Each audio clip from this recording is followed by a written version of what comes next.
vive correndo se cansa, por isso eu vou devagar.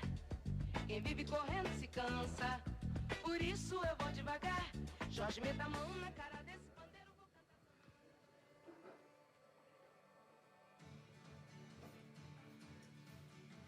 Al final no hablo, ¿eh? Al final no.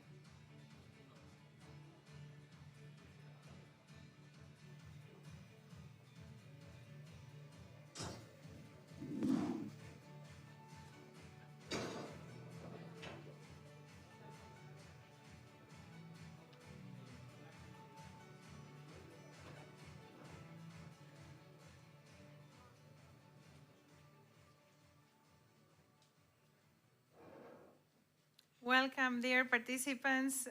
Welcome back to the presidency meeting of our 2022 retreat. Welcome to those here in person and to those that are with us online. I am very pleased to introduce to you the Mayor of Konya, Mayor Altay, co-president of UCLG, that will kick off this open meeting of the UCLG presidency.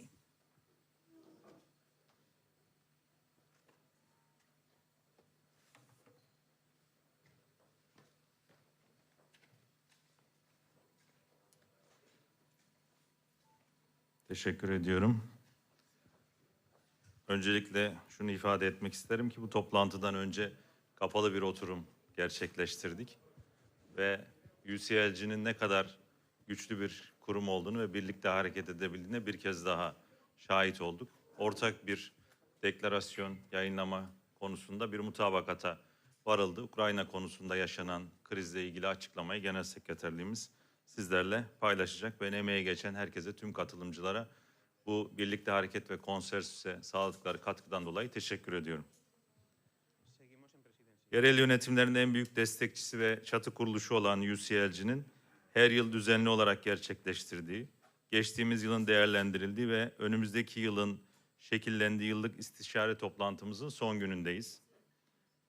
Hafta başından bu yana "Bizim gücü" sloganıyla yaşadığımız zorlukların üstesinden gelmek için yapmamız gerekenlerden bahsettik.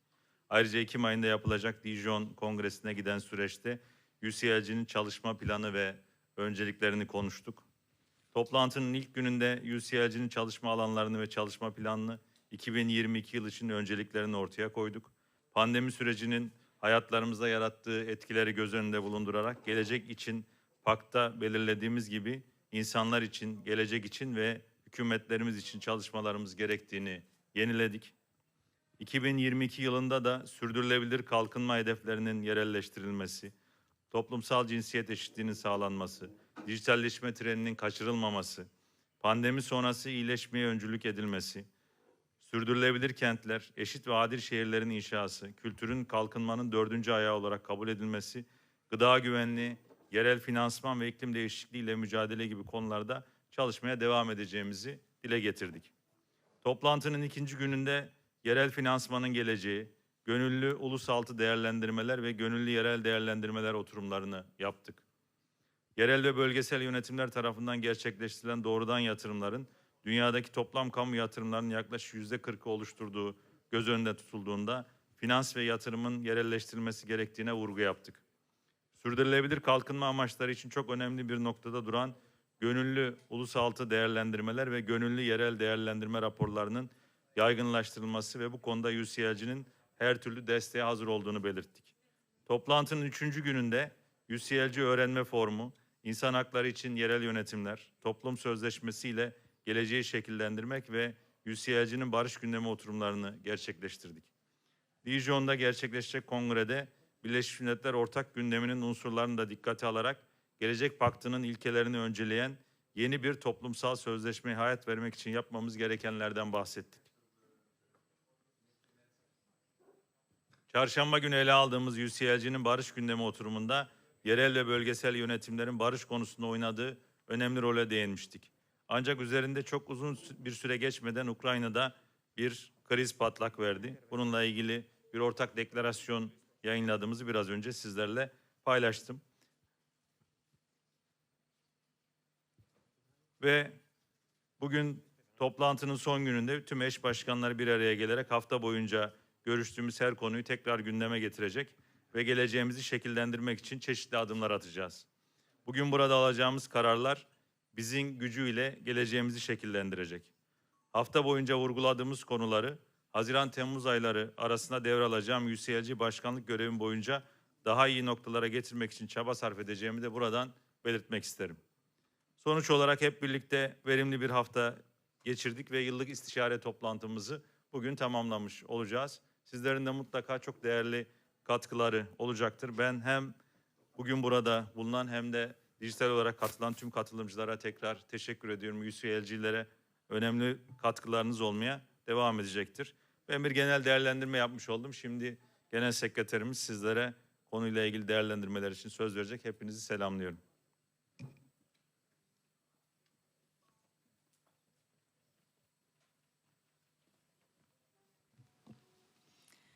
Thank you very much, Co-President, Co-President Altay, Co-President Van Sanen. Those of us that were in the closed meeting can testify to the emotion of that closed meeting and to the resolve that the organization has shown. And I am very happy that now we are back to the work of the organization, to what we have been doing together throughout the week. I am pleased I will be introducing to you some spokespersons from the participants that will share with you their impressions, because some of you were not able to join us throughout. From my perspective, I want to share with you that we have had a large number of participants. It has been over 170 participants throughout the week in person. We have had over 200 participants online. The retreat is growing. We have had a lot of people expressing the wish to join us. And this year's retreat have been organized around the tracks that will prepare our path for the policy priorities of the organization in Daejeon. We have dedicated a full day to the priorities of the sections of UCLG, a full day to the dialogue with our partners and civil society, a full day to our sister organizations, so all the other local and regional governments organizations that are acting internationally. They have joined us yesterday. This meeting is bigger than UCLG. This meeting is about the whole constituency. And we are finishing up with this presidency meeting and a plenary on equality, which I think really marks the priorities of this organization. We have discussed migration, feminist municipalism and equality, the peace agenda, but also the localization of SDGs, local financing as the priorities that are going to be enhancing our pact for the future. A pact for the future that is going to be articulated around caring. Caring for people, caring for planet, caring for government. And that will be enhanced with the power of we united, the power of we. From now on, we are going to be working together to ensure that we arrive to Daejeon with a strong representation and ready to renew our governing bodies. We are going to start our electoral process. In fact, it has already started. We have informed the full membership that elections are going to be taking place. The call for candidatures for the presidency that you agreed during the World Council will be issued in a few days. And the sections are already getting ready for nominations. They will be receiving a letter based on the agreements reached during the World Council about the procedure. In that respect, there are no modifications to the electoral calendar, and the only thing that we still need to navigate is where are we going to meet for our executive bureau, whether we want to do it virtually, maybe in between the meetings that we have, because the mobilization that we are requiring from you as presidency is very large. We have a big event literally every month of this year, and it is challenging, I know, for you all to come. I am very pleased to welcome the interim mayor of San Jose that is here with us today.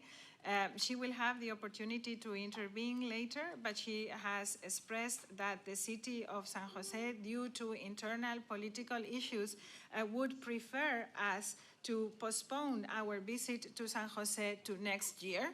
And so I think this is welcome from what I have been hearing.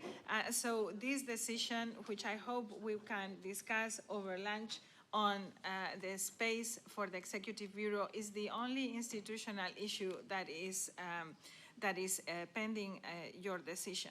For the rest, I confirm the agreements for our work program. I confirm the financial commitments of our partners.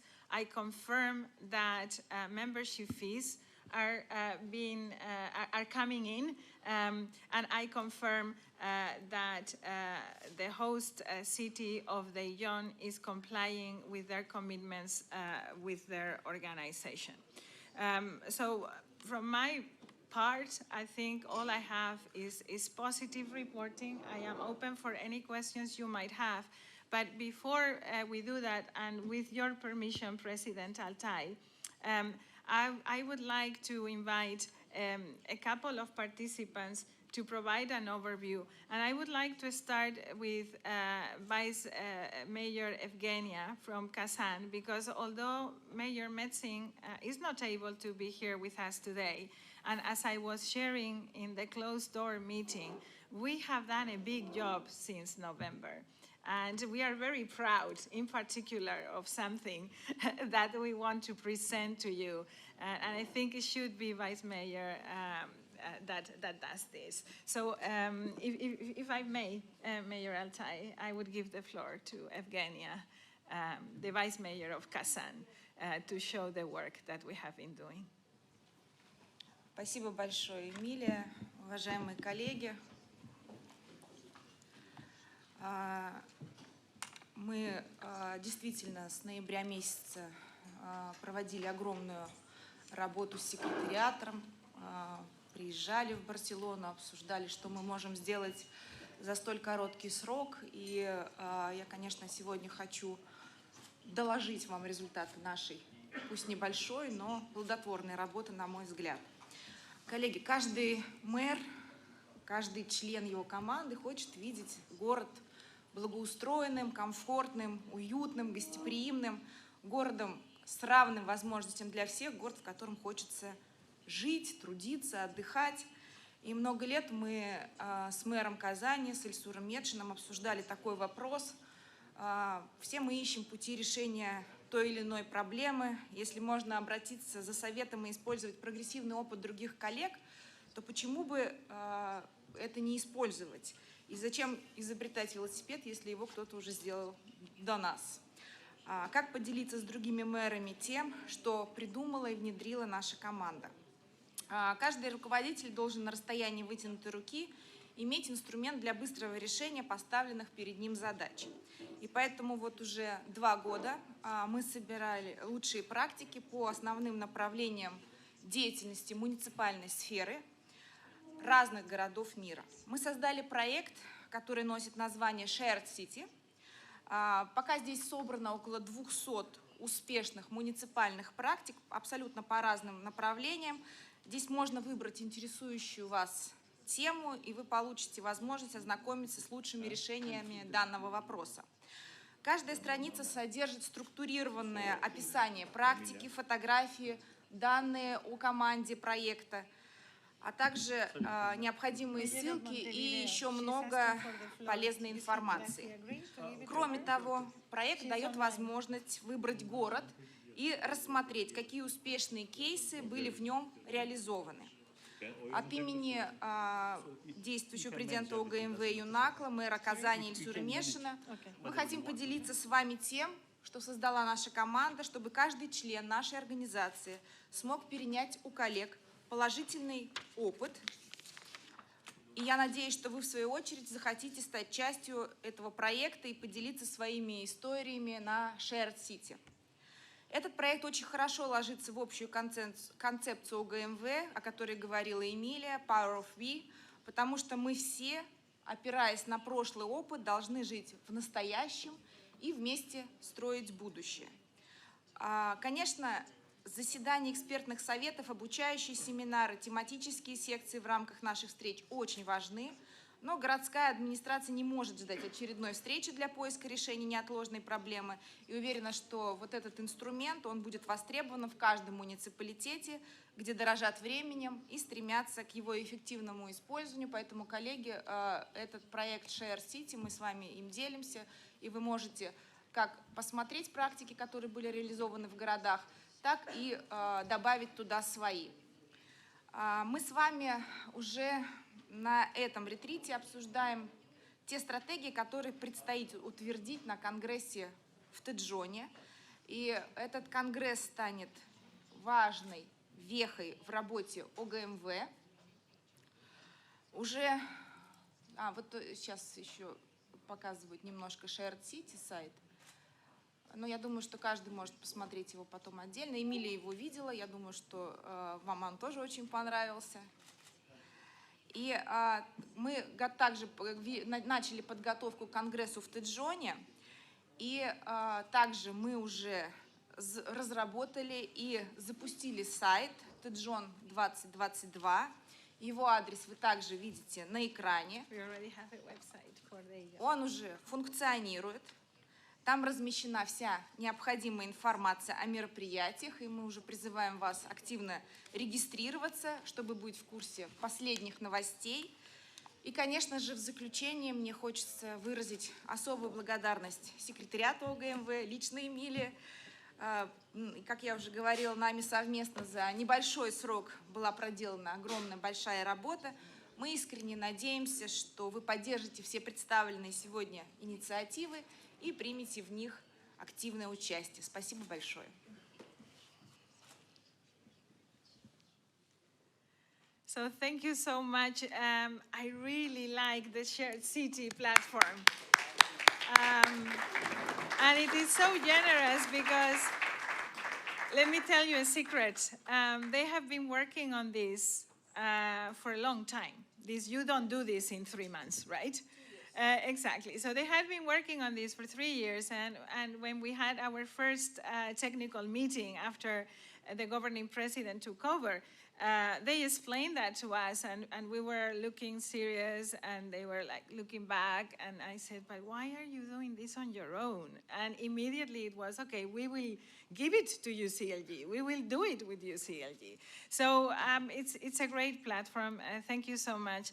And I don't think we have ever had a website for the Congress so early on. So I feel fully prepared. Thank you very much for the commitment of Kazan.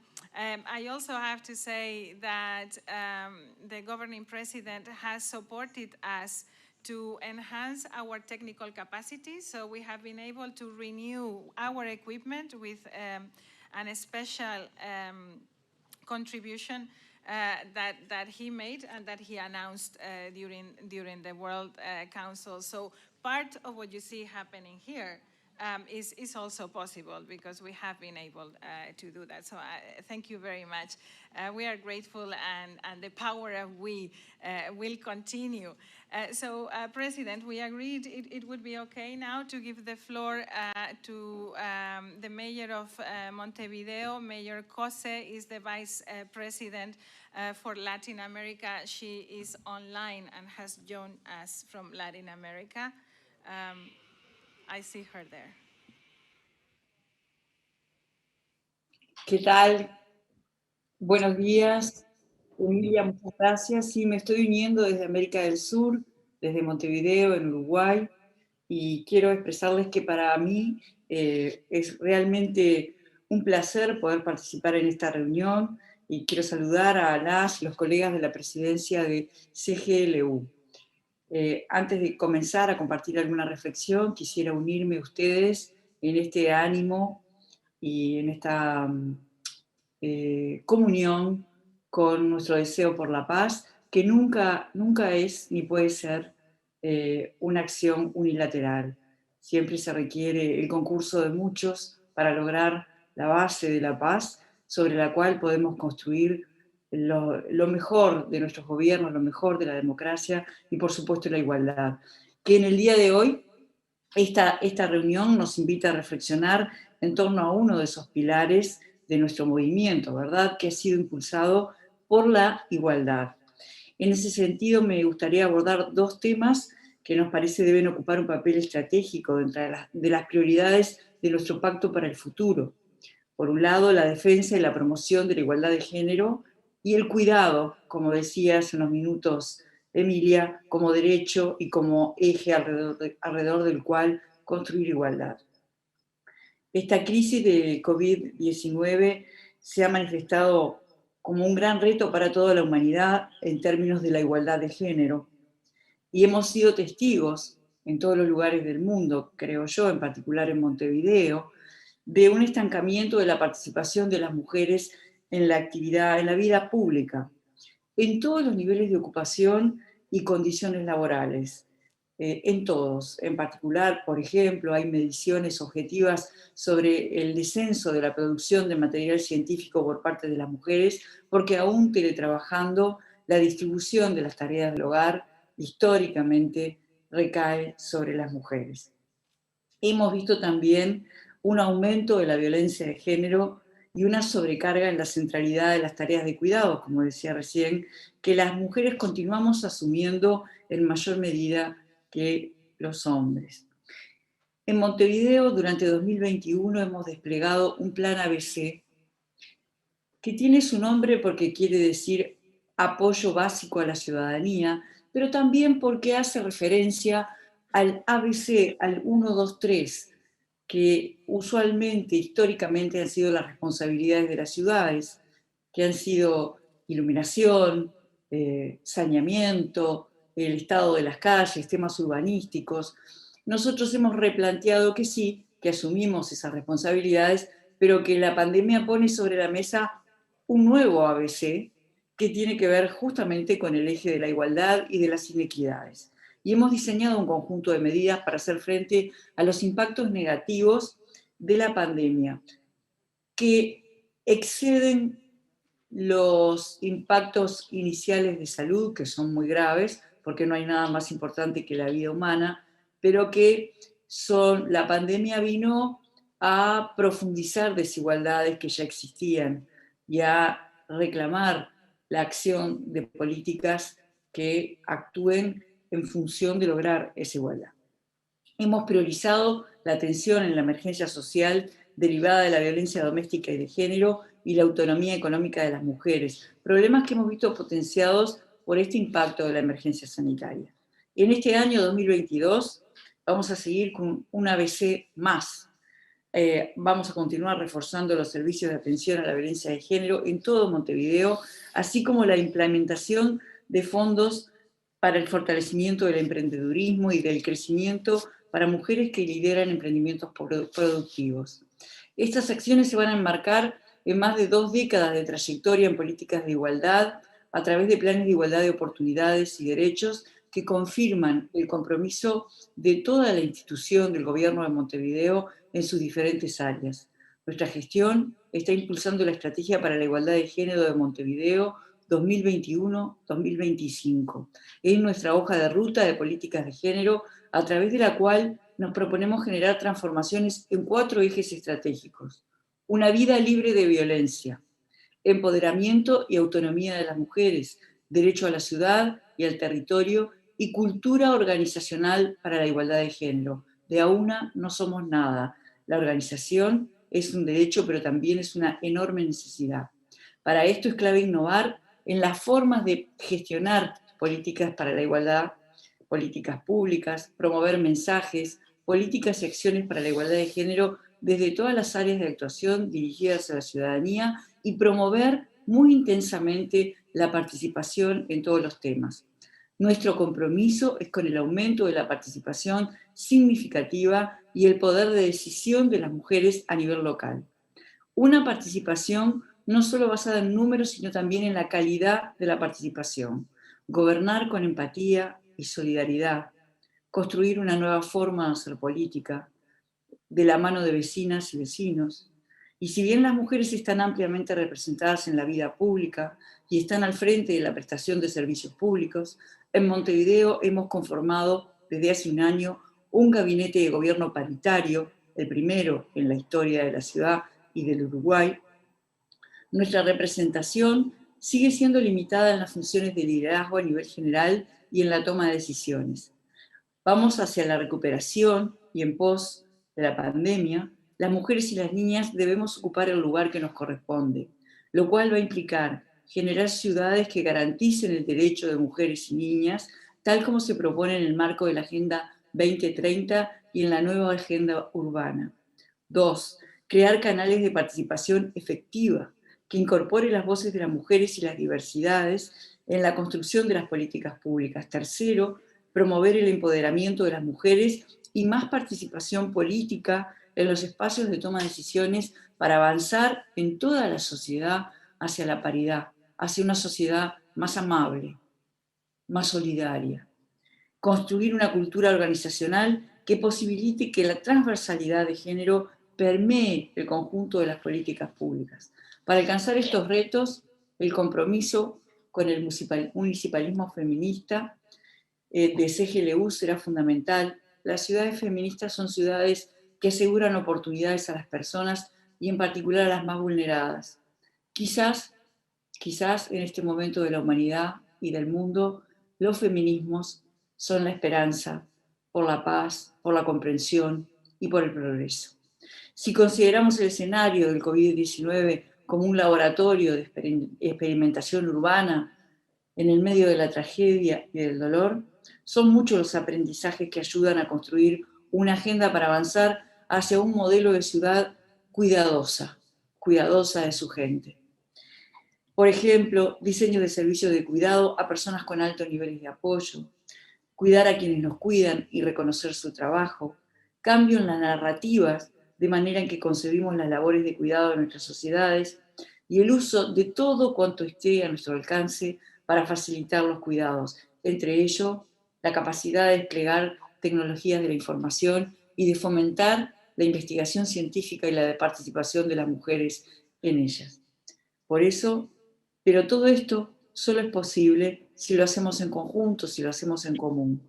La corresponsabilidad en el cuidado debe ser un pacto social, un pacto donde el conjunto de actores, los gobiernos en sus diferentes niveles, el sector privado, la sociedad civil, las comunidades, las familias, los hogares, nos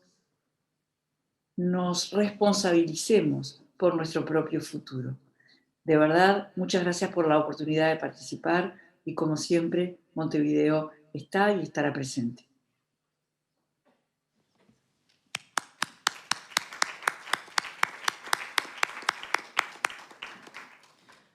Muchísimas gracias, vicepresidenta. Realmente hemos tenido muchas ocasiones durante esta semana para hablar de la importancia del feminismo, para explicar que el feminismo no es una cuestión de mujeres, sino que es una actitud ante la vida, una visión ante nuestras sociedades. Es una cuestión de hombres, mujeres, niños y niñas que están empoderados por igual. Y nos da mucho gusto realmente ver este apoyo por una parte integral de nuestro pacto para el futuro y gracias por hacer ese esfuerzo de unirse a nosotros desde América Latina. Muchísimas gracias, Presidenta Cose. And now I am going to go to one of our participants that is going to be providing the presidency with the feeling of what we have been doing, because the presidency always hears from me, from the secretariat, what we are doing. And I think it is important that you hear how our partners are looking at us. And I want to invite Daniel Akisinye to go up there to the podium. He is a member of our Youth Caucus. Daniel comes from Nigeria, Lagos. He is following our work from the town hall process, and we are so delighted that he's with us. Daniel, thank you for being here. The floor is yours for around 3 to 4 minutes. Thank you so much, Emilia. It's a pleasure to be here, and I do not take it for granted. Thank you for having me. Before I start, I'd like to say that we give Emilia and her team a round of applause for organizing this amazing retreat.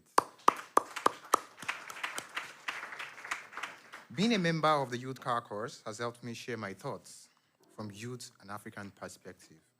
It has also helped me to learn from other members of the team, new ideas, and I'll be sharing my remarks in 2 ways. First, the sessions and the people.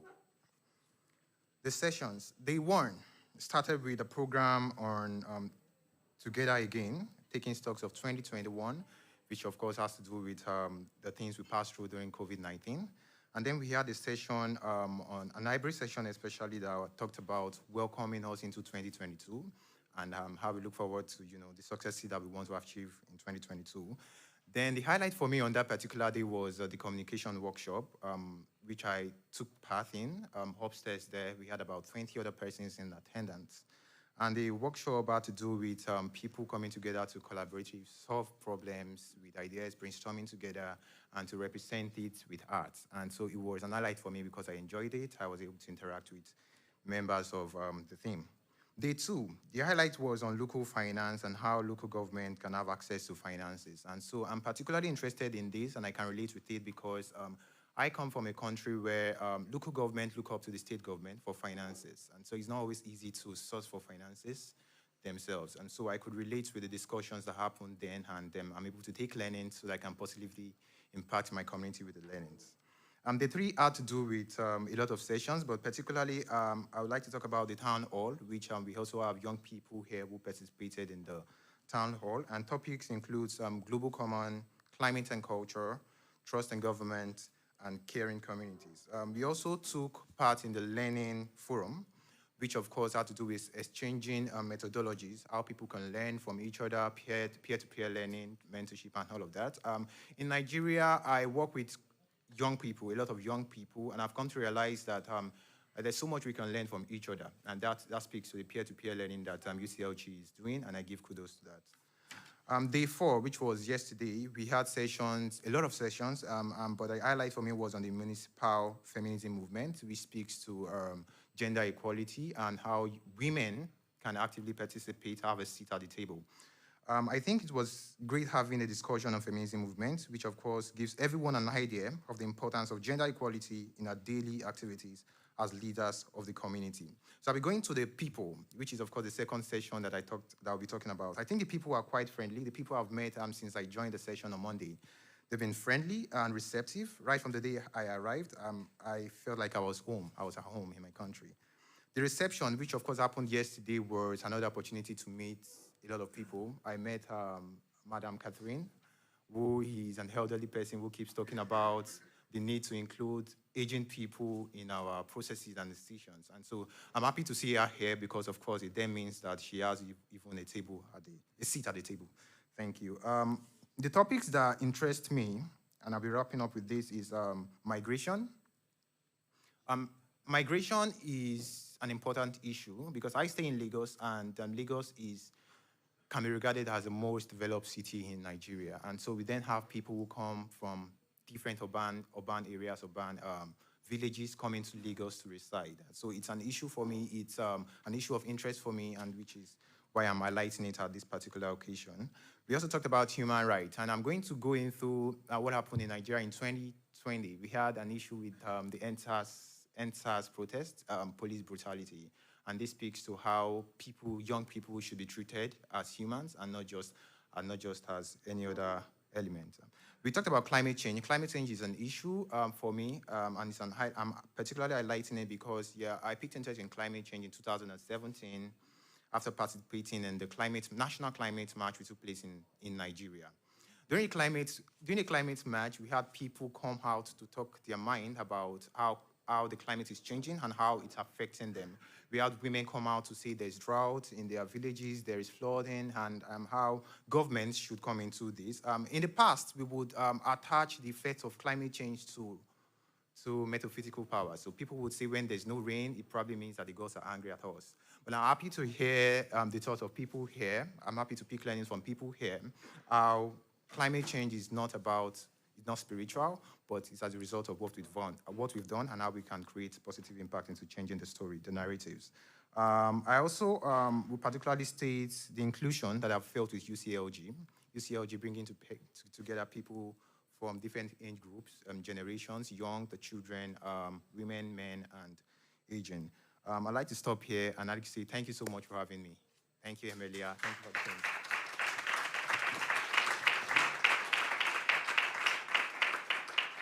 Well, colleagues, I need to clarify that we only told Daniel that he was invited to say a few words, something like half an hour ago. This is simply how articulate he is.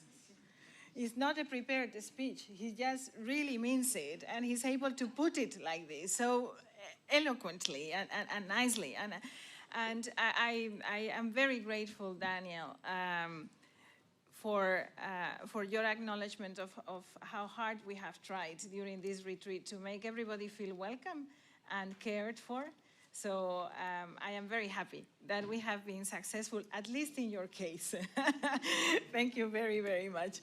Vamos a pasar ahora a América Latina y quisiera invitar a nuestra tesorera honoraria, María Julia Reina, que además en estos momentos trabaja con una de nuestras redes hermanas, ICLEI, en Argentina, y que, bueno, es parte de la familia y creo que una voz que amerita ser oída también. Muchísimas gracias, María Julia.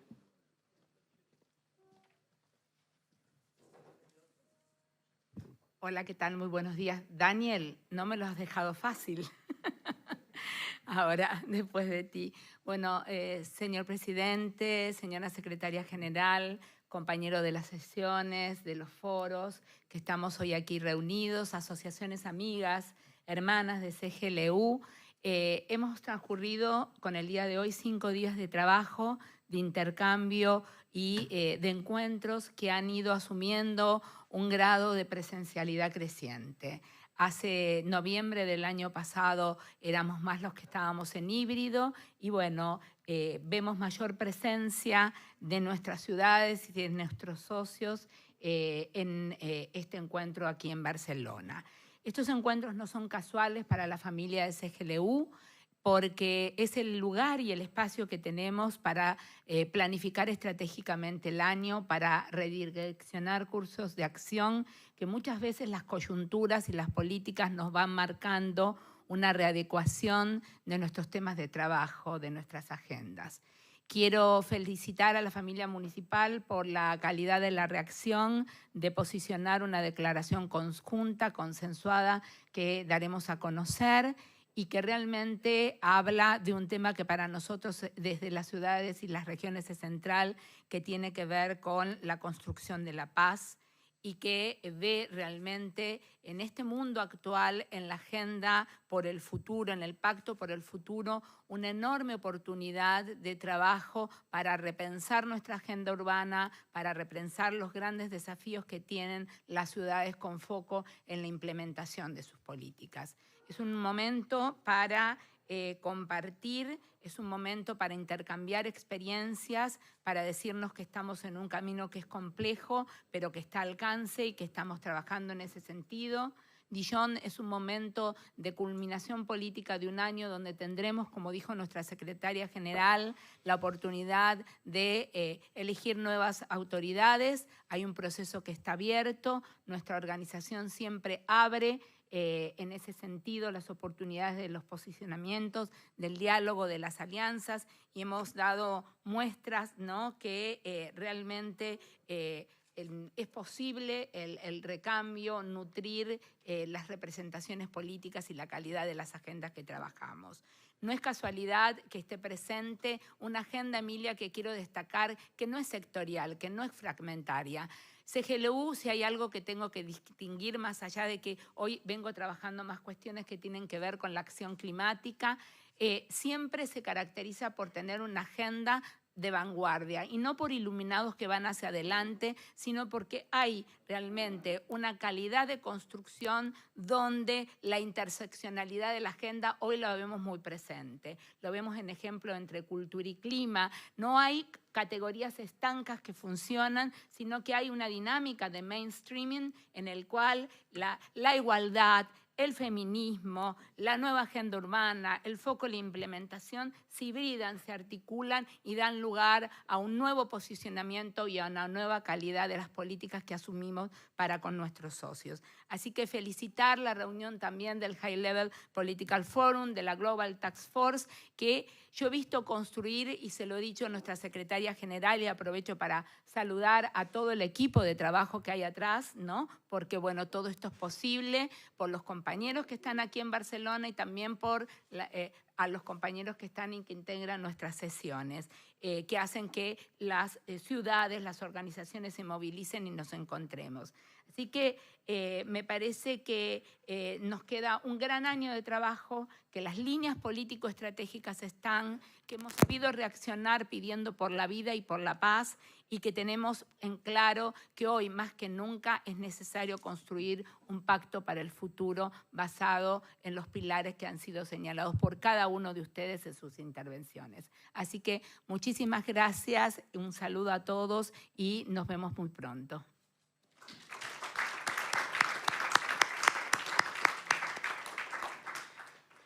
Muchísimas gracias, María Julia, por ese compromiso y por ayudarnos también a establecer los lazos con nuestra organización hermana ICLEI. Ayer tuve el privilegio de que mi compañero y amigo, el secretario general Gino van Begin, abriera la sesión del Global Task Force. Y creo que nuestra colaboración crece cada vez más, entonces me alegra mucho que ustedes también se sientan identificados con este pacto y con este mandato. I would like now to invite my dear colleague, and she's been quite a mentor for a while, Najat Sarrouk, from our United Cities and Local Governments Africa, that is leading now the Learning Academy of UCLGA. She has been very active in the sessions. Najat, the floor is yours.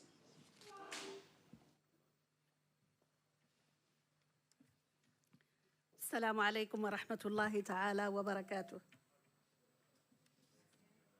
Honorable members of the Presidency of UCLG, dear UCLG Secretary General, dear all, on behalf of UCLG Africa and Mr. Mbassi, the Secretary General, allow me first to express our gratitude, our warmest thanks, and sincere congratulations to Emilia and to her professional and inspiring team. They deserve indeed a warm round of applause first. Please join me.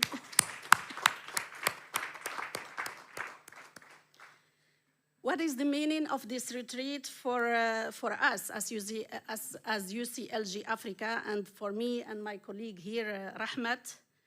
I think we showcase in so many ways. First, UCLG is a family who care, not only for the planet, for the people, and for the government, but also for us as its members and as its regional sections. Thank you very much. UCLG is an organization who share and give opportunity to know, to discuss, and highlights our challenge, our experience, our innovation, our methodology, and our tools.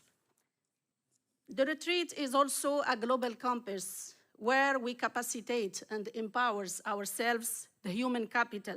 We learn from our peers, from our colleagues, And we agree in here, in the room or outside, in the networking, to co-create for the future so many opportunities for our members and our constituencies.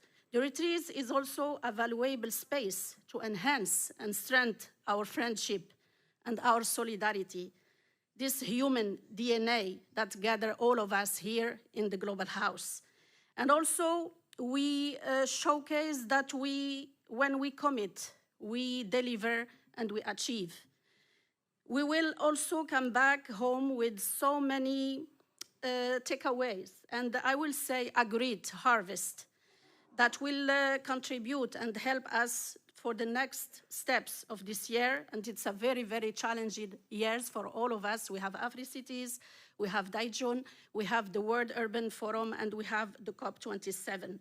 And also, we will prepare to build back better the local and regional institutions after this period and challenging context of the pandemic of COVID-19. And finally, as the regional section, UCLG Africa pledged to continue to support our Global House hand in hand. God bless you, and thank you very much to all of you.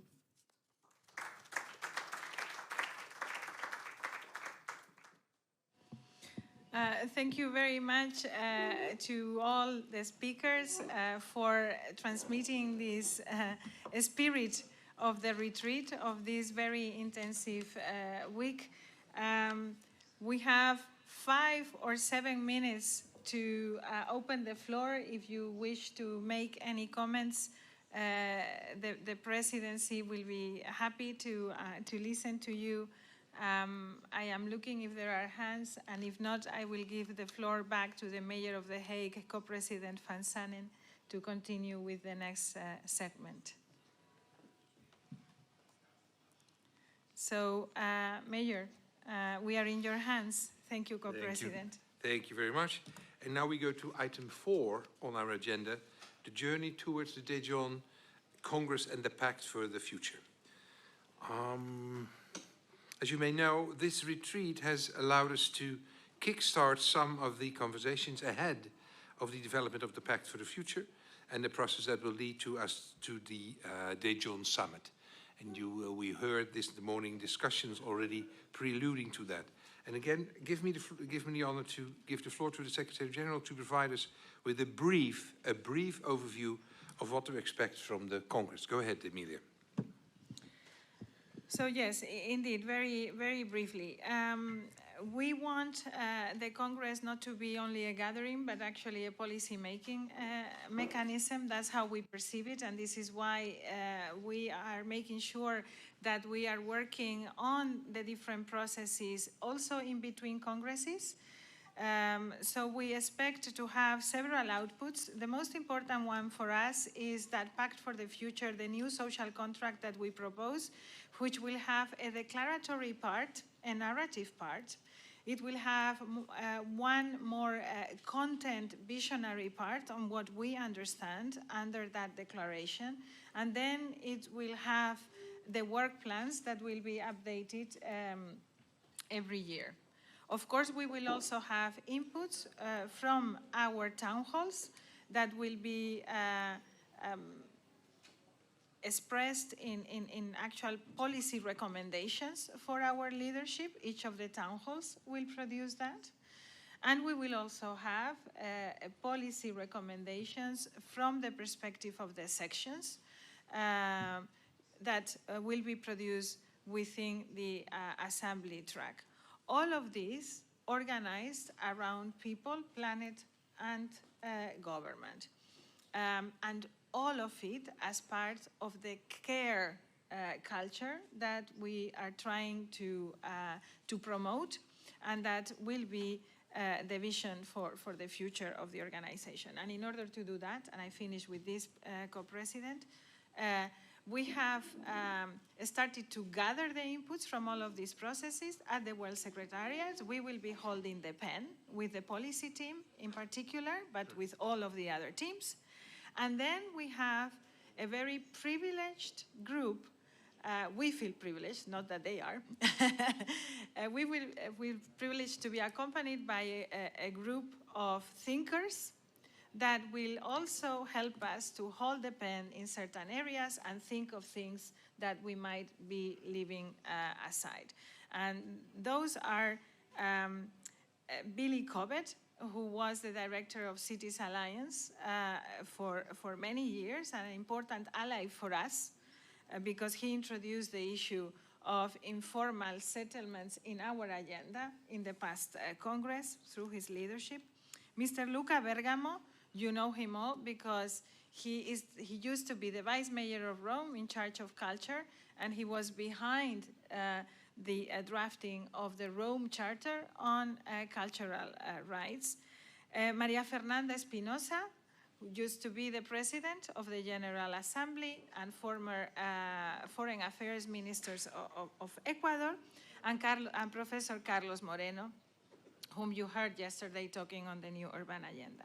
Two of these people are here with us today, and the proposal is that we hear from them on how they are sensing our work around the Pact for the Future. Thank you, Co-President. Then I give the floor to Billy. Billy Cobbett. Where are you? I'm hiding behind the pillar. Why did you go over there? You go over there, then we can see you all. We're improvising this morning. Billy. Go ahead. Thank you very much. I was to say I preferred hiding behind the pillar, but it won't last. So, as Emilia introduced us, we are the privileged ones to be given this opportunity to work with the Secretariat and with all the membership to try and shape and propose a pact for the future. It's an exciting, and this will be an opportunity. This will be, as we understand it, we met for the first time together on Tuesday. So don't expect anything yet. It will come. This will be a key outcome for the 2022 World Congress and will help frame and be framed by the strategic priorities for UCLG for 2022 to 2028. And in context, we see this as a key local and regional government contribution to multilateralism and the space that will be created through the UN system and through the Secretary General's common ground. But at the same time, it cannot just remain there. It has to translate into transformation at a regional, city, and community level. And as Emilia suggested, at the center of this is equality, building on the power of we that we have seen last year and, of course, very much in evidence in front of us, and the existing policy platform. So the point of departure is we don't have a blank sheet of paper. There are existing policy positions that have been created both through UCLG's processes and, of course, through the Global Task Force. Emilia identified three axes: the people, the government, and planet. So although there's just 4 of us working on this, we will build on these existing documents and, of course, the work that is currently underway in terms of presenting Gold 6, and we are framed by the existing global policy agendas. We will receive drafts as a team from the policy councils of UCLG, from the assembly tracks and the 9 continental groups, and of course the partners through the town hall process.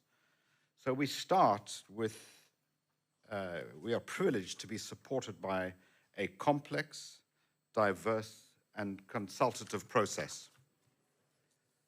So we have no positions as yet. We are getting to know each other. In our first meeting, I think we were variously daunted, engaged, committed, and wondering where the innovations need to come from. A few comments of my own.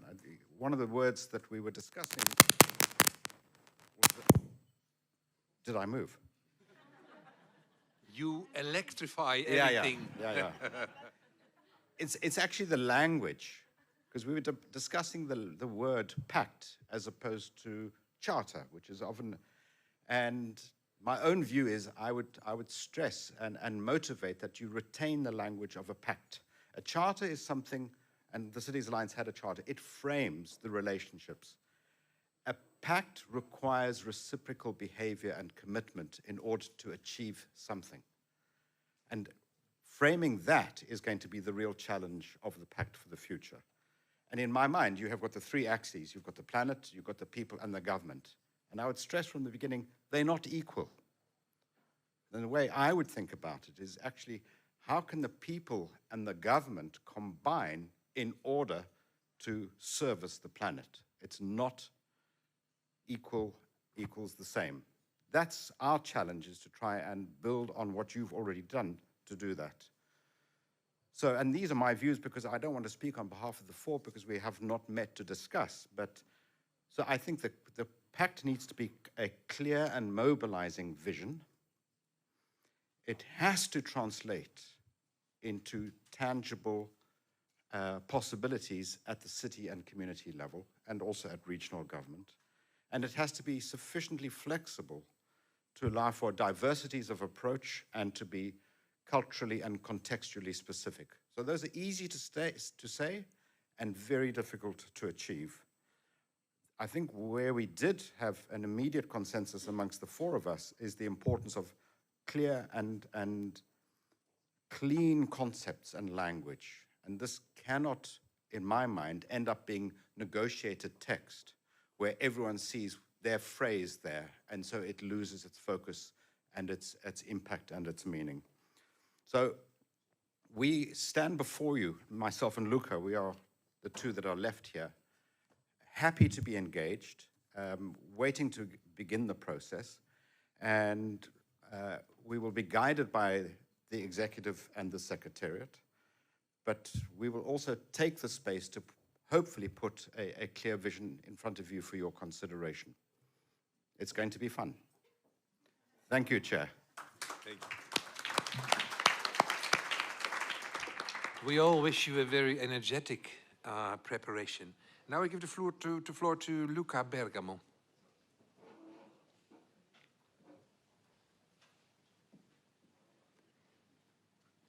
Go ahead.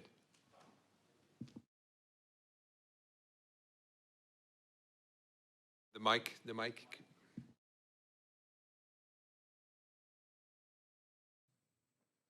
I can shout, no, but then the mic. Shouting the mic. Thank you very much. Bill and I met 48 hours ago, more or less. And we found, with the other two members of this privileged group, because we are the privileged one, speaking the same language and aiming same things. Naturally, differences will come along the way, but it's very promising. I cannot add much more to what Bill said, but there are a few things I think might be said. The first one, it has to be a pact for the future, but it's a pact done today. So it has to be visionary, ambitious, unifying, providing the word, the perception that cities are the leadership towards a new moment in our history, but at the same time needs to be grounded to earth. So, and to this end, I hope that my combined experiences of city administrator and responsible for international membership organizations, it will be of some utility, help to balance both dimensions. I think the pact can and should offer a concrete hope in a historical moment where fear, and this is not just today, it's since a while, a fear for the future is prevailing, a concrete hope for the future for the municipal movement, on one hand, the civil society that is playing a more relevant role in the process of this organization decision-making, and I really welcome that things. And the generation of those that do not find a political message to feel them within. That's a huge part of the world population that is hoping, seeking for words that allow them to hope in the future. And has to be, therefore, powerful leverage for the movement to dialogue with the international organization, but as well with the national states. Because I think the narrative changed a lot, but yet decentralization has to come. And decentralization doesn't mean necessarily an only delegation of power, but means being at the same table with the same legitimacy. And certainly the media. And it will be, as it was said by Emilia first, and also Bill, kind of backbone for the organization live in the future years, and therefore provide all the flexibility in its implementation. The word require a cultural shift, and that was the attempt of providing a view with the Charter of Rome. I think the pact may provide a narrative to make it move on, that cultural shift. That is really, really needed. Thank you very much, Emilia, for offering me the opportunity to serve this organization that I really treasure. Thanks. Thank you very much. And we're all looking forward what your energizing meetings will bring up us on our road to Daejeon. There was nobody announced anymore, but I give open the floor for comments on our journey towards the Daejeon Congress and the Pact for the Future.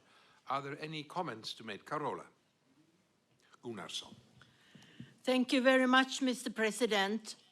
I think it's important that considering that the equality agenda is guiding the work of UCLG and will also be a major cornerstone of the upcoming World Congress in Daejeon, it is fitting that our global organization ensures that the governance structures and processes adhere and are in harmony with our values and shared ambitions, notably parity and gender-balanced leadership. I would like to restate the European section's request about composition of delegations and gender balance in the Executive Bureau, the World Council, and the General Assembly. They should be binding and non-negotiable. In Europe, CMR decided to apply the CMR rule on gender balance in the European representation to UCLG statutory bodies. In practice, it means that a level of representation of a minimum of 40% of each gender in the representation of CMR is required in UCLG's statutory bodies. This rule will apply both for full members on the one hand and substitutes on the other. It is not possible to fulfill the gender balance objective only on the basis on substitutes, for example. If this criterion is not fully respected, CMR Secretariat will reject the whole national delegation. Based on information available about the proportion of women in leadership, particularly at the highest instances of decision-making, it is not surprising that proportions and gender balance in our organizations can reflect the realities on the ground. However, we must hold ourselves to higher standards and lead by example. For this reason, as the Vice President of UCLG representing Europe, I strongly insist and call upon my colleagues to apply rigorous standards to the nomination and selection procedure for the renewal of the World Organization's statutory bodies. I also think it's necessary for us to clarify the voting processes of the Congress. And I hope that this will be clarified when the next presidency meeting will be held in June. Thank you very much for listening to me. Thank you very much, Carola. Points taken by the colleagues. I look upon the floor. Anybody on our journey to Carlos? Dejon.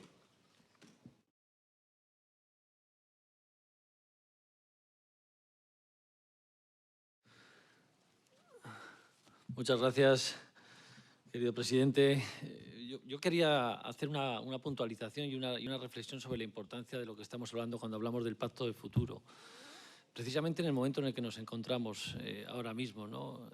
Como decía en la intervención de ayer, hicimos una conjura consensuada en aquel Congreso de Durban y sin ni tan siquiera imaginar el tiempo que nos iba a venir con posterioridad, con esa crisis sanitaria internacional, esa pandemia y la situación que estamos atravesando ahora mismo, tanto desde el punto de vista económico, social, como ahora mismo también desde el punto de vista bélico, que hace todavía más importante, ¿no?, que reflexionemos y que ahondemos, ¿no?, en la necesidad de generar esos acuerdos, esos consensos transversales en beneficio de las personas, en beneficio del planeta y en beneficio de la paz y la gobernanza a través de la democracia como una de las piezas claves fundamentales para poder asegurar una sociedad mucho más libre y mucho más igualitaria, ¿no? Y me ha agradado mucho, ¿no?, escuchar tanto a Billy como a Luca en sus intervenciones apuntar, ¿no?, reforzar la necesidad de la alianza, del pacto, del acuerdo, de la búsqueda del consenso para que a nivel transversal podamos seguir insistiendo en que los gobiernos locales somos la pieza clave y fundamental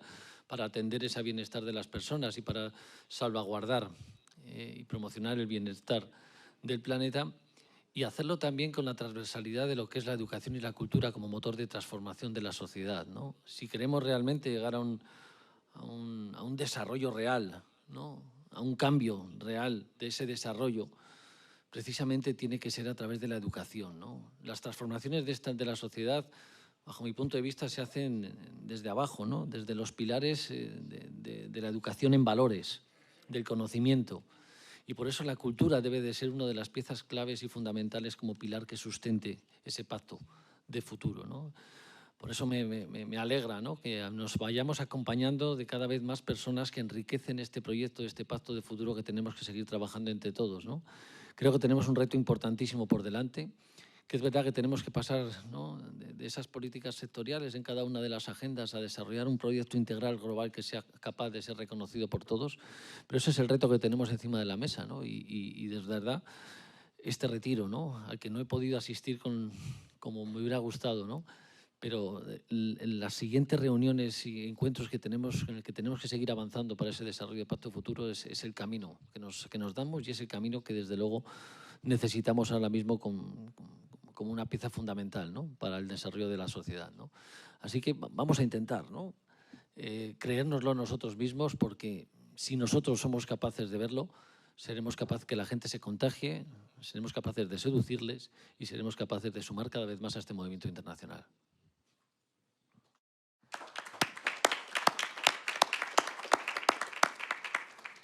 I think so too, that if you believe in something, then you can convey people. Thank you, Carlos. I'm looking around, and otherwise I give the last floor to Mr. Kiang Singh. He will speak on behalf of Mayor Lee. Are you there, Kiang Singh?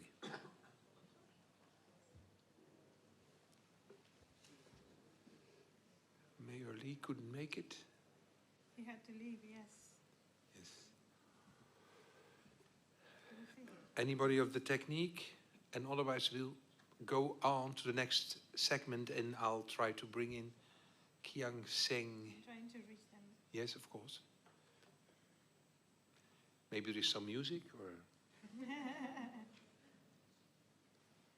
Let's go to the next segment. Okay, we go to the next segment and we see what happens. The next segment is item 5, presentations and a signing ceremony. Our World Organization has advanced in regards to its food systems agenda, placing value in the need to territorialize our food systems, to become as communities more mindful about how our production and consumption habits impact our world, and how true sustainability cannot be understood if it does not happen in our tables and on our tables. It is to this end that I'm very happy to announce that we are signing an MOU, Memo of Understanding, with the Valencia World Center for Sustainable Urban Food, CMAS, to build knowledge and advocate better on how to transform our food systems to fit the needs of our community. And now I hope I won't be disappointed. I would like to give the floor to Vicente Domingo. He's there. Happy. The director of CMAS. Please go ahead. You have the floor. Go over there. If you would like to do that. Go ahead.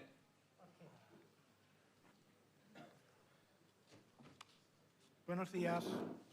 Good morning, everyone. Hablaré en español.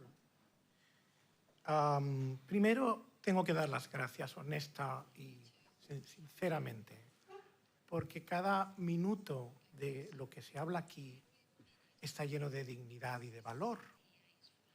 Los alcaldes y las alcaldesas del mundo y sus técnicos y sus concejales tienen la noble misión de capilarizar valores que nos hacen valiosos.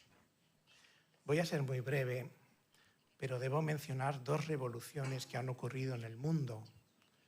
Una hace unos 12.000 años. Los seres humanos llevábamos como 120.000 años siendo cazadores-recolectores. Íbamos por el mundo. Hasta que ocurrió algo milagroso desde el punto de vista humano, social, zoon, politicón. Empezamos a gestionar nuestra propia alimentación. En lugares que hoy se recuerdan con pena en el mundo, en lo que hoy es la actual Siria o en la confluencia de los ríos Tigris y Éufrates. Empezamos a gestionar la alimentación y comenzó el universo humano. Empezamos a crear excedentes, a generar formas de economía, rutas. Tuvimos que escribir y datar los excedentes. Y llegó la escritura y fijar los datos. Y llegaron las ciudades. 12.000 años después, hace unos 200 años, 250 años, la revolución industrial generó un twist, un giro. Y perdimos un poco el norte. Y dejamos de darle la importancia a la energía para las personas para dársela a la energía para las cosas. El carbón, el petróleo, el gas. No diré más cuántas millones de personas han muerto por girar un poco el valor de las cosas, ¿no? He oído palabras hermosas por todas partes, bellísimas. No hay educación si no hay alimentación, no hay alimentación si no hay educación, ¿no? Para terminar diré que en esa ventana de oportunidades cada vez más estrechita hacia la dignidad, hacia el futuro, los pactos son fundamentales, son necesarios. Los pactos van más allá que las alianzas, los pactos obligan a enseñar la parte buena de cada uno. Y creo que a través de la alimentación se abren espacios maravillosos.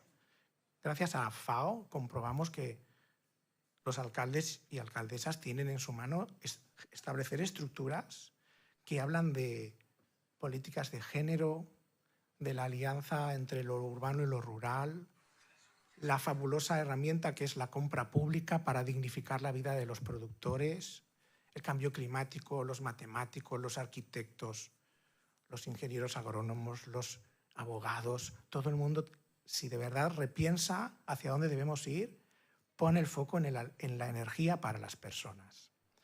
Así que para mí hoy es un día feliz, es un día grande, para la institución que represento es un gran día, porque ustedes son la más noble y legendaria red de ciudades del mundo. Son un ejemplo a seguir, son la esencia de la civilización. Así que muchísimas gracias por invitarme y será un honor para mí firmar ese papel y cuantos papeles me pongan delante, es un honor. Muchas gracias. Thank you very much. There she is. We're going to all see how you sign the MOU. Go ahead.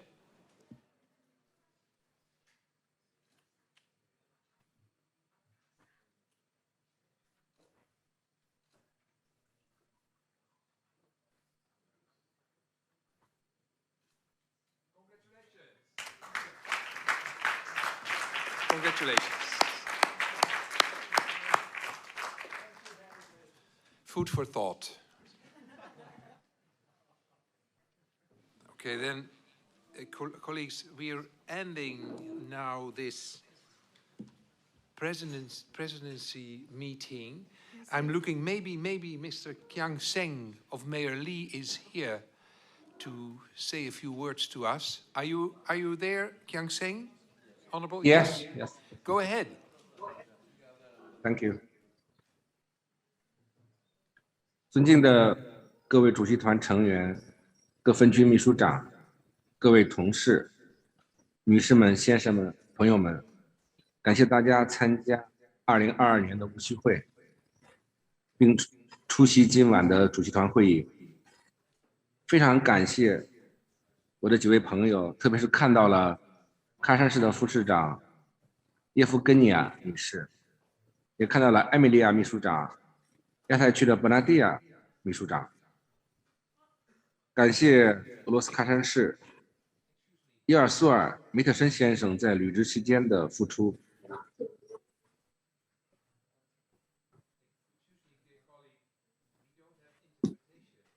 我们会在 Now we have? Please. Can you hear me?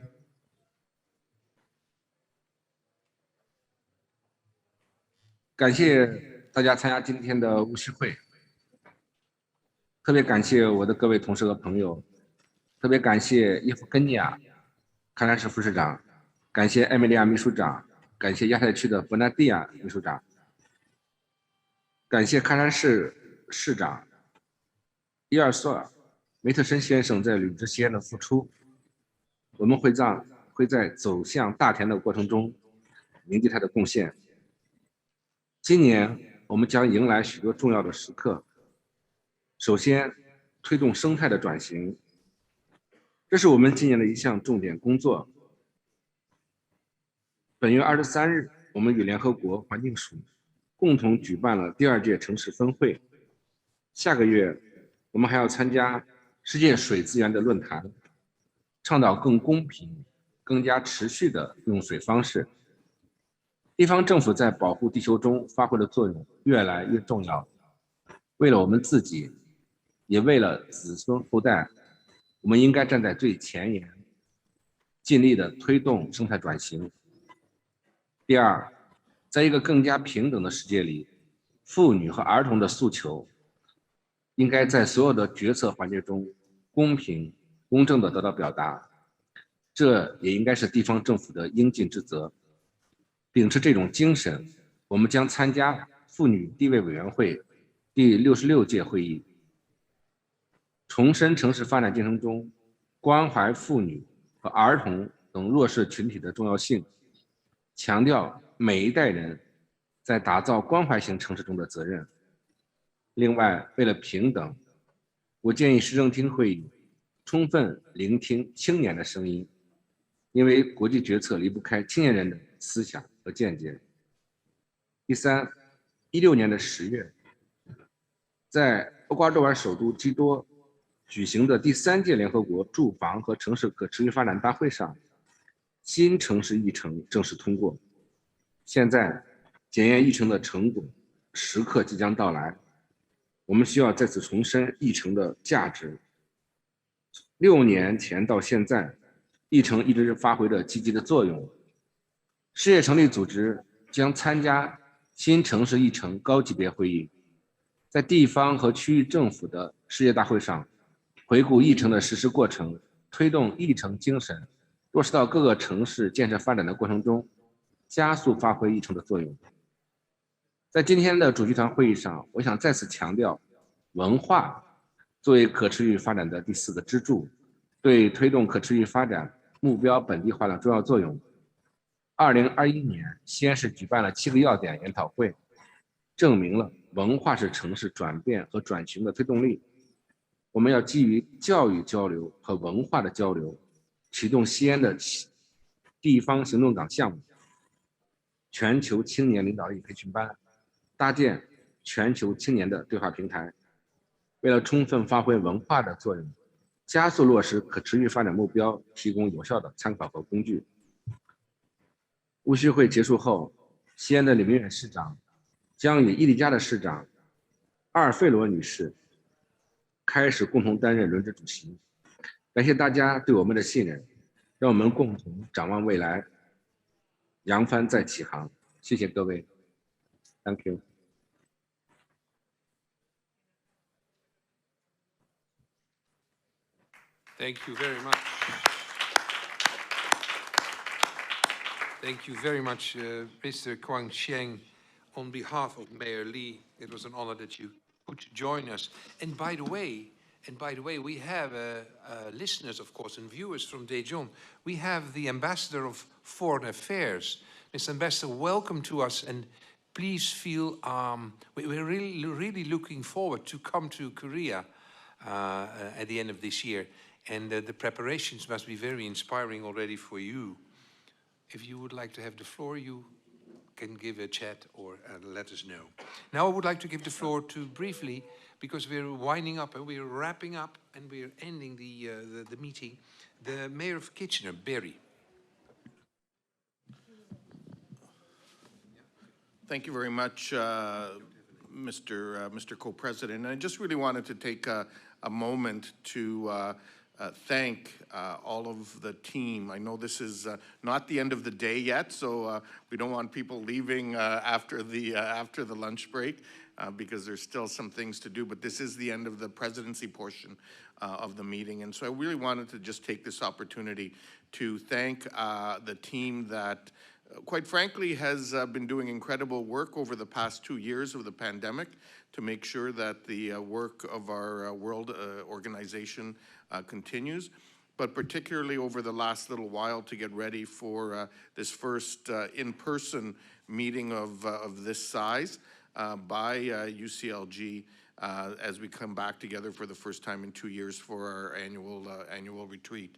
And so I did want to, on behalf of the presidency, acknowledge Amelia and the entire team at UCLG for the incredible work that was done. I know back home I often talk about our UCLG sessions and the professionalism of them, the branding, the graphics, and so on. People are getting a little tired of me talking about UCLG, to be honest with you, but I think that speaks to the way the team operates in a collaborative manner to create the kind of virtual and in-person experience we're seeing here now.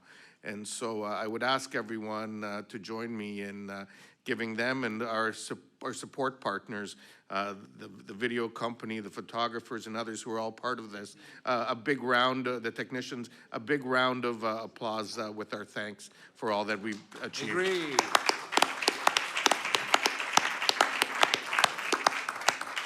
And thank you for all their patience too, because we can talk and talk and talk and talk. And we get energy from it. Okay, then I know that Madeleine is, I think, maybe wanting to give a comment, but first, let me first go back to the Ambassador of Foreign Affairs from Daejeon. Maybe you want to send your blessings to us or whatever you want. Go ahead.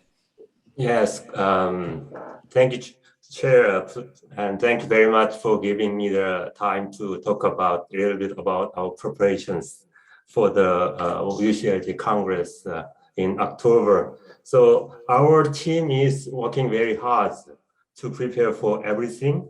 And we have a timeline, and we think we are well progressing for the Congress. Particularly, we are thankful to the Secretariat, World Secretariat, for kind cooperation with us. So we are confident that we'll be ready well advanced before the October to receive all participants.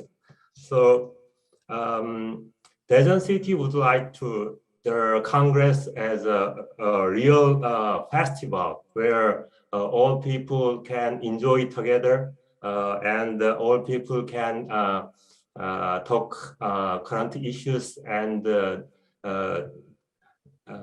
something very important for human beings. So we would like to make our Congress a real event where we can making a breakthrough for the future. So we would like to meet all participants in person in Daejeon in October, and we are ready to provide the red carpet treatment for the participants. Thank you. Thank you so much. We're looking forward to it. Yeah.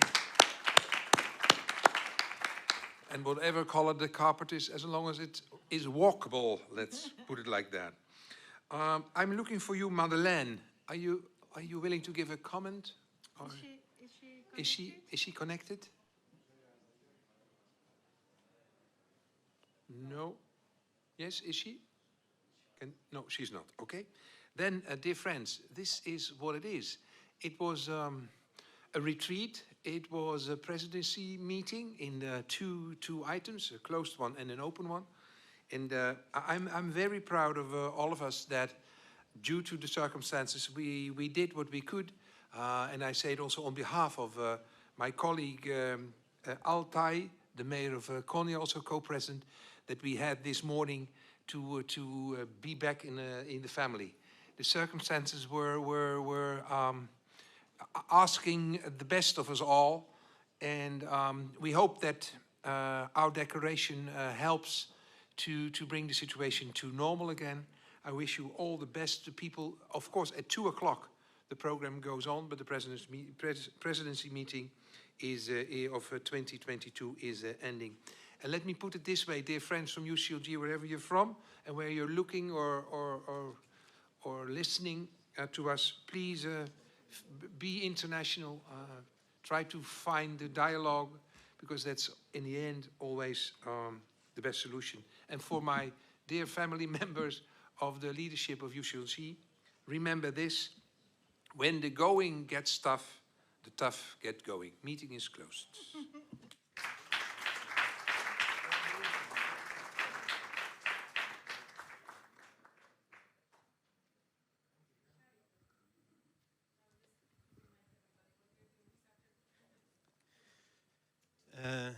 Members of the presidency, elected representatives, friends of UCLG, the presidency meeting is now over.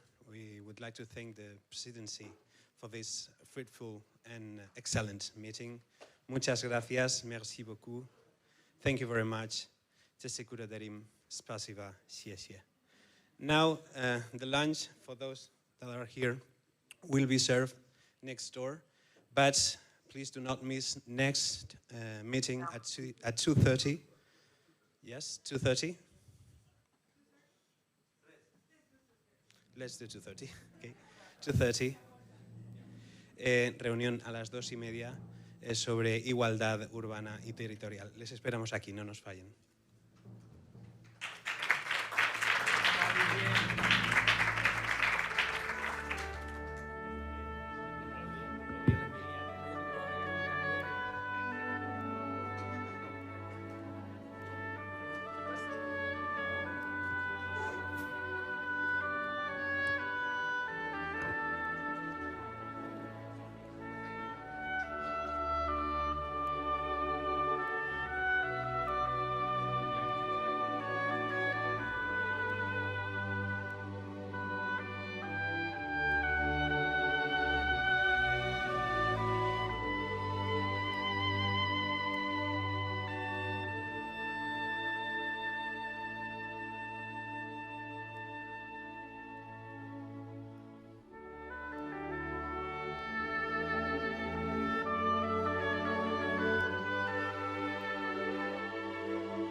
Quem vive correndo se cansa, por isso eu vou devagar.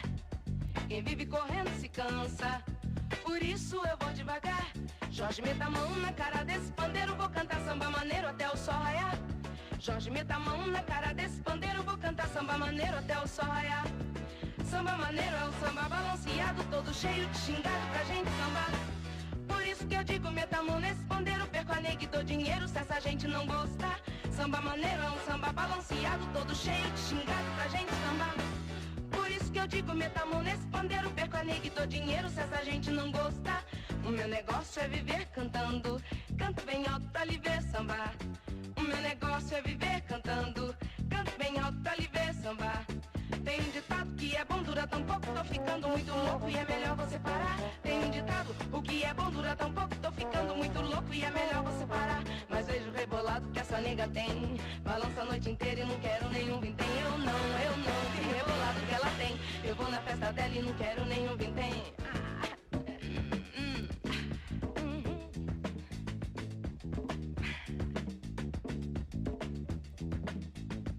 O meu negócio é viver cantando, canto bem alto pra lhe ver sambar. O meu negócio é viver cantando, canto bem alto pra lhe ver sambar.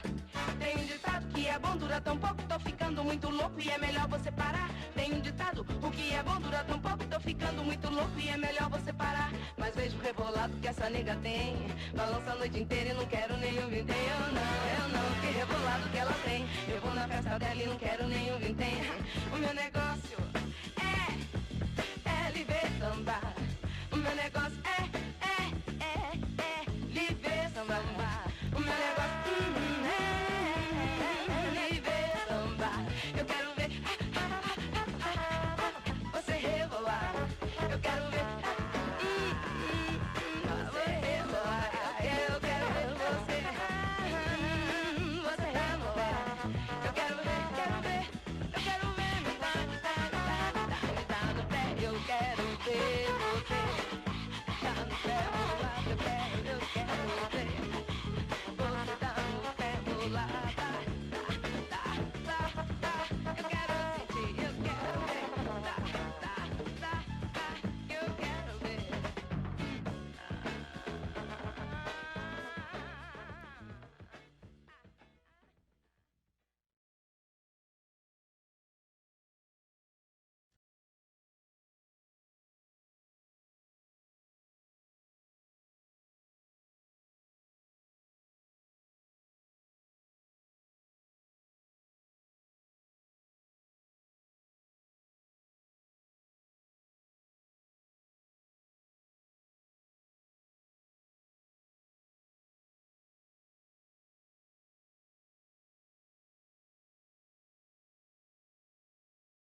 Soluciones creativas que garanticen una buena calidad de vida de cada una de las personas que vivimos en las grandes metrópolis.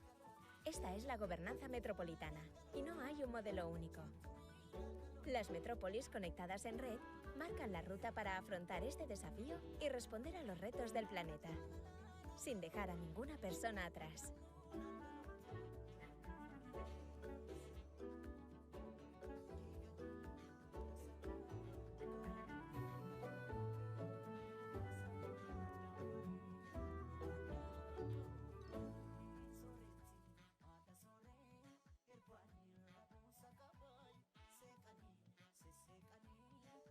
If I live in a city and commute to another every day, who can ensure that I do so safely? Where exactly do cities start? Where do they end? As their residents, we routinely require a series of services to thrive, and these needs are the ones of millions of people simultaneously.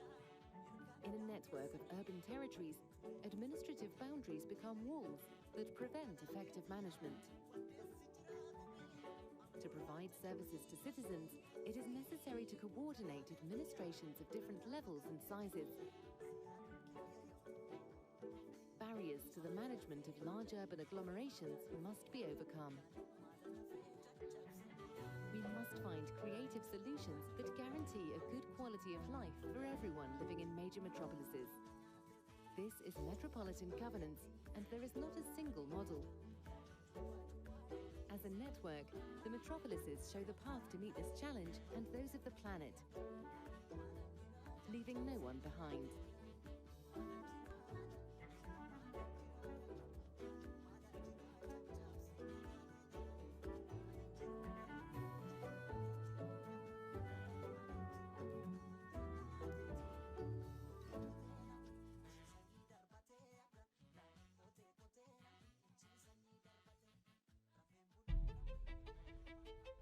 The planet is experiencing changes at a speed that's never been seen before. Every day, new challenges arise that make us completely rethink what our world will be like in the future. The time has come to think differently and to join the Forum of Regions. Territories and regions can bring a new perspective to be part of the solution by playing a key role in responding to essential issues such as food sovereignty, social justice, or multi-level governance. Because cohesive, competitive, and connected territories are unstoppable. Unstoppable to generate new opportunities for people. Unstoppable to make urban agendas a reality. Unstoppable to find nature-based solutions. Unstoppable to advance digitalization. Unstoppable to promote economic rebalancing. Because when territories come together, they are unstoppable. Together, unstoppable.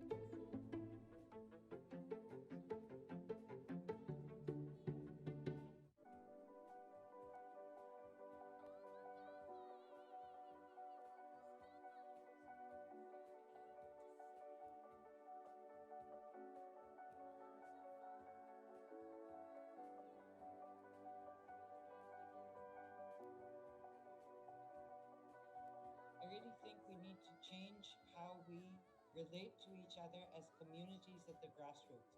And I think that means changing how local governments function and how the local governments are linked to your national, provincial, whatever it is, and higher levels. If we do not bring people together at that level to be more sustainable, to be helping each other, I think we're not going to be sustainable as a planet. From UCLG, we need to think recognition of the diversity and redistribution. We need to recognize, to place inequality, we need to feminize politics. I will promote the co-creation and network of academics to be part of this movement for innovative development of our cities around the world. This is a seminal year for advancing the global climate change agenda. Climate change is one thing you cannot self-isolate from. You certainly can't vaccinate a city again. And if we can really explore what it means to activate, to let loose radical imaginaries, I think that will feed into a lot of the technical policy issues that we've already listed. We really need to focus on trying to build interurban system, and two priorities within that. One is to address the question of the commons in Jalpur, and that is we have to look at the global financial system and how the intergovernmental financial system works within the nations we're talking about. There is an urgency for UCLG to take its mandate and your understanding of the politics and your most direct relationship with citizens and put in the technical component. The retooling of the multilateral system, including the reform of the United Nations, has a built-in mechanism to ensure a sustained and meaningful voice and participation of local and regional government. Thank you. Thank you. Thanks, Emilia. Thank you. Thanks. Thank you very much.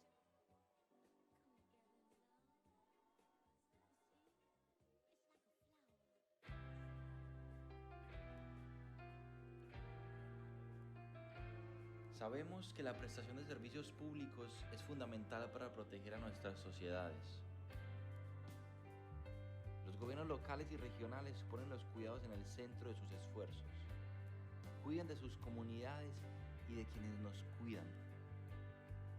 Debemos transitar juntos hacia un futuro mejor. La transformación está en nuestras manos. El municipalismo está liderando esa transformación en todo el mundo. Estamos pasando de la inclusión a los cuidados. Estamos pasando de hablar de igualdad a una nueva manera feminista de hacer política, yendo más allá de la transición hacia la transformación ecológica. Estamos al servicio de nuestras comunidades en todo lo que hacemos. Necesitamos democracia local y diálogo. Tenemos que seguir escuchando, incidiendo y aprendiendo. Todo el mundo tiene que contribuir a dar forma al futuro, un horizonte compartido que no deje a nadie atrás. Lideremos el camino hacia nuestra agenda común. Está en nuestras manos desvelar los nuevos bienes comunes esenciales. La cultura es esencial. La tecnología al servicio de las comunidades es esencial. La sanidad universal y el acceso a las vacunas es esencial. El feminismo es esencial. Quienes nos cuidan son esenciales. Los diálogos intergeneracionales son esenciales. Nuestro tiempo es un bien esencial. Debemos reconocer que la forma en que lo invertimos es desigual y esto afecta a la capacidad de disfrutar de nuestras vidas dignamente. Tenemos que rediseñar nuestras ciudades, territorios y modelos de trabajo para transformar esta situación. Ciudades y gobiernos locales unidos está aquí para facilitar este viaje que ha comenzado en nuestras pantallas, hasta que nos demos la mano de nuevo.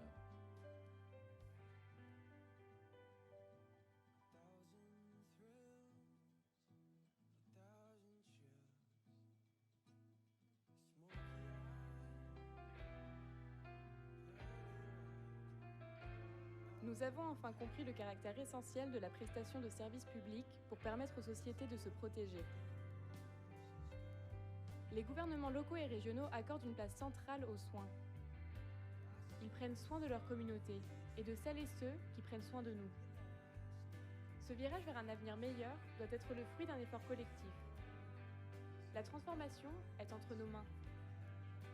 Partout dans le monde, le municipalisme montre la voie de la transformation. Nous allons au-delà de l'inclusion pour prendre soin. Nous passons de la notion d'égalité à une autre manière de faire de la politique plus féministe. Nous dépassons la transition écologique pour aller vers une transformation écologique. Être au service de nos communautés est au cœur de toutes nos actions. Nous avons besoin de démocratie locale, nous avons besoin de dialogue. Nous devons continuer à écouter, à défendre et à apprendre. Tout le monde doit contribuer à façonner l'avenir. Un horizon en commun qui ne laisse personne pour compte.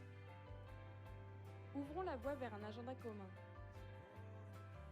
Il nous appartient de mettre en avant les nouveaux biens communs essentiels. La culture est essentielle. La technologie au service des communautés est essentielle. Le soin de santé universel et l'accès aux vaccins pour toutes et tous sont essentiels. Le féminisme est essentiel. Celles et ceux qui prennent soin de nous sont essentiels. Les dialogues intergénérationnels sont essentiels. Notre temps est un bien essentiel. En tant que tel, la façon dont nous l'occupons est inégale, et cela affecte notre capacité à profiter de notre vie dignement. Nous devons repenser nos villes, nos territoires et nos modes de travail pour transformer cela. Cité et gouvernements locaux unis se tient prête à faciliter ce voyage, qui a commencé sur nos écrans en attendant que nous puissions de nouveau nous serrer la main.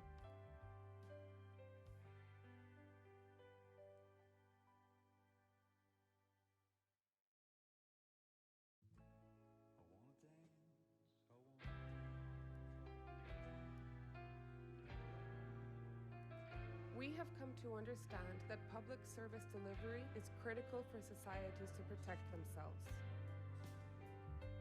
Local and regional governments put care at the center of their efforts. They care for their communities and they care for those who are caring for us. This shift towards a brighter future needs to be a collective effort. Transformation is in our hands. Municipalism around the world is leading transformation. We are moving from inclusion to caring. We are moving from equality to a new feminist way of going about politics.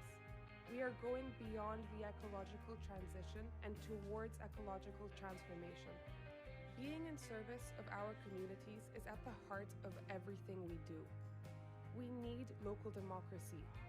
We need dialogue. We need to keep listening, advocating, and learning. Everyone needs to contribute to shape the future, a shared horizon that leaves no one behind. Let us lead the way towards our common agenda. It is in our hands to unveil the new essential common goods. Culture is essential. Making technology at the service of communities is essential. Universal healthcare and access to vaccines is essential. Feminism is essential. Those that care for us are essential. Intergenerational dialogues are essential. Time is an essential good. As such, the way we spend it is unequal, and this affects our ability to enjoy our lives with dignity. We need to redesign our cities, territories, and work patterns to transform this. United Cities and local governments is here to facilitate this journey that has started in our screens.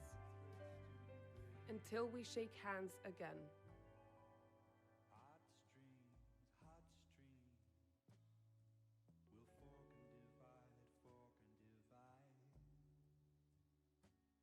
Si je vis dans une ville et dans mon quotidien je me déplace dans une autre, de qui dépend que je puisse le faire de manière sûre? Où commencent et finissent les villes? Nous, qui les habitons, nous avons besoin de services pour construire notre quotidien. Ces besoins sont ceux de millions de personnes en simultané. Dans un tissu de territoires urbains, les frontières administratives deviennent des murs, empêchant une gestion efficace. Pour fournir des services aux citoyens et citoyennes, il faut coordonner des administrations de différents niveaux et tailles. Les obstacles entravant la gestion des grandes agglomérations urbaines doivent être surmontés. Nous devons trouver des solutions créatives garantissant une bonne qualité de vie à chacune des personnes vivant dans les grandes métropoles. C'est la gouvernance métropolitaine, il n'y a pas de modèle unique. Les métropoles, connectées en réseau, marquent le chemin pour relever ces défis ainsi que ceux de la planète. Ne laissant personne pour compte.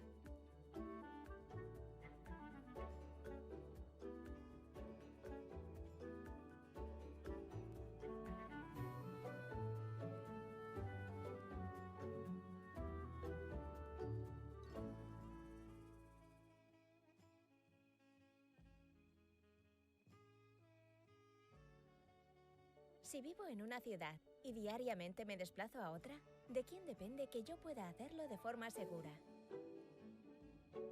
¿Dónde empiezan y acaban las ciudades? Quienes las habitamos, requerimos de servicios para construir nuestro día a día. Son necesidades simultáneas de millones de personas. En una malla de territorios urbanos, los límites administrativos devienen muros que impiden una gestión eficaz. Para proveer servicios a la ciudadanía, es necesario coordinar administraciones de distintos niveles y tamaños. Se deben superar los obstáculos que dificultan la gestión de las grandes aglomeraciones urbanas.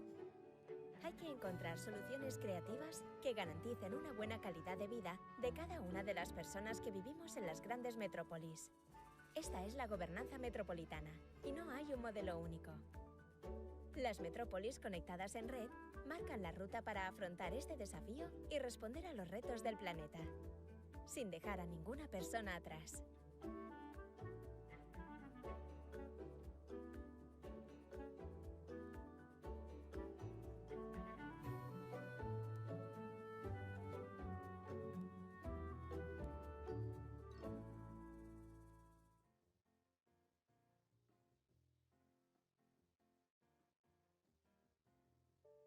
If I live in a city and commute to another every day, who can ensure that I do so safely?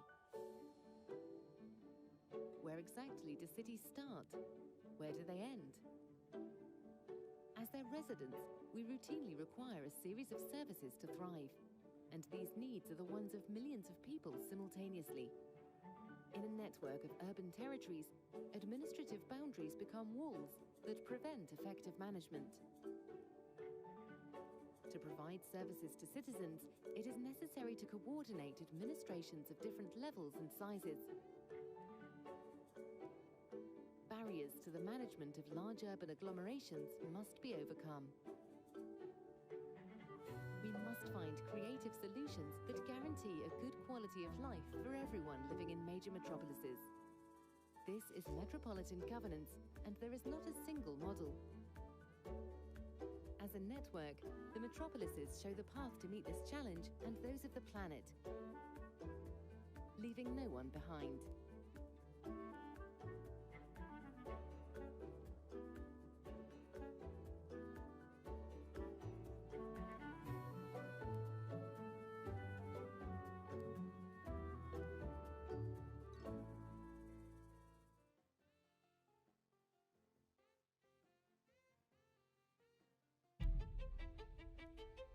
The planet is experiencing changes at a speed that's never been seen before.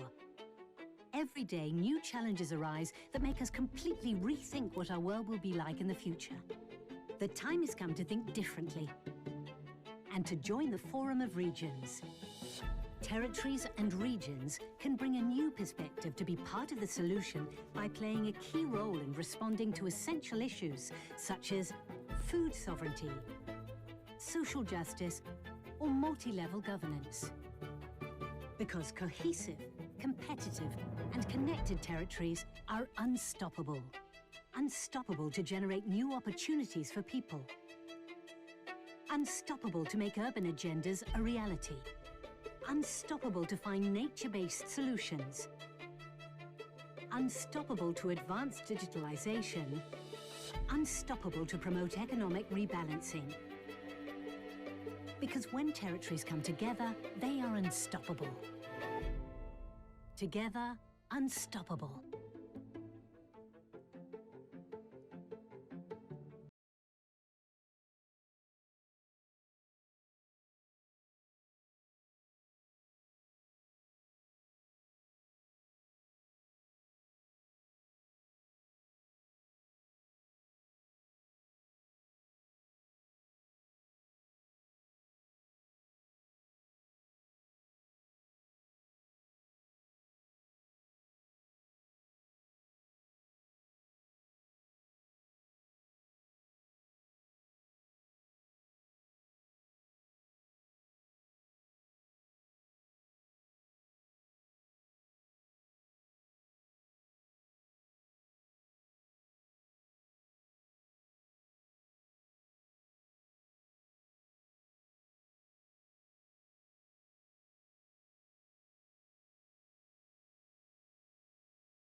the reform of the United Nations has a built-in mechanism to ensure a sustained and meaningful voice and participation of local and regional government. Thank you.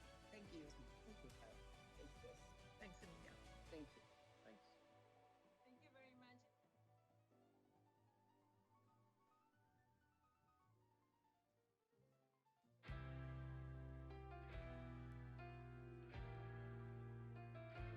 Sabemos que la prestación de servicios públicos es fundamental para proteger a nuestras sociedades.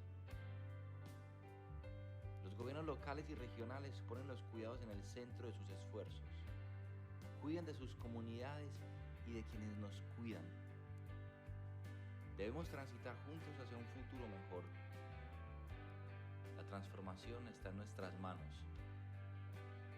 El municipalismo está liderando esa transformación en todo el mundo. Estamos pasando de la inclusión a los cuidados. Estamos pasando de hablar de igualdad a una nueva manera feminista de hacer política, yendo más allá de la transición hacia la transformación ecológica. Estamos al servicio de nuestras comunidades en todo lo que hacemos. Necesitamos democracia local y diálogo. Tenemos que seguir escuchando, incidiendo y aprendiendo. Todo el mundo tiene que contribuir a dar forma al futuro, un horizonte compartido que no deje a nadie atrás. Lideremos el camino hacia nuestra agenda común. Está en nuestras manos desvelar los nuevos bienes comunes esenciales. La cultura es esencial. La tecnología al servicio de las comunidades es esencial. La sanidad universal y el acceso a las vacunas es esencial. El feminismo es esencial. Quienes nos cuidan son esenciales. Los diálogos intergeneracionales son esenciales. Nuestro tiempo es un bien esencial. Debemos reconocer que la forma en que lo invertimos es desigual y esto afecta a la capacidad de disfrutar de nuestras vidas dignamente. Tenemos que rediseñar nuestras ciudades, territorios y modelos de trabajo para transformar esta situación. Ciudades y gobiernos locales unidos está aquí para facilitar este viaje que ha comenzado en nuestras pantallas, hasta que nos demos la mano de nuevo.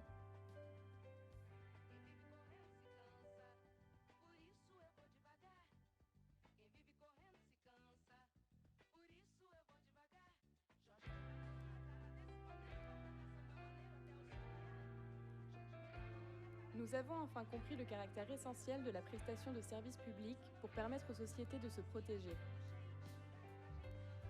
Les gouvernements locaux et régionaux accordent une place centrale aux soins. Ils prennent soin de leur communauté et de celles et ceux qui prennent soin de nous. Ce virage vers un avenir meilleur doit être le fruit d'un effort collectif. La transformation est entre nos mains. Partout dans le monde, le municipalisme montre la voie de la transformation. Nous allons au-delà de l'inclusion pour prendre soin. Nous passons de la notion d'égalité à une autre manière de faire de la politique plus féministe. Nous dépassons la transition écologique pour aller vers une transformation écologique. Être au service de nos communautés est au cœur de toutes nos actions. Nous avons besoin de démocratie locale, nous avons besoin de dialogue. Nous devons continuer à écouter, à défendre et à apprendre. Tout le monde doit contribuer à façonner l'avenir. Un horizon en commun qui ne laisse personne pour compte. Ouvrons la voie vers un agenda commun. Il nous appartient de mettre en avant les nouveaux biens communs essentiels. La culture est essentielle. La technologie au service des communautés est essentielle. Le soin de santé universel et l'accès aux vaccins pour toutes et tous sont essentiels. Le féminisme est essentiel. Celles et ceux qui prennent soin de nous sont essentiels. Les dialogues intergénérationnels sont essentiels. Notre temps est un bien essentiel. En tant que tel, la façon dont nous l'occupons est inégale et cela affecte notre capacité à profiter de notre vie dignement. Nous devons repenser nos villes, nos territoires et nos modes de travail pour transformer cela. Cités et gouvernements locaux unis se tient prête à faciliter ce voyage, qui a commencé sur nos écrans en attendant que nous puissions de nouveau nous serrer la main.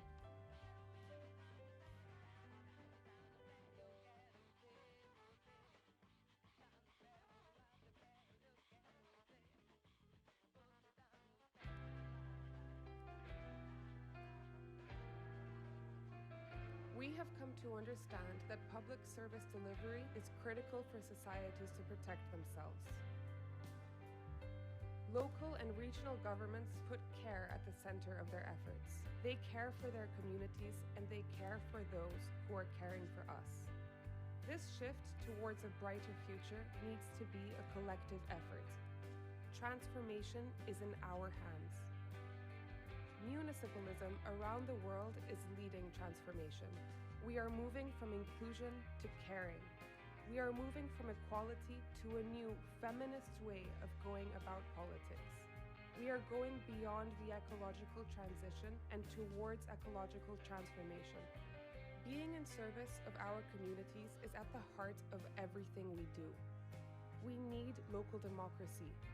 We need dialogue.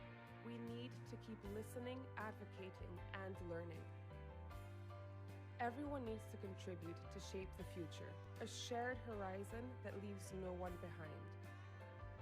Let us lead the way towards our common agenda. It is in our hands to unveil the new essential common goods. Culture is essential. Making technology at the service of communities is essential. Universal healthcare and access to vaccines is essential. Feminism is essential.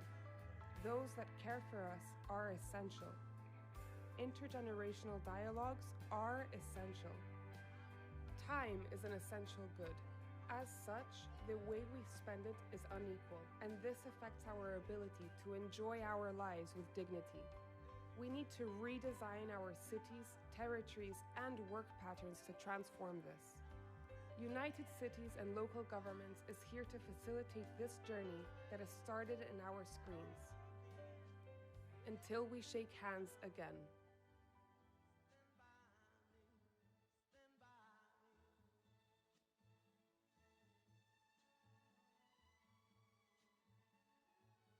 Si je vis dans une ville et dans mon quotidien je me déplace dans une autre, de qui dépend que je puisse le faire de manière sûre? Où commencent et finissent les villes? Nous, qui les habitons, nous avons besoin de services pour construire notre quotidien. Ces besoins sont ceux de millions de personnes en simultané. Dans un tissu de territoires urbains, les frontières administratives deviennent des murs, empêchant une gestion efficace. Pour fournir des services aux citoyens et citoyennes, il faut coordonner des administrations de différents niveaux et tailles. Les obstacles entravant la gestion des grandes agglomérations urbaines doivent être surmontés. Nous devons trouver des solutions créatives garantissant une bonne qualité de vie à chacune des personnes vivant dans les grandes métropoles. C'est la gouvernance métropolitaine et il n'y a pas de modèle unique. Les métropoles, connectées en réseau, marquent le chemin pour relever ces défis ainsi que ceux de la planète. Ne laissant personne pour compte.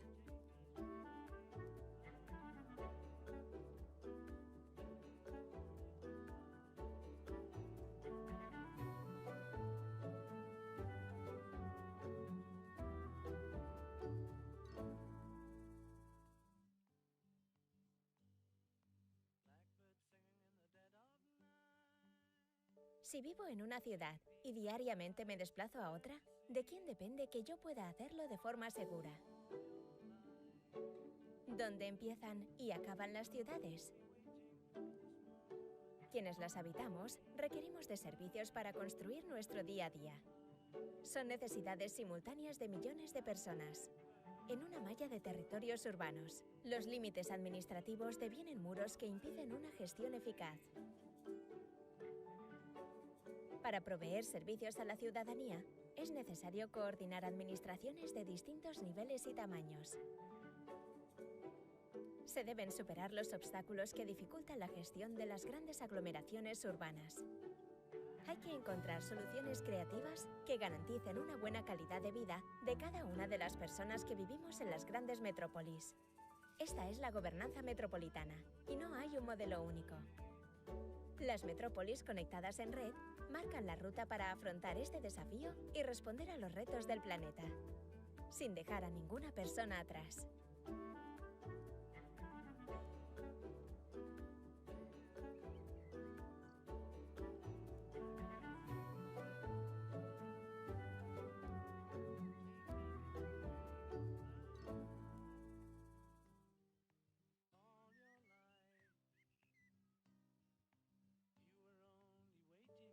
If I live in a city and commute to another every day, who can ensure that I do so safely? Where exactly do cities start? Where do they end? As their residents, we routinely require a series of services to thrive, and these needs are the ones of millions of people simultaneously. In a network of urban territories, administrative boundaries become walls that prevent effective management. To provide services to citizens, it is necessary to coordinate administrations of different levels and sizes.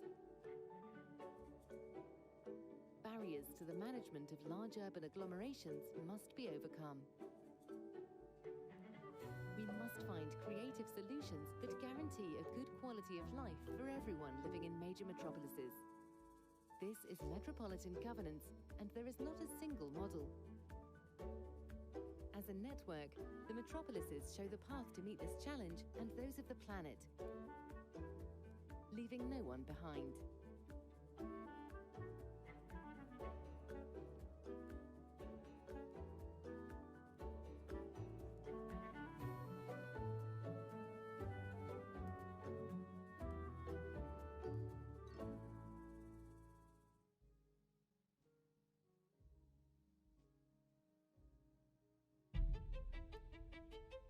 The planet is experiencing changes at a speed that's never been seen before. Every day, new challenges arise that make us completely rethink what our world will be like in the future. The time has come to think differently and to join the Forum of Regions.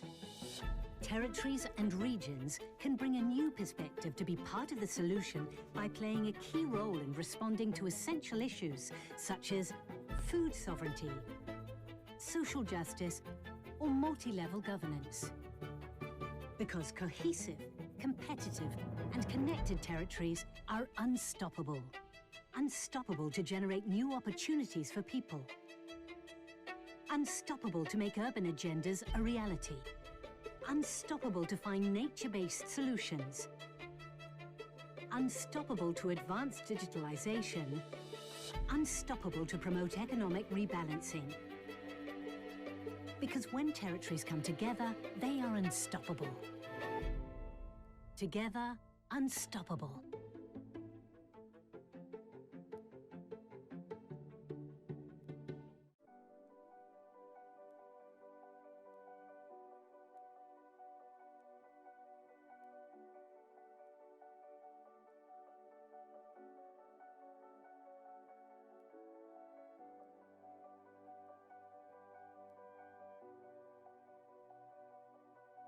I really think we need to change how we relate to each other as communities at the grassroots.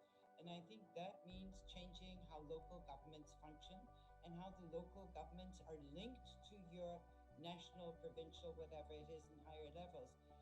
If we do not bring people together at that level to be more sustainable, to be helping each other, I think we're not going to be sustainable as a planet. From UCLG, we need to think recognition of the diversity and redistribution. We need to recognize, to place inequality, we need to feminize politics. I will promote the co-creation and network of academics to be part of this movement for innovative development of our cities around the world.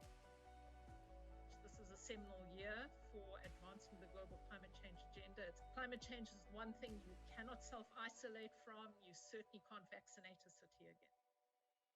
And if we can really explore what it means to activate, to let loose radical imaginaries, I think that will feed into a lot of the technical policy issues that we've already listed. We really need to focus on trying to build inter-urban system, and two priorities within that. One is to address the question of the commons is dealt with, and that is we have to look at the global financial system and how the intergovernmental financial system works within the nation we're talking about. There is an urgency for UCLG to take its mandate and your understanding of the politics and your most direct relationship with citizens and put in the technical component. The retooling of the multilateral system, including the reform of the United Nations, has a built-in mechanism to ensure a sustained and meaningful voice and participation of local and regional government. Thank you. Thank you. Thank you, Carol. Thanks, Emilia. Thank you. Thanks. Thank you very much.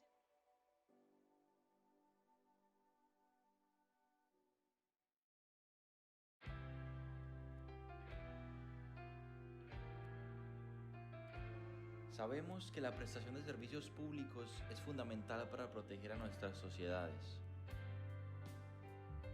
Los gobiernos locales y regionales ponen los cuidados en el centro de sus esfuerzos. Cuidan de sus comunidades y de quienes nos cuidan. Debemos transitar juntos hacia un futuro mejor. La transformación está en nuestras manos. El municipalismo está liderando esa transformación en todo el mundo. Estamos pasando de la inclusión a los cuidados.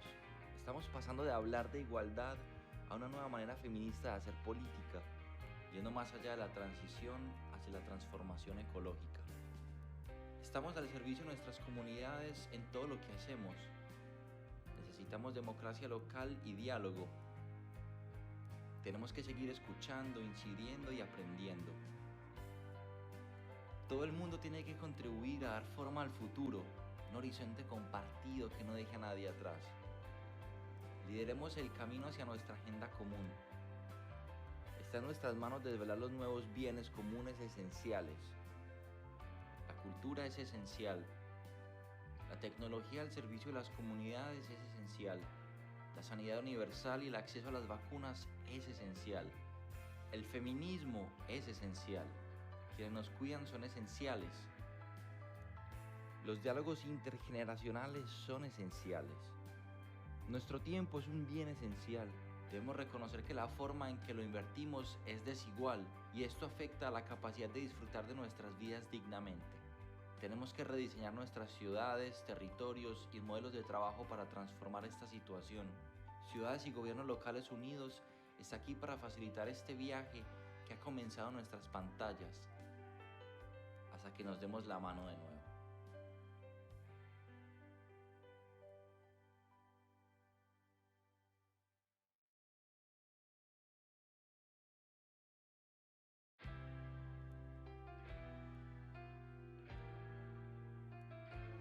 Nous avons enfin compris le caractère essentiel de la prestation de services publics pour permettre aux sociétés de se protéger.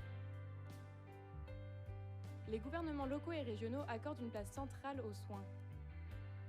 Ils prennent soin de leur communauté et de celles et ceux qui prennent soin de nous.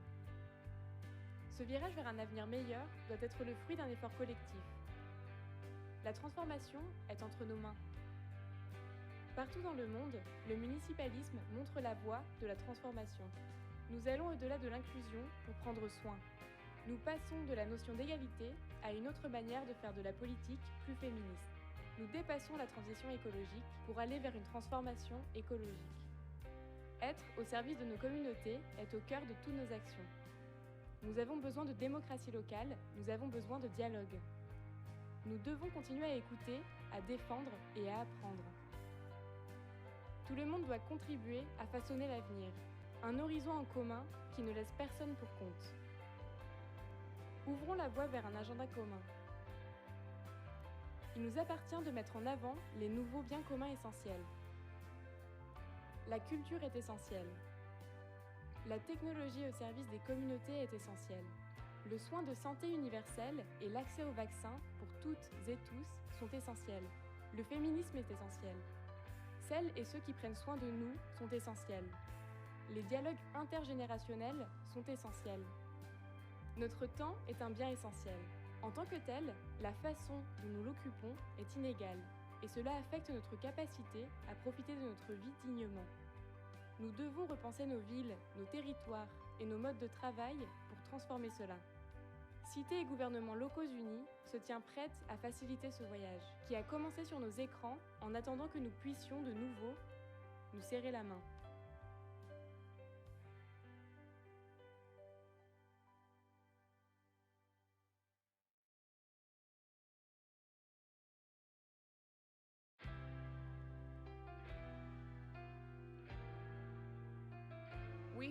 to understand that public service delivery is critical for societies to protect themselves. Local and regional governments put care at the center of their efforts. They care for their communities and they care for those who are caring for us. This shift towards a brighter future needs to be a collective effort. Transformation is in our hands. Municipalism around the world is leading transformation. We are moving from inclusion to caring. We are moving from equality to a new feminist way of going about politics. We are going beyond the ecological transition and towards ecological transformation. Being in service of our communities is at the heart of everything we do. We need local democracy. We need dialogue. We need to keep listening, advocating, and learning. Everyone needs to contribute to shape the future, a shared horizon that leaves no one behind. Let us lead the way towards our common agenda. It is in our hands to unveil the new essential common goods. Culture is essential. Making technology at the service of communities is essential. Universal healthcare and access to vaccines is essential. Feminism is essential. Those that care for us are essential. Intergenerational dialogues are essential. Time is an essential good. As such, the way we spend it is unequal, and this affects our ability to enjoy our lives with dignity. We need to redesign our cities, territories, and work patterns to transform this. United Cities and Local Governments is here to facilitate this journey that has started in our screens.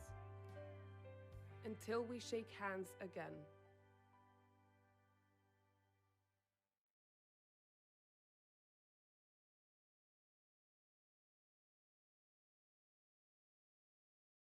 Si je vis dans une ville et dans mon quotidien je me déplace dans une autre, de qui dépend que je puisse le faire de manière sûre? Où commencent et finissent les villes?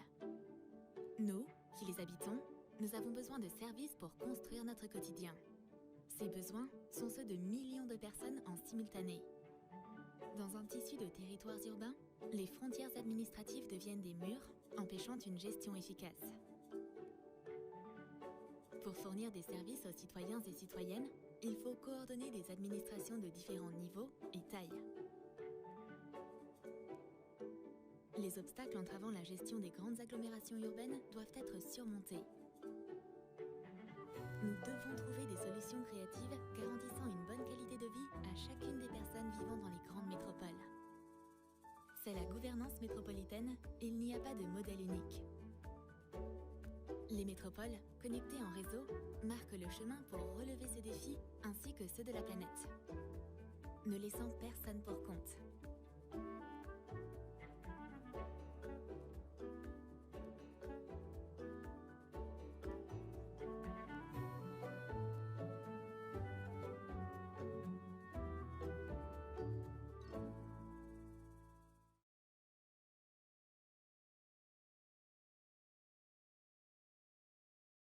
Si vivo en una ciudad y diariamente me desplazo a otra, ¿de quién depende que yo pueda hacerlo de forma segura? ¿Dónde empiezan y acaban las ciudades?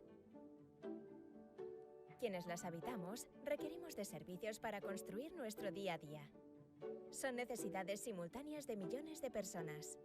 En una malla de territorios urbanos, los límites administrativos devienen muros que impiden una gestión eficaz. Para proveer servicios a la ciudadanía, es necesario coordinar administraciones de distintos niveles y tamaños. Se deben superar los obstáculos que dificultan la gestión de las grandes aglomeraciones urbanas. Hay que encontrar soluciones creativas que garanticen una buena calidad de vida de cada una de las personas que vivimos en las grandes metrópolis. Esta es la gobernanza metropolitana, y no hay un modelo único. Las metrópolis conectadas en red marcan la ruta para afrontar este desafío y responder a los retos del planeta, sin dejar a ninguna persona atrás.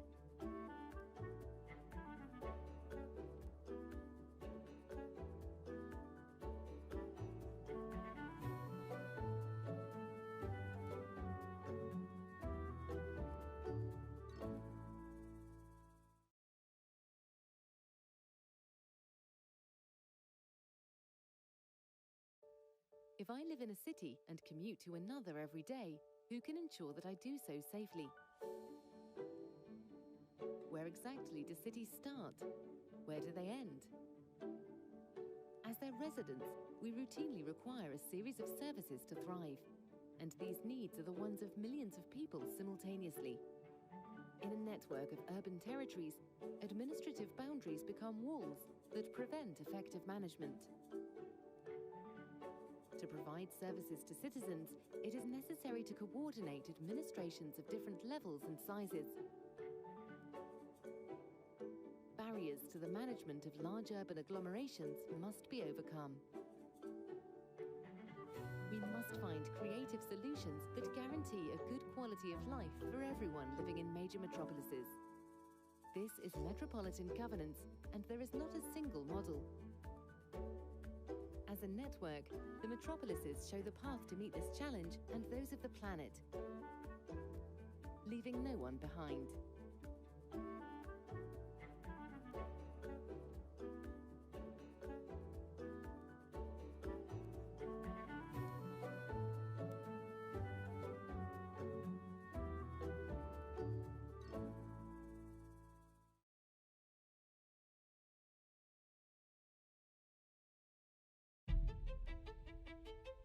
The planet is experiencing changes at a speed that's never been seen before.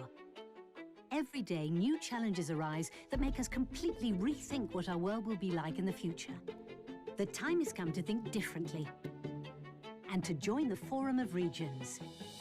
Territories and regions can bring a new perspective to be part of the solution by playing a key role in responding to essential issues such as food sovereignty, social justice, or multi-level governance. Because cohesive, competitive, and connected territories are unstoppable. Unstoppable to generate new opportunities for people. Unstoppable to make urban agendas a reality. Unstoppable to find nature-based solutions. Unstoppable to advance digitalization. Unstoppable to promote economic rebalancing. Because when territories come together, they are unstoppable.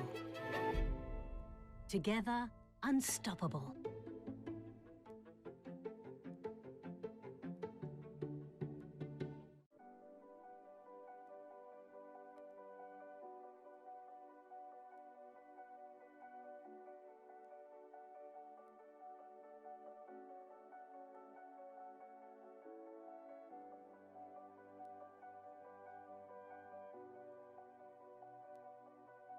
I really think we need to change how we relate to each other as communities at the grassroots. And I think that means changing how local governments function and how the local governments are linked to your national, provincial, whatever it is, in higher levels. If we do not bring people together at that level to be more sustainable, to be helping each other, I think we're not going to be sustainable as a planet. From UCLG, we need to think recognition of the diversity and redistribution. We need to recognize, to place inequality, we need to feminize politics. I will promote the co-creation and network of academics to be part of this movement for innovative development of our cities around the world. This is a seminal year for advancing the global climate change agenda. Climate change is one thing you cannot self-isolate from. You certainly can't vaccinate a city again. And if we can really explore what it means to activate, to let loose radical imaginaries, I think that will feed into a lot of the technical policy issues that we've already listed. We really need to focus on trying to build inter-urban system, and two priorities within that. One is to address the question of the commons is dealt with, and that is we have to look at the global financial system and how the intergovernmental financial system works within the nations we're talking about. There is an urgency for UCLG to take its mandate and your understanding of the politics and your most direct relationship with citizens and put in the technical component. The retooling of the multilateral system, including the reform of the United Nations, has a built-in mechanism to ensure a sustained and meaningful voice and participation of local and regional government. Thank you. Thank you. Thanks, Emilia. Thank you. Thanks. Thank you very much.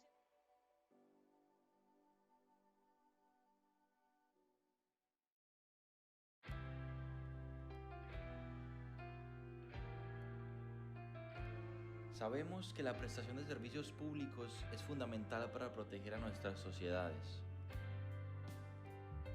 Los gobiernos locales y regionales ponen los cuidados en el centro de sus esfuerzos. Cuidan de sus comunidades y de quienes nos cuidan. Debemos transitar juntos hacia un futuro mejor.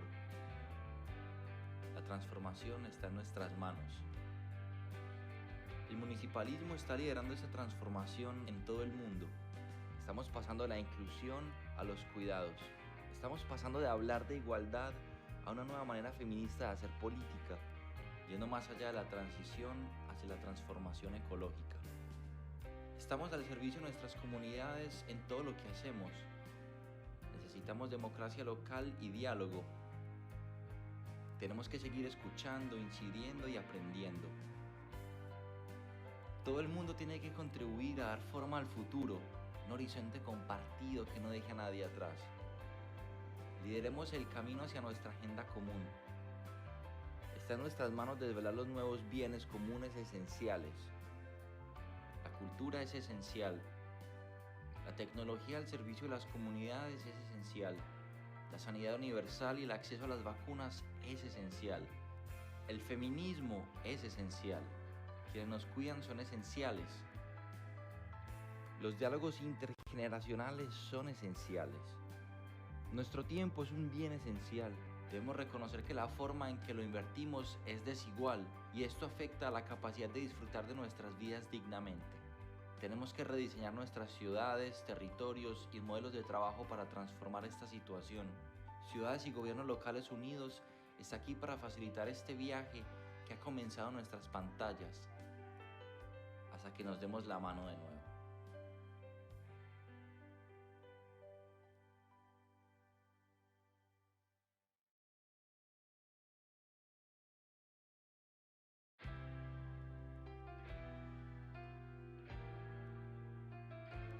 Nous avons enfin compris le caractère essentiel de la prestation de services publics pour permettre aux sociétés de se protéger. Les gouvernements locaux et régionaux accordent une place centrale aux soins. Ils prennent soin de leur communauté et de celles et ceux qui prennent soin de nous. Ce virage vers un avenir meilleur doit être le fruit d'un effort collectif. La transformation est entre nos mains. Partout dans le monde, le municipalisme montre la voie de la transformation. Nous allons au-delà de l'inclusion pour prendre soin. Nous passons de la notion d'égalité à une autre manière de faire de la politique plus féministe. Nous dépassons la transition écologique pour aller vers une transformation écologique. Être au service de nos communautés est au cœur de toutes nos actions. Nous avons besoin de démocratie locale, nous avons besoin de dialogue. Nous devons continuer à écouter, à défendre et à apprendre. Tout le monde doit contribuer à façonner l'avenir.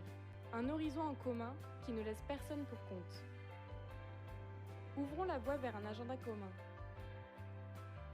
Il nous appartient de mettre en avant les nouveaux biens communs essentiels. La culture est essentielle. La technologie au service des communautés est essentielle. Le soin de santé universel et l'accès aux vaccins pour toutes et tous sont essentiels. Le féminisme est essentiel. Celles et ceux qui prennent soin de nous sont essentiels. Les dialogues intergénérationnels sont essentiels. Notre temps est un bien essentiel. En tant que tel, la façon dont nous l'occupons est inégale et cela affecte notre capacité à profiter de notre vie dignement. Nous devons repenser nos villes, nos territoires et nos modes de travail pour transformer cela. Cité et gouvernements locaux unis se tient prête à faciliter ce voyage, qui a commencé sur nos écrans en attendant que nous puissions de nouveau nous serrer la main.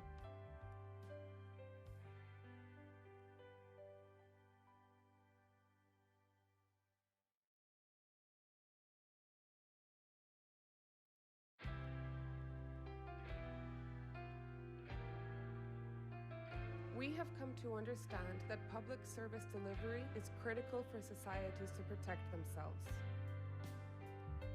Local and regional governments put care at the center of their efforts. They care for their communities and they care for those who are caring for us. This shift towards a brighter future needs to be a collective effort. Transformation is in our hands. Municipalism around the world is leading transformation. We are moving from inclusion to caring. We are moving from equality to a new feminist way of going about politics. We are going beyond the ecological transition and towards ecological transformation. Being in service of our communities is at the heart of everything we do. We need local democracy. We need dialogue.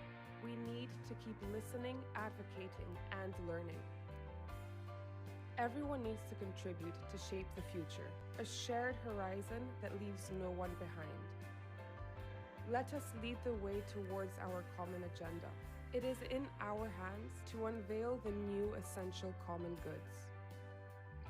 Culture is essential.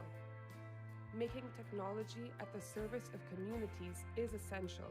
Universal healthcare and access to vaccines is essential. Feminism is essential. Those that care for us are essential. Intergenerational dialogues are essential. Time is an essential good.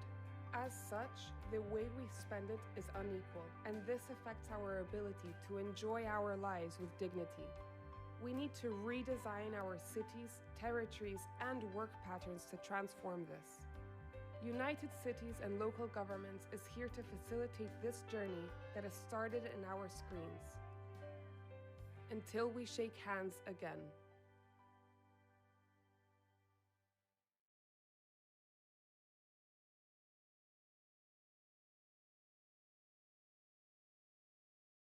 Si je vis dans une ville et dans mon quotidien je me déplace dans une autre, de qui dépend que je puisse le faire de manière sûre? Où commencent et finissent les villes? Nous, qui les habitons, nous avons besoin de services pour construire notre quotidien. Ces besoins sont ceux de millions de personnes en simultané. Dans un tissu de territoires urbains, les frontières administratives deviennent des murs, empêchant une gestion efficace. Pour fournir des services aux citoyens et citoyennes, il faut coordonner des administrations de différents niveaux et tailles. Les obstacles entravant la gestion des grandes agglomérations urbaines doivent être surmontés.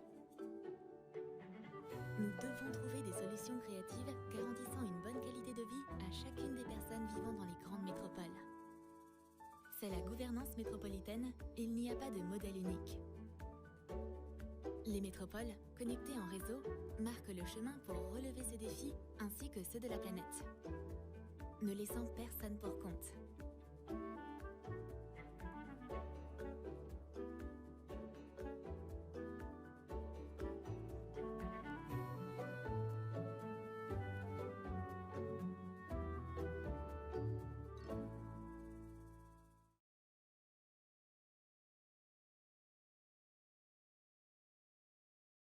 Si vivo en una ciudad y diariamente me desplazo a otra, ¿de quién depende que yo pueda hacerlo de forma segura? ¿Dónde empiezan y acaban las ciudades?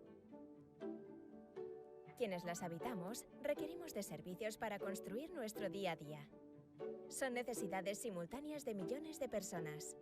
En una malla de territorios urbanos, los límites administrativos devienen muros que impiden una gestión eficaz. Para proveer servicios a la ciudadanía, es necesario coordinar administraciones de distintos niveles y tamaños. Se deben superar los obstáculos que dificultan la gestión de las grandes aglomeraciones urbanas. Hay que encontrar soluciones creativas que garanticen una buena calidad de vida de cada una de las personas que vivimos en las grandes metrópolis. Esta es la gobernanza metropolitana, y no hay un modelo único. Las metrópolis conectadas en red marcan la ruta para afrontar este desafío y responder a los retos del planeta, sin dejar a ninguna persona atrás.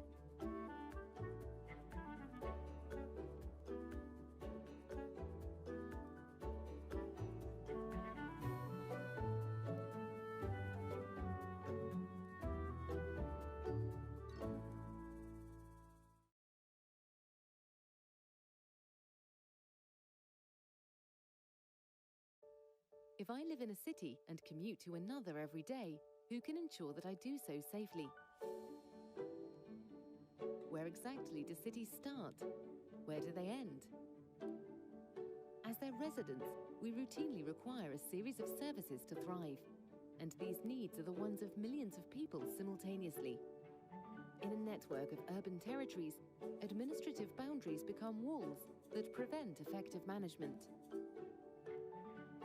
To provide services to citizens, it is necessary to coordinate administrations of different levels and sizes. Barriers to the management of large urban agglomerations must be overcome. We must find creative solutions that guarantee a good quality of life for everyone living in major metropolises. This is metropolitan governance, and there is not a single model. As a network, the metropolises show the path to meet this challenge and those of the planet, leaving no one behind.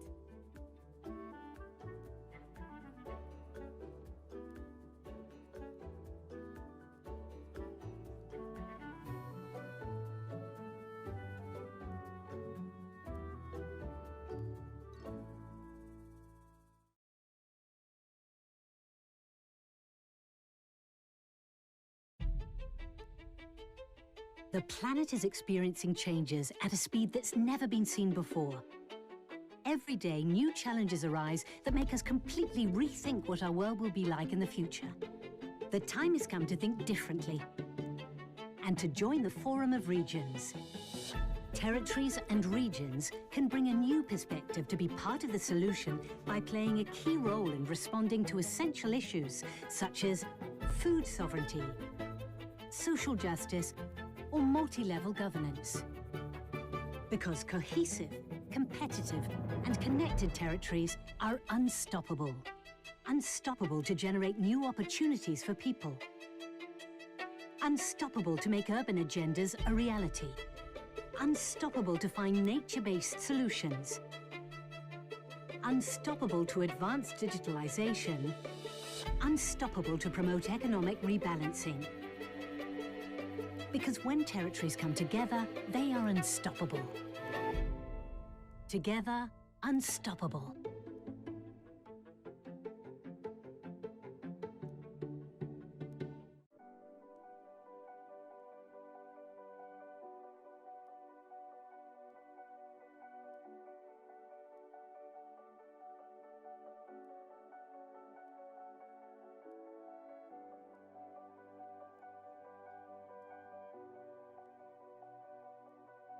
I really think we need to change how we relate to each other as communities at the grassroots. And I think that means changing how local governments function and how the local governments are linked to your national, provincial, whatever it is, and higher levels. If we do not bring people together at that level to be more sustainable, to be helping each other, I think we're not going to be sustainable as a planet. From UCLG, we need to think recognition of the diversity and redistribution. We need to recognize, to place inequality, we need to feminize politics. I will promote the co-creation and network of academics to be part of this movement for innovative development of our cities around the world. This is a seminal year for advancing the global climate change agenda. Climate change is one thing you cannot self-isolate from. You certainly can't vaccinate a city again. And if we can really explore what it means to activate, to let loose radical imaginaries, I think that will feed into a lot of the technical policy issues that we've already listed. We really need to focus on trying to build inter-urban system, and two priorities within that. One is to address the question of the commons is dealt with, and that is we have to look at the global financial system and how the intergovernmental financial system works within the nations we're talking about. There is an urgency for UCLG to take its mandate and your understanding of the politics and your most direct relationship with citizens and put in the technical component. The retooling of the multilateral system, including the reform of the United Nations, has a built-in mechanism to ensure a sustained and meaningful voice and participation of local and regional government. Thank you. Thank you. Thank you. Thanks, Emilia. Thank you. Thanks. Thank you very much.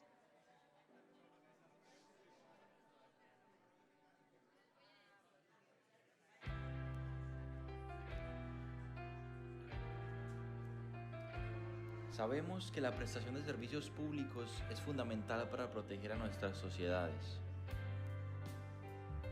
Los gobiernos locales y regionales ponen los cuidados en el centro de sus esfuerzos. Cuidan de sus comunidades y de quienes nos cuidan. Debemos transitar juntos hacia un futuro mejor. La transformación está en nuestras manos. El municipalismo está liderando esa transformación en todo el mundo. Estamos pasando de la inclusión a los cuidados. Estamos pasando de hablar de igualdad a una nueva manera feminista de hacer política, yendo más allá de la transición hacia la transformación ecológica. Estamos al servicio de nuestras comunidades en todo lo que hacemos. Necesitamos democracia local y diálogo. Tenemos que seguir escuchando, incidiendo y aprendiendo. Todo el mundo tiene que contribuir a dar forma al futuro, un horizonte compartido que no deje a nadie atrás. Lideremos el camino hacia nuestra agenda común. Está en nuestras manos desvelar los nuevos bienes comunes esenciales. La cultura es esencial. La tecnología al servicio de las comunidades es esencial. La sanidad universal y el acceso a las vacunas es esencial. El feminismo es esencial. Quienes nos cuidan son esenciales. Los diálogos intergeneracionales son esenciales. Nuestro tiempo es un bien esencial. Debemos reconocer que la forma en que lo invertimos es desigual y esto afecta a la capacidad de disfrutar de nuestras vidas dignamente. Tenemos que rediseñar nuestras ciudades, territorios y modelos de trabajo para transformar esta situación. Ciudades y gobiernos locales unidos está aquí para facilitar este viaje que ha comenzado en nuestras pantallas, hasta que nos demos la mano de nuevo.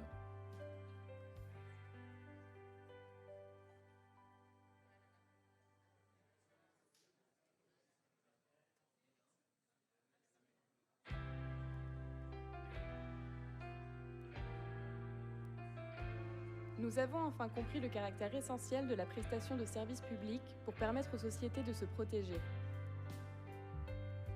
Les gouvernements locaux et régionaux accordent une place centrale aux soins. Ils prennent soin de leur communauté et de celles et ceux qui prennent soin de nous. Ce virage vers un avenir meilleur doit être le fruit d'un effort collectif.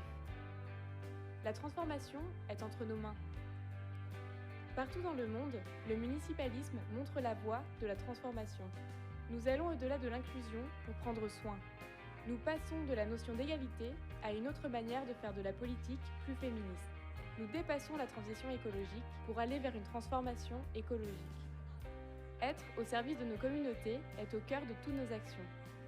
Nous avons besoin de démocratie locale, nous avons besoin de dialogue. Nous devons continuer à écouter, à défendre et à apprendre. Tout le monde doit contribuer à façonner l'avenir. Un horizon en commun qui ne laisse personne pour compte. Ouvrons la voie vers un agenda commun. Il nous appartient de mettre en avant les nouveaux biens communs essentiels. La culture est essentielle. La technologie au service des communautés est essentielle. Le soin de santé universel et l'accès aux vaccins pour toutes et tous sont essentiels. Le féminisme est essentiel. Celles et ceux qui prennent soin de nous sont essentiels. Les dialogues intergénérationnels sont essentiels. Notre temps est un bien essentiel. En tant que tel, la façon dont nous l'occupons est inégale et cela affecte notre capacité à profiter de notre vie dignement. Nous devons repenser nos villes, nos territoires et nos modes de travail pour transformer cela.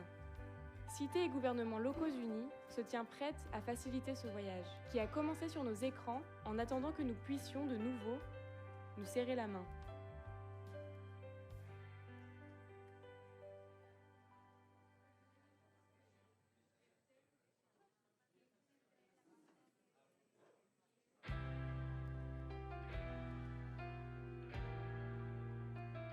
We have come to understand that public service delivery is critical for societies to protect themselves.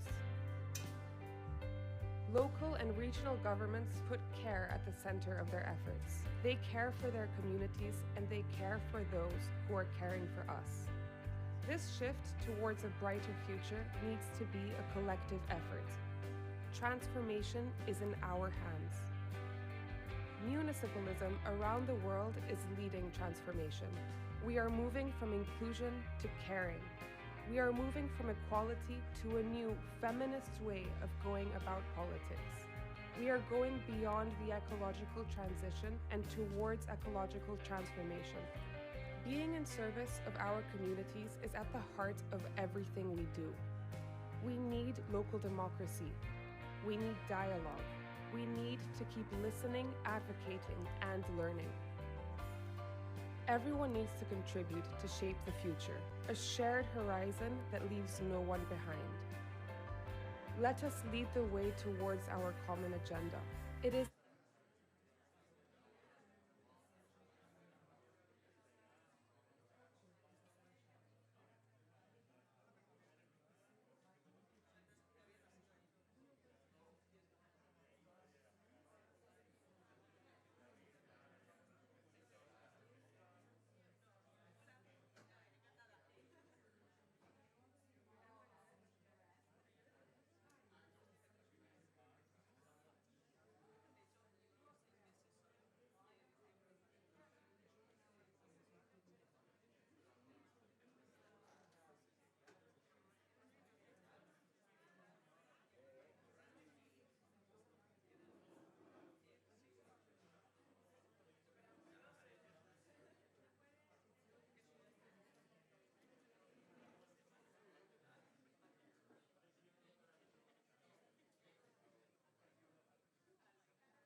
Emilia, ¿presento o sales directamente?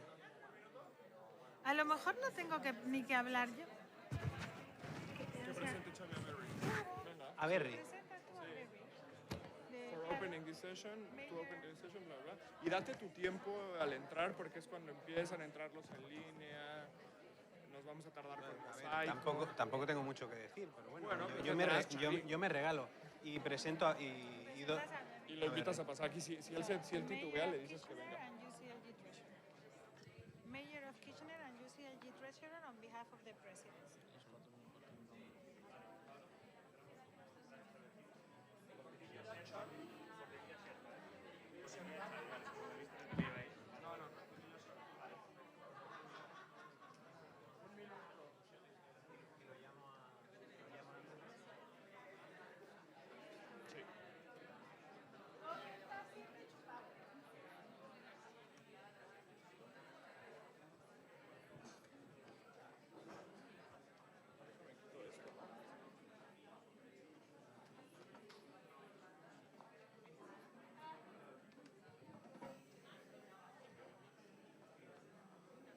Xavi.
Hello, hello. Oops. Welcome back. Welcome back. We hope you had a good lunch. And welcome back to this very last session of this UCLG Retreat 2022. And it's a very interesting session. It's a high-level political debate with the UCLG leadership on the UCLG shared vision for urban and territorial equality. We would like to remind you that interpretation is available for Spanish, French, English, Turkish, and Russian for this session.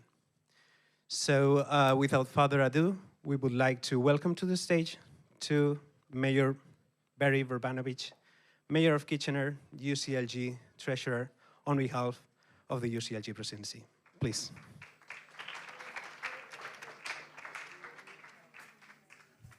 Thank you very much, Xavi, and it's a real pleasure to join all of you. And I have to say in the beginning, one of the things that's been really exciting about this retreat is seeing some of the other staff from UCLG who normally don't engage in speaking roles, actually engaging in speaking roles. So kudos to you and all of you who for the first time are doing some of this. It's been absolutely wonderful.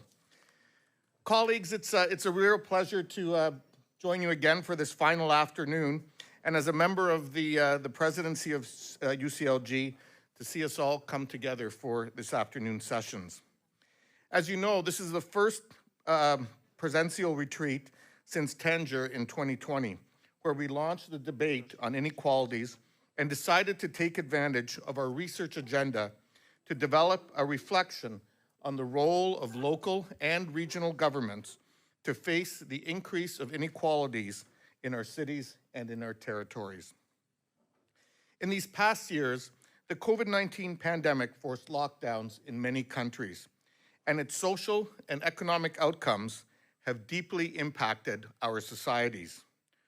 Worldwide, poverty and inequalities have been exacerbated, increasingly challenging our models of development and our governance systems. This is why today we want to highlight the importance of reinvigorating the debate on our equality agenda.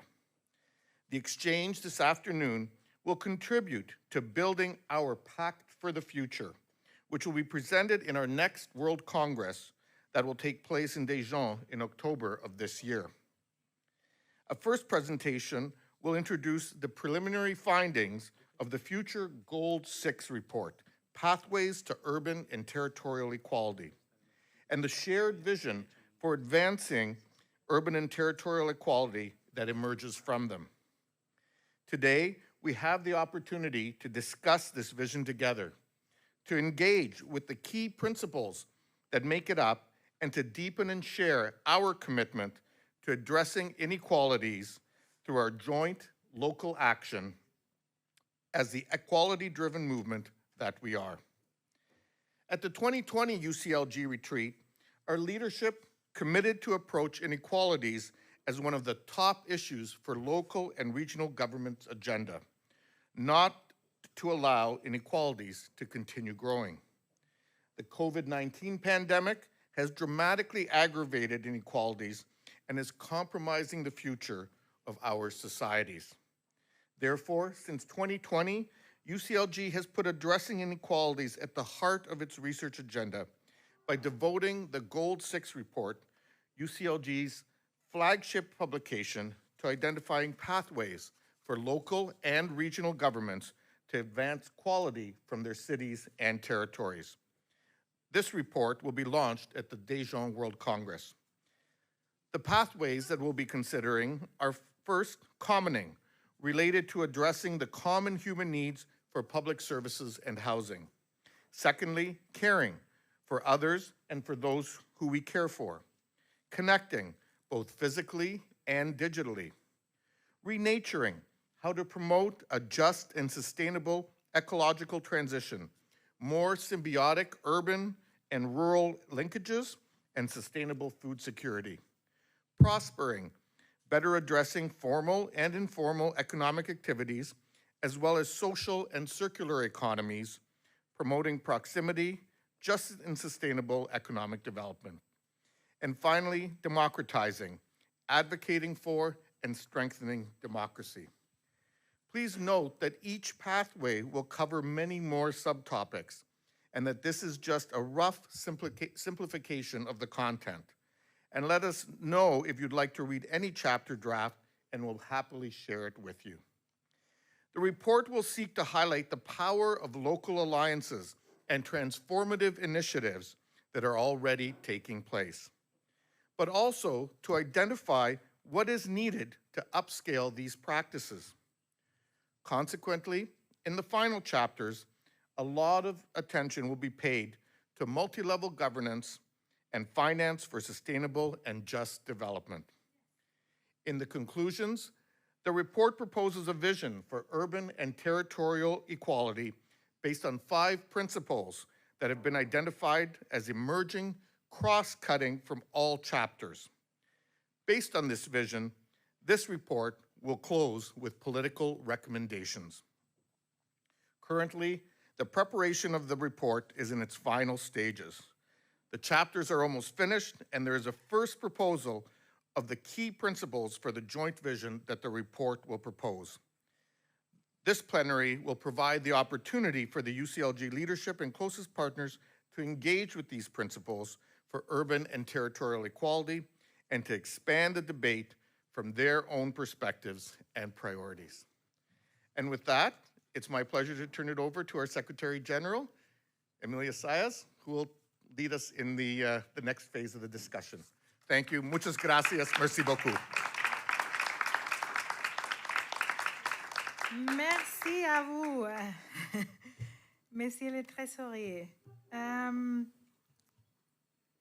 It is impossible for a complex network like United Cities and Local Governments to develop research on our own. No matter how many researchers we would have in-house, no matter how big our team would become, it would not be enough to actually reflect on the kind of diversity that we need to face.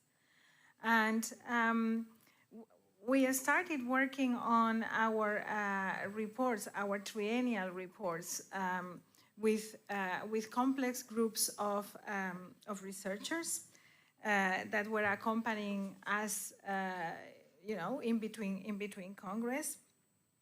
And I am happy to say that we have reached a point now when we are no longer commissioning researchers as such, but we are actually going into partnerships, real partnerships, with not only researchers, but actually with people that are transforming ideas on the ground. And so I am very pleased to have with us here today, but also privileged to have been accompanied in this process by Knowledge in Action for Urban Equality. It's such a great name, and we simply call them KNOW because it's also a very smart name, They are coming together, these great minds are coming together to do transformative research, but also capacity building. And the great thing is that a lot of the people that are involved in KNOW are people that we have been working with and that we are actually trying to develop a strategic partnership with at a civil society level. And even nicer than that is that many of our members are the subject of their study. And so that, you see how the dots are connecting? It makes a lot of sense. For us, this path that we have undergone on equality has been very transformative because it has allowed us to put equality, something that was always very much at the core of our agenda, now at the heart of the agenda, truly as an articulating transformative vehicle. And also because we have started to work on this in parallel through different processes in the organization.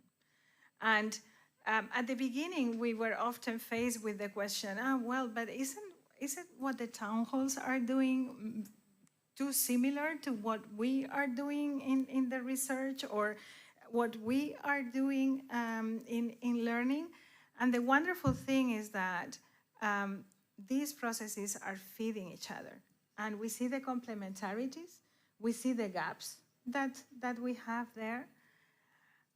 But this articulated continued research is giving us a lot of data, a lot of bone to actually build on.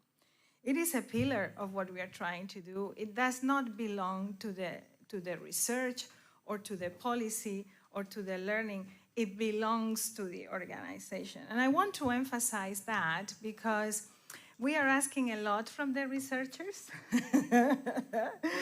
We usually ask a lot. We are a demanding organization. We are asking a lot from the researchers. We are asking a lot from the teams. And we hope that what we are giving back, which is little, is significant enough to make you feel that you are making a difference at local level, which is the level that you love most. Now, to introduce us to this common vision that we are shaping towards equality, I have with me Alex Fredriani and Camila Cosigna. I think they are going to start, and then we are going to be hearing from others, and I am very happy to see Olga and Karen and Adriana joining us virtually. Thank you for being with us today. And thank you to my presidency as well for being so involved in this session and in following the process. Obviously, thank you to the home team that is accompanying this work. I don't know who is going to start. Is that you, Alex? Or are you going to do this together? Yes. Good. We love that. Thank you very much. Welcome.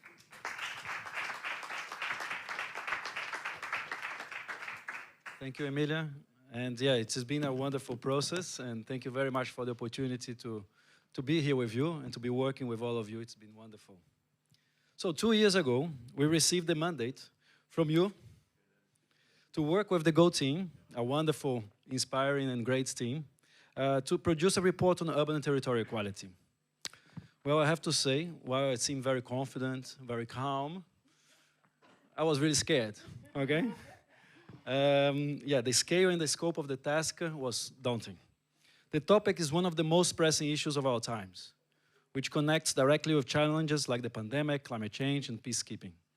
And on top of that, we also decided to do this report differently and embark on a co-production process involving civil society, academics, UCLG networks and membership.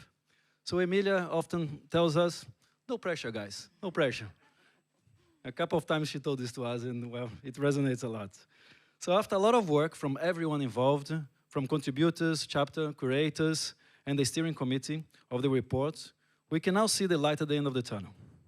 We are really excited to be here in this moment, joining the dots and developing the overall messages of the report.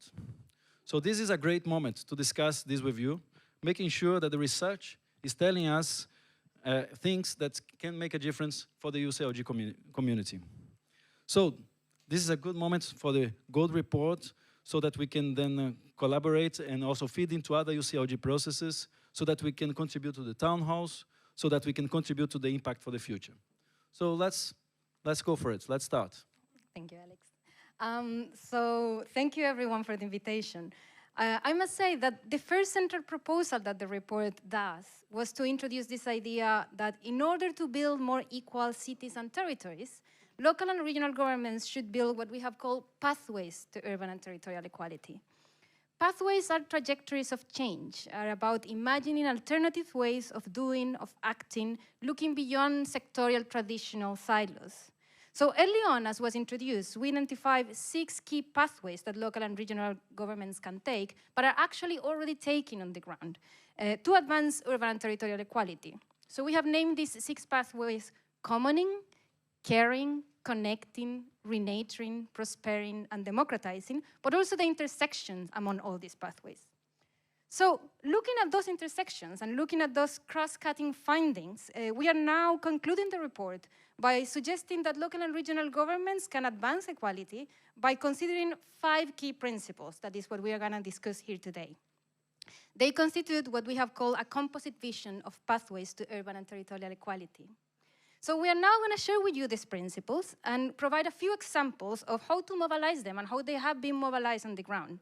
Of course, these examples are not exhaustive. No? The report in this very collaborative process had gathered more than around 90 contributions from the UCLG network, civil society groups, and academics that cover a variety of topics, such as migration, culture, conflict, disabilities, housing, health, among others. But we're going to just share a few of them. So that's me, the first one.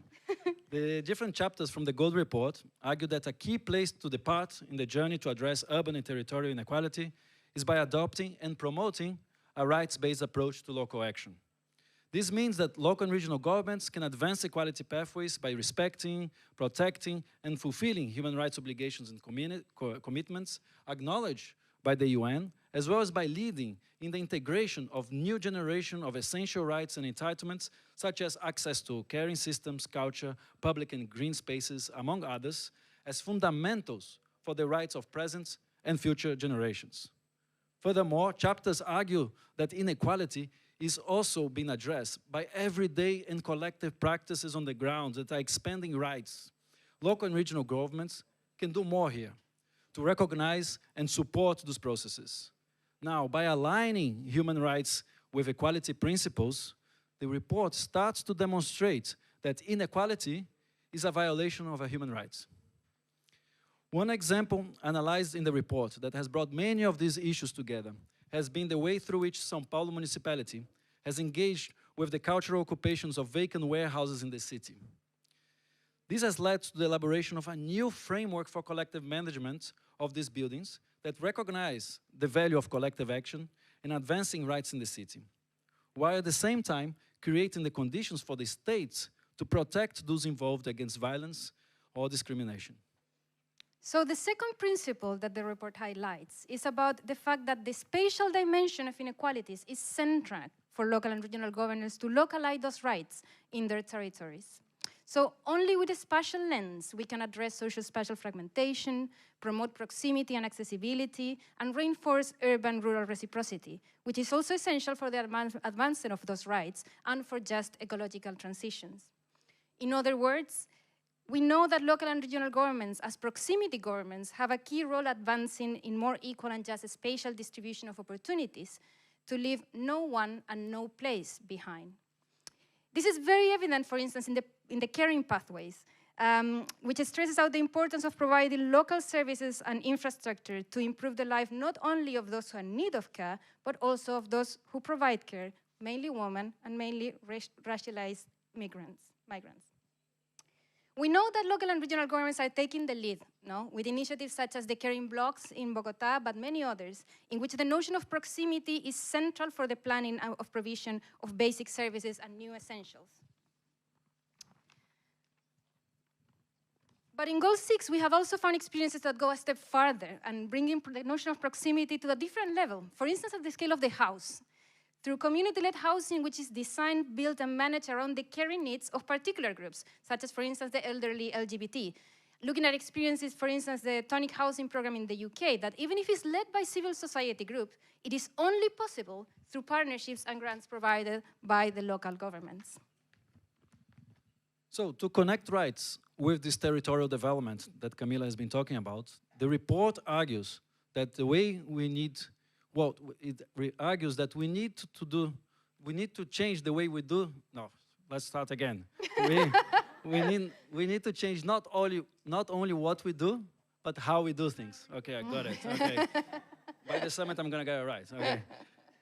And so in that sense, the different pathways calls for a new subnational governance culture to face growing inequalities, promoting broad local partnerships and adequately empowered local and regional governments, and making multi-level governance truly effective. The context we are living calls for a new paradigm of local governance, based on values of radical democratization within local authorities and in relationship with other actors. This means local government is not only a provider or an enabler, but it has to be seen as a guarantor of rights, ensuring that the conditions are fair and equitable for democratic practices. For this, we need a new governance culture, one that is based on the principles of solidarity, trust, and care that we've been talking during this whole retreat about. So for instance, in Nairobi, there have been years of struggle for securing tenure and improving the living conditions in informal settlements with some mixed outcomes. Recently, there has been an important shift in the way local authorities are engaging with this situation, as they have been recognized in the informal settlement of Mukuru as a special planning area, co-creating a democratic structure of neighborhood governance. So instead of closing pathways for change in Mukuru, the actions of local authorities have now opened up various possibilities for more equitable and sustainable change. This is the kind of new governance culture that we see making a real difference to people's lives in building pathways for urban and territorial equality. So the fourth principle emerging from the inputs for the Gold Report highlights that adequate fiscal and investment architecture is basically essential to strengthen and localize finance to advance equality and sustainable development, propelling alternative economic models that recognize and optimize the value of diverse existing resources in territories. So on top of the effective fiscal decentralization that boosts territorial development, it is key to recognize that the diverse value of existing and potential resources, but going beyond their monetarized expressions and capturing the social, political, and environmental contribution for the territories. And one particular way for doing this is through the promotion of the circular economy model and other models which are explored in the prospering and renaturing pathways. So, for instance, a very concrete example is the case of the garbage clinical insurance, that is a micro-health insurance program in the city of Malang in Indonesia, that uses garbage as a financial resource. So, in other words, garbage is currency. With this program, the community pays clinical services by using garbage in an insurance scheme, and what this experience shows is how local and regional governments can partner with organized communities to advance sustainable financing. This is a great example of how the circular economy model helps to activate the potential of existing resources in order to improve the access and the quality of public services while bringing about environmental benefits and advancing equality. So, this preoccupation with current and future generation leads us to the fifth principle, which states that local and regional governments can advance pathways to equality by engaging practically with the notion of time, in ways that go beyond electoral cycles. Recognizing the past, the unequal historical legacies and structural constraints, engaging with the present by boosting everyday practices to address inequalities, and imagining the future through bold, ambitious imaginaries that consolidate local alliances, long-term vision, and radical incrementalism for sustainable and fair future. One aspect explored by the Gold Report relates to the question of time poverty, which affects particular groups that inhabit fragmented, disconnected, and poorly served territories, both in rural and urban areas. This uneven access to connectivity is a key source of time poverty, particularly for certain groups such as women who carry the burden of long-term structural inequalities in the way they can use their time and move in environments free of violence. For the report, we have received a series of examples of how local governments have tried to deal with this by improving safe, affordable, active, and sustainable transport, from a women's safety program in public transport in Lyon to safe and playful pedestrians and cycling routes for children to schools in Chile. So this last principle about time, we think, highlights the capacity of local and regional governments to push the boundaries of what seems to be possible, generating bold and ambitious visions of urban and territorial development and equality. Apart from being guarantors of rights, local and regional governments are also advocates and actually leaders in the pursuit for a more equal and sustainable future.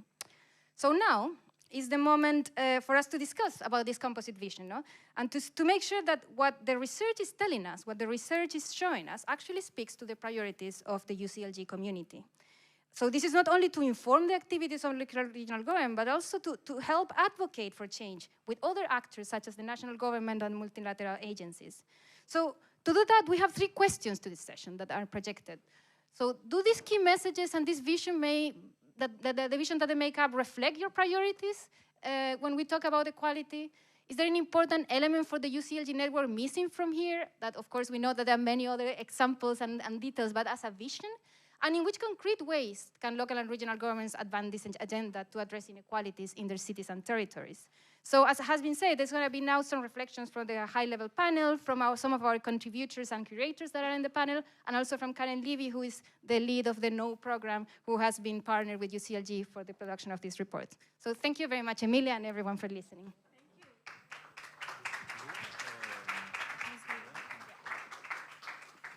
Thank you very much. So that was a very, very good summary. Very hard to achieve. Oh, please do sit here. We might come back to you with some questions. Who knows? A very good summary of a very large work, of course, not only in time, but also in data that we have been trying to collect. Often when you reach this kind of conclusions or you try to distill what you have learned, you worry because it sounds simplistic. We have been dealing with that problem, right? Is it too simple what we are saying, or is it too complex? Or I think it has a very nice balance of what it is to have a clear view on where we have to head and what are the priorities, and also some complex issues that are behind that. So in the backstage of things that we will need to change to actually make some of these things happen. And some of those things that we need to change is actually legislation. We will not be able to achieve some of these things if we don't change legislation. Competencies will need to change, but we will also need to change leadership and a shared vision. And so this is why I know we have many of the colleagues that have been working on the papers waiting for us on the screen, but I want to start with a political vision. And I want to start with the mayor of Sala that would address this general notion of what it means for us, equality and linked with care. Yes, I've done it on purpose. It's a woman that I want to start with. And yes, I've done it on purpose. I want to start with care. And then we'll take it from there and we'll go to the panel. The floor is yours, Vice President. Thank you very much, and thank you very much for giving me this opportunity. The name of my mother is Signild. Signild, my mother, is 93 years old, and now she is living in an elderly home back home in my city in Sala. She's living there because she was part of an accident, so now she is sitting in a wheelchair. I try to visit my mother once or twice a week, and I have just talked to her by phone, and she said to me, "No, Carola, you must immediately come home because now it's dangerous in the world and it's a dark time."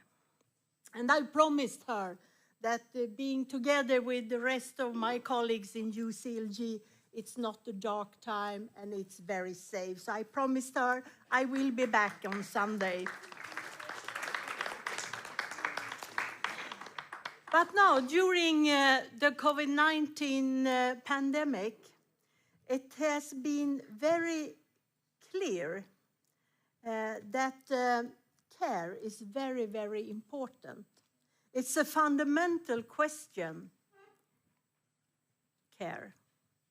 Suddenly, we also had to recognize that many of the gaps we haven't noticed before. Suddenly, we could see that there were many gaps in our current social organization. The crisis revealed deep vulnerability in our caring systems. And addressing them requires renewed and collective responses and long-term visions. Within such a challenging context, the relevance of the functions performed by local and regional governments has been clearly shown with respect to the protection of their communities, the provision of essential public services, and reactivation of the economy.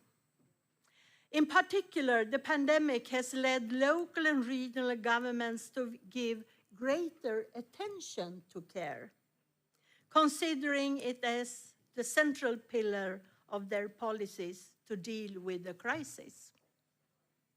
Suddenly, it appeared to me that I couldn't visit my mother during the COVID-19 pandemic. As I said, I visit her once or twice a week, and we have a Swedish fika, and we have a lot of discussions together. But now suddenly I couldn't visit her. And what happens is that it's very deep in my heart that I can't visit my mother.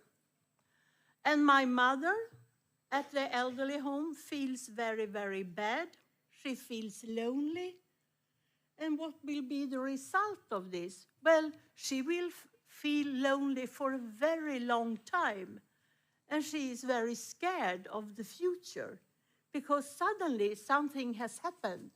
We haven't had this contact anymore. But now we are having contact every week, at least twice a week, and we talk to each other by telephone every day. It's very important. But at present, care is a function that is being extended into new areas of action to create sustainable welfare systems. Through providing access to public services, it's a societal project caring policies that are proposing more cooperative and more equality. This is at the heart of a global feminist municipal movement which defends the reproduction, the sustainability, and care for the fabric of life, and promotes putting them at the heart of the agenda of local governments. We boldly commit to consider from an intersectional perspective the multiple consequences of the persistent unequal division of reproductive and care work. They include, amongst others, a step backwards in women labor participation, an increase in poverty amongst racialized people and migrants, and those who depend on them, and overall, a loss of human talent and its contributions to the economy. The fundamental importance of the relations of care implies a profound rethinking of political and social life.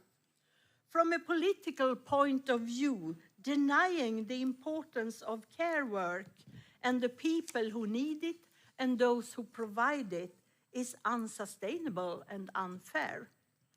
Conversely, recognizing the value of care implies a profound rethinking of political life, values, and practices, of the voices, interests, and lives we value, and in fine, the social contract we defend. The sharing cities and territories must be advanced. We require crucial changes in the distribution of responsibilities between men and women, as well as between families, communities, the market, and the state. We must deconstruct gender roles. This approach to care is what we are advocating for as a movement, what we bring to the international stage. The need to fully include women and girls in all spheres of decision-making, promoting renewed models of leadership based around equality and solidarity. Empathy, and governance are proximity are at the heart of our agenda. We, the feminist local government representatives, need to acknowledge specific caring needs and aspirations, not in a way that separates us, but on the contrary, to consolidate our mutual relations, taking note of our interdependencies and recognizing each other in a way that reconciles us all and truly advance equality. When I go back home to my mother, I would like to tell her that in our community, in the United Cities and local governments, we all work for equality between men and women because we know that we need to take care of all the experiences, all the education, all the knowledge, and all energy that is provided both from women and men. Thank you very much. I invite you to stay there. I will bring you some water because that is hardly needed now. You know, talking about care. No, that's mine. Yes. There it is. We're just humans, doesn't matter. We just walk with a glass of water across 3 TV sets and things like that. They just started a trend, so I have decided that you're all going to be staying around just for the conversation. Thank you very much, Carola, for making it personal again. You see? It is a personal decision, it's a personal story because it is a political decision and a political story. Everything is linked with that. So, capital letters politics. So allow me to go back now to one of our friends.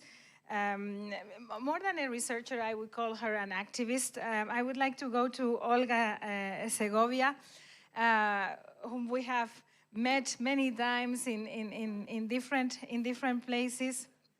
And Olga, how does this resonate to you? Hola, ¿qué tal? Mucho gusto. Qué gusto tenerte aquí, Olga. Me Bueno, yo encanta. en primer lugar quería saludar a todos los colegas, amigos y personas que están participando en este retiro, tanto a nivel presencial como a nivel virtual. Y dar gracias también al equipo GNOW y al equipo de SGLU por este trabajo, ¿no? Por este profundo trabajo de investigación y digamos, de análisis sobre los temas. Yo me voy a referir particularmente al tema del cuidado, de cuidar, en torno a un trabajo que hemos realizado con la investigadora María Ángeles Durán.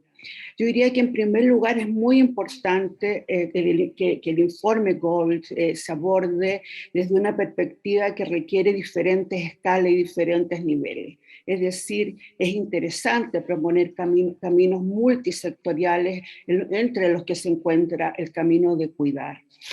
Respecto a los principios claves que planteaba, que ponía Camila y Alex, me parece importante destacar algunos puntos al respecto a cuidar. Los cuidados, como se decía, son un trabajo esencial para el sostenimiento de la vida y la reproducción de las sociedades. Y un tema que hemos estado y que lo sabemos, digamos, se ha profundizado y se ha visibilizado en esta época de crisis. Un punto importante es que la mayoría del cuidado se realiza en el hogar, ¿no? De manera no remunerada por las mujeres. Y las consecuencias negativas, tanto sociales como económicas, de la feminización e invisibilidad de los cuidados son muy profundas. Por lo tanto, es necesaria una revisión del contrato social que incorpore a las políticas de cuidado como un pilar del bienestar, creando condiciones que rompan la división sexual tradicional e injusta del trabajo de cuidado. El cuidado que se consideraba un deber moral ajeno a los contratos sociales ha entrado en la agenda política hace pocas décadas y a partir de también, entre otros factores, una importante demanda y puesta en el debate del movimiento feminista y los derechos de las mujeres. En tanto, el cuidado se está empezando a interpretar como un trabajo que debería conllevar derechos sociales. Y en este sentido, la construcción de ciudades, territorios que cuidan, que es un concepto que me parece importante subrayar, ciudades y territorios que cuidan, supone un Estado que asume su responsabilidad de garante del derecho de cuidar y de ser cuidado. Es decir, de las personas que cuidan y de las personas que necesitan cuidado, que somos todos en algún momento de la vida. Por tanto, es importante fortalecer un sistema universal de protección social y romper con esa actual organización desigual de los cuidados. La desigualdad en torno a la división sexual del trabajo es uno de los pilares de la desigualdad. Por lo tanto, avanzar hacia la igualdad en ciudad y territorio requiere de políticas dirigidas a sectores, grupos específicos en primer lugar, y la educación, la salud, los servicios sociales, la vivienda adecuada, son acciones importantes. La seguridad constituyen ámbitos claves para cuidar a la ciudadanía. Y en particular es fundamental progresar en los derechos del cuidado de las personas que por razones estructurales y circunstanciales tienen necesidades y derechos de cuidado. Niños, niñas, personas mayores en situación de discapacidad, personas con LGBTIQ+, marginadas, población migrante, entre otras. Un punto importante que me gustaría también exponer, digamos, a la discusión es acerca de la gobernanza, ¿no? La gobernanza subnacional. Es importante señalar que los gobiernos locales y regionales necesitan poder y capacidad adecuada para desempeñar un rol activo en la construcción de los caminos de la igualdad y respecto al cuidado. Y en muchos de nuestros países los gobiernos locales y regionales no tienen ese poder y esa capacidad. Hay una segregación del financiamiento, de los poderes, de las posibilidades de intervenir. En ese sentido es importante avanzar en procesos de descentralización que refuercen la institucionalidad de los gobiernos locales y regionales, que establezcan mecanismos de coordinación y cooperación entre los distintos niveles de gobierno y para poder tener también una sostenibilidad financiera. En ese sentido, la construcción de sistemas de cuidado con un enfoque territorial es un proceso que requiere de múltiples voluntades, articulación de diversos actores y niveles de gestión. Es una especie de necesidad de una arquitectura de gobernanza que realmente pueda responder y no quedarnos en la frustración de poder administrativamente o políticamente tener algunos poderes, pero no poder realmente materializar esas medidas. Entre otras estrategias, nos parece importante generar espacios de articulación institucional, programático, generar instrumentos, por ejemplo, para potenciar y empoderar las organizaciones de la sociedad civil mediante la transferencia de recursos y capacidad de iniciativa para resolver déficit de cuidado a nivel comunitario. En ese sentido, hay múltiples experiencias en nuestros países sobre cómo el cuidado comunitario ha sido muy importante y relevante en tiempos de crisis. También es importante establecer un diálogo con el nivel nacional que aporte a la sustentabilidad de las acciones y políticas locales de cuidados que se desarrollan. Respecto a la intervención espacial y la proximidad, que me parece que es fundamental en la planificación urbana, regional y local en torno a los cuidados. Por lo tanto, es importante formular políticas y de gestión que respondan a los desafíos de las sociedades que estamos viviendo, en creciente transformación demográfica, socioeconómica, tecnológica, a través de un urbanismo que realmente integre los sectores como servicios comunitarios, infraestructura, medios de transporte, superando este esquema de ciudad, espacio público, producción, espacio privado, reproducción social. La vida cotidiana es fundamental, por lo tanto, son esferas relacionadas entre lo público, lo privado, lo productivo y lo reproductivo. Y finalmente yo quisiera poner un punto que nosotros realmente nos parece fundamental en torno al camino de cuidar, que es reconocer y democratizar, redistribuir y desmercantilizar, reducir y desfeminizar los cuidados, destacando la importancia del cruce de territorio entre el cuidado y el territorio desde una perspectiva que fortalezca el liderazgo de los gobiernos locales y regionales para promover la inclusión y la igualdad de género desde una perspectiva de interseccionalidad como principios orientadores en el debate social, académico y político sobre el cuidado. Así que muchas gracias por esta oportunidad de presentar esto y de dar estas opiniones y de estos aportes en esta discusión. Gracias. Muchísimas gracias. Muchísimas gracias, Olga. Yo creo que luego le vamos a dar la palabra otra vez a Carola para que piense un poquito a lo que ha oído, que creo que se relaciona mucho con su intervención también. Pero ahora me gustaría invitar al intendente Jatón de Santa Fe, en Argentina, para que contribuya también a esta discusión. Intendente, bienvenido. Bueno, buenas tardes a todos y a todas. Emilia, un gusto verte a través de la distancia y a través de una pantalla como a todos. Muchas gracias por la organización de este espacio para un debate político de alto nivel, y eso es lo que necesitamos.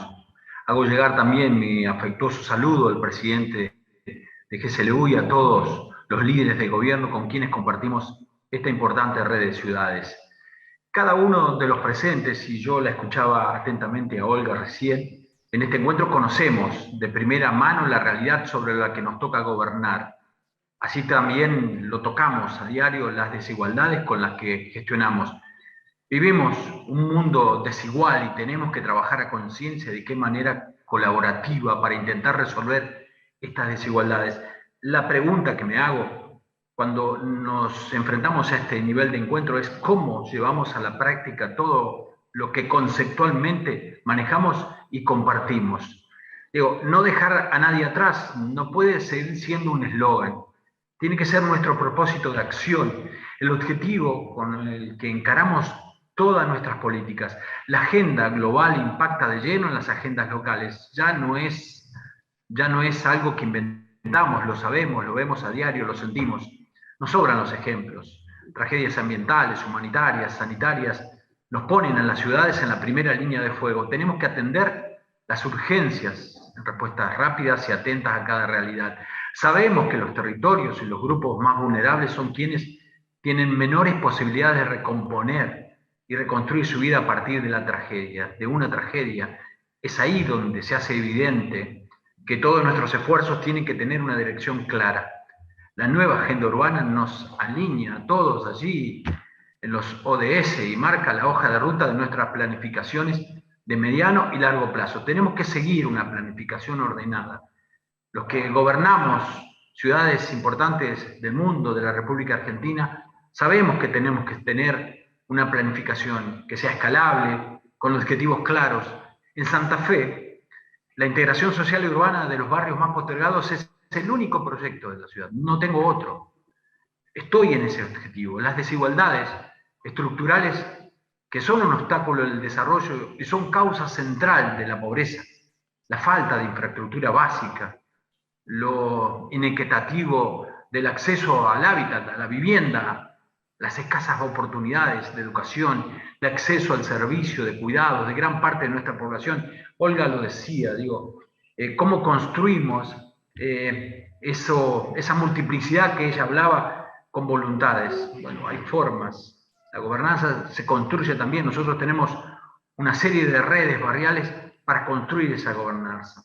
Pero hay que ser claro en esto, porque hay ejemplos que nos ha dado el transcurrir del tiempo. Marginar a las personas, ya lo sabemos, marginar a las personas no resuelve nada. El camino para una convivencia pacífica, que eso es lo que necesitamos para empezar la construcción, el camino para esa convivencia pacífica es la integración. Ese debe ser nuestro objetivo, ese debe ser nuestro rumbo, es lo que tenemos que hacer. Pero hay otras desigualdades que aún persisten, que son generadas por un sistema de creencias que cada vez van ocupando menor lugar en las agendas. Allí es donde tenemos que estar. Tenemos que desterrarlas de manera definitiva, dar un salto hacia la igualdad de género. Las mujeres son las líderes de sus comunidades, quienes movilizan las organizaciones, quienes las motorizan, son quienes trabajan en la red de manera colaborativa, porque entienden que las redes de contención, de ayuda mutua, de empatía y de solidaridad lo sienten, lo entienden. Si queremos transformar territorios y transitar hacia ciudades más justas, donde realmente nos dejemos atrás y que no dejemos a nadie atrás, tenemos que promover e impulsar una igualitaria distribución del poder. Y allí está la clave. Y los recursos también, que el camino hacia la igualdad sea efectivo en todos los planos.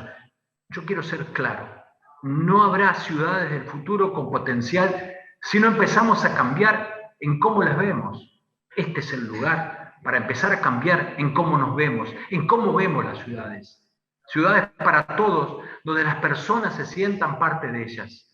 Las ciudades del futuro las debemos empezar a crear con un sentido mucho más humano y no solo económico.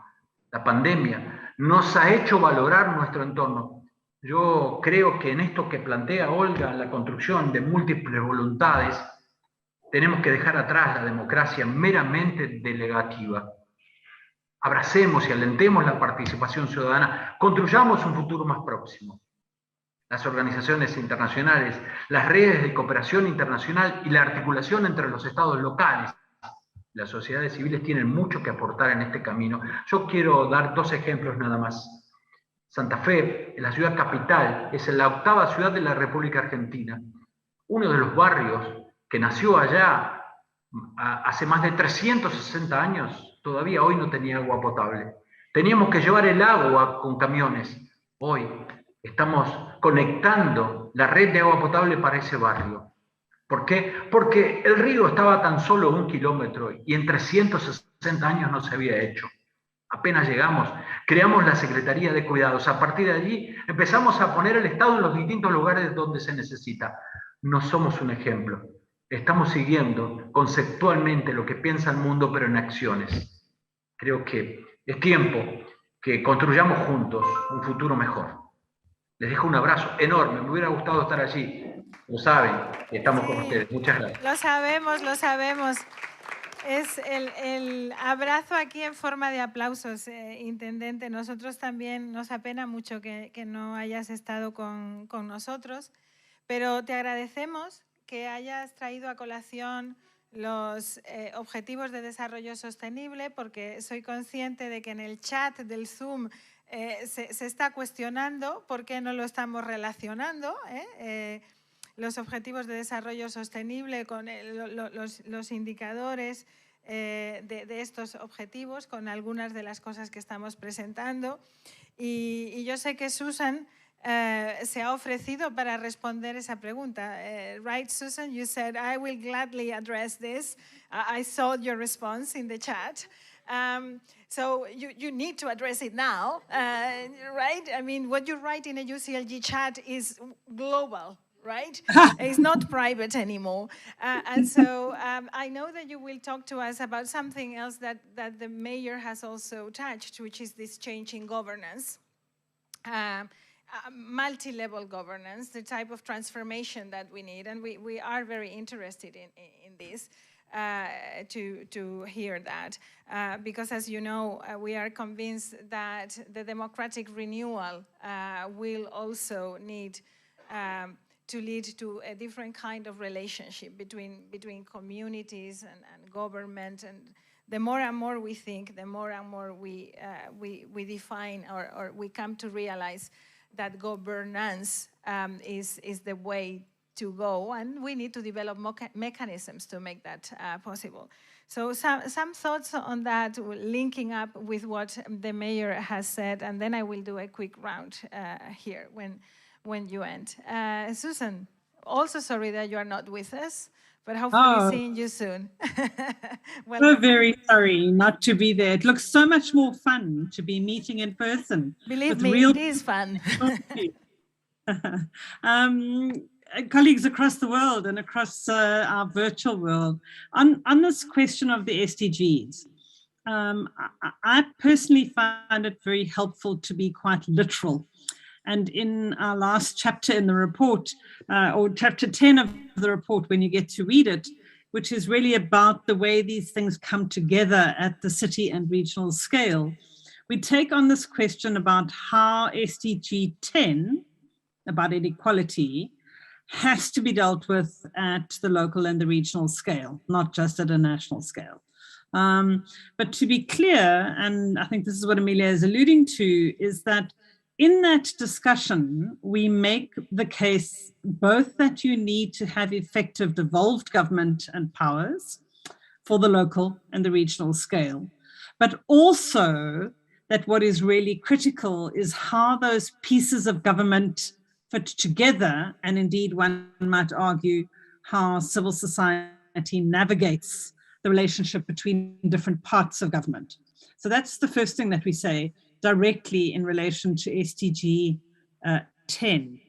But I think there's more than that, and as we have become more familiar with the SDGs and what it means to begin to apply the SDGs in particular places, what that chapter is very clear about, and the report as a whole does, is that I think it gives attention to the meaning of the SDGs as being about the social and the political and the ecological.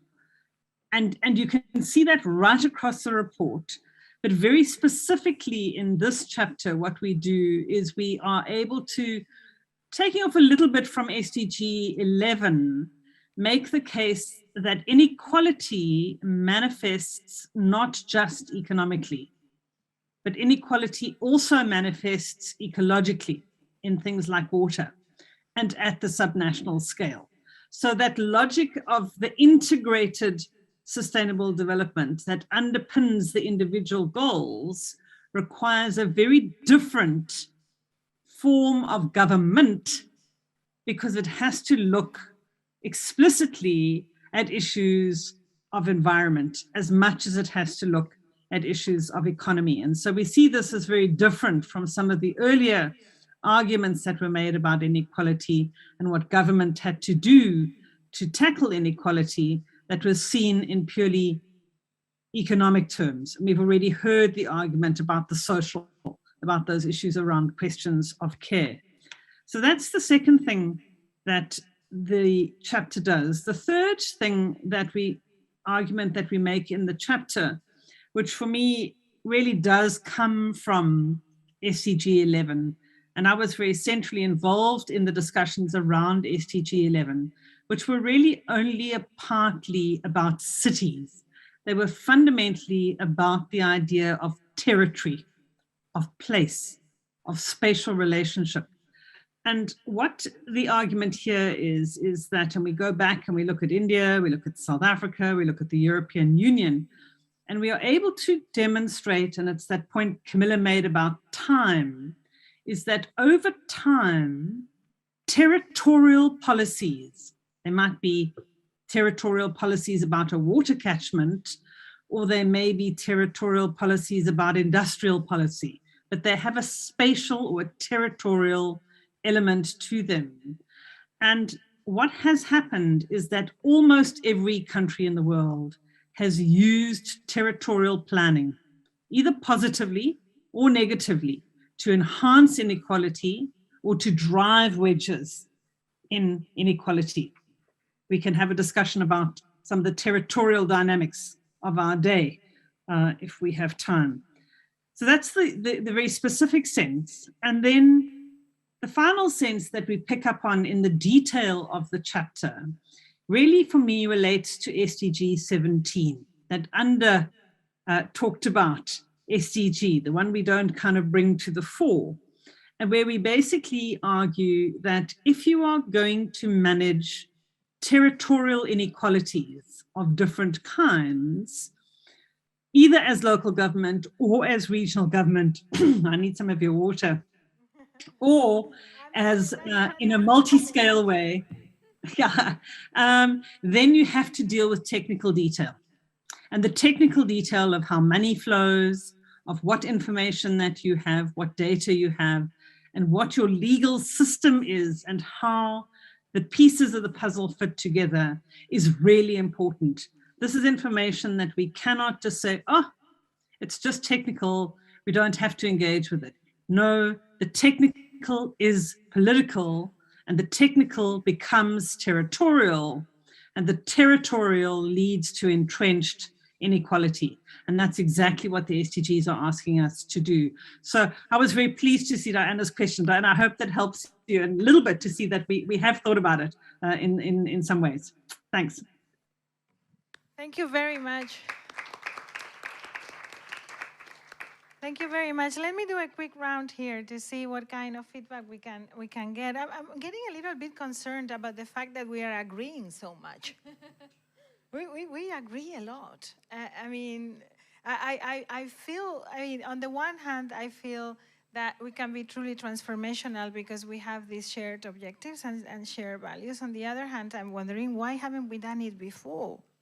What is wrong with us? What is not working? And I think an elected official like you could probably start to address that question. Thank you very much. And first of all, thank you very much for the comments we have had. It has been very interesting to listen to this.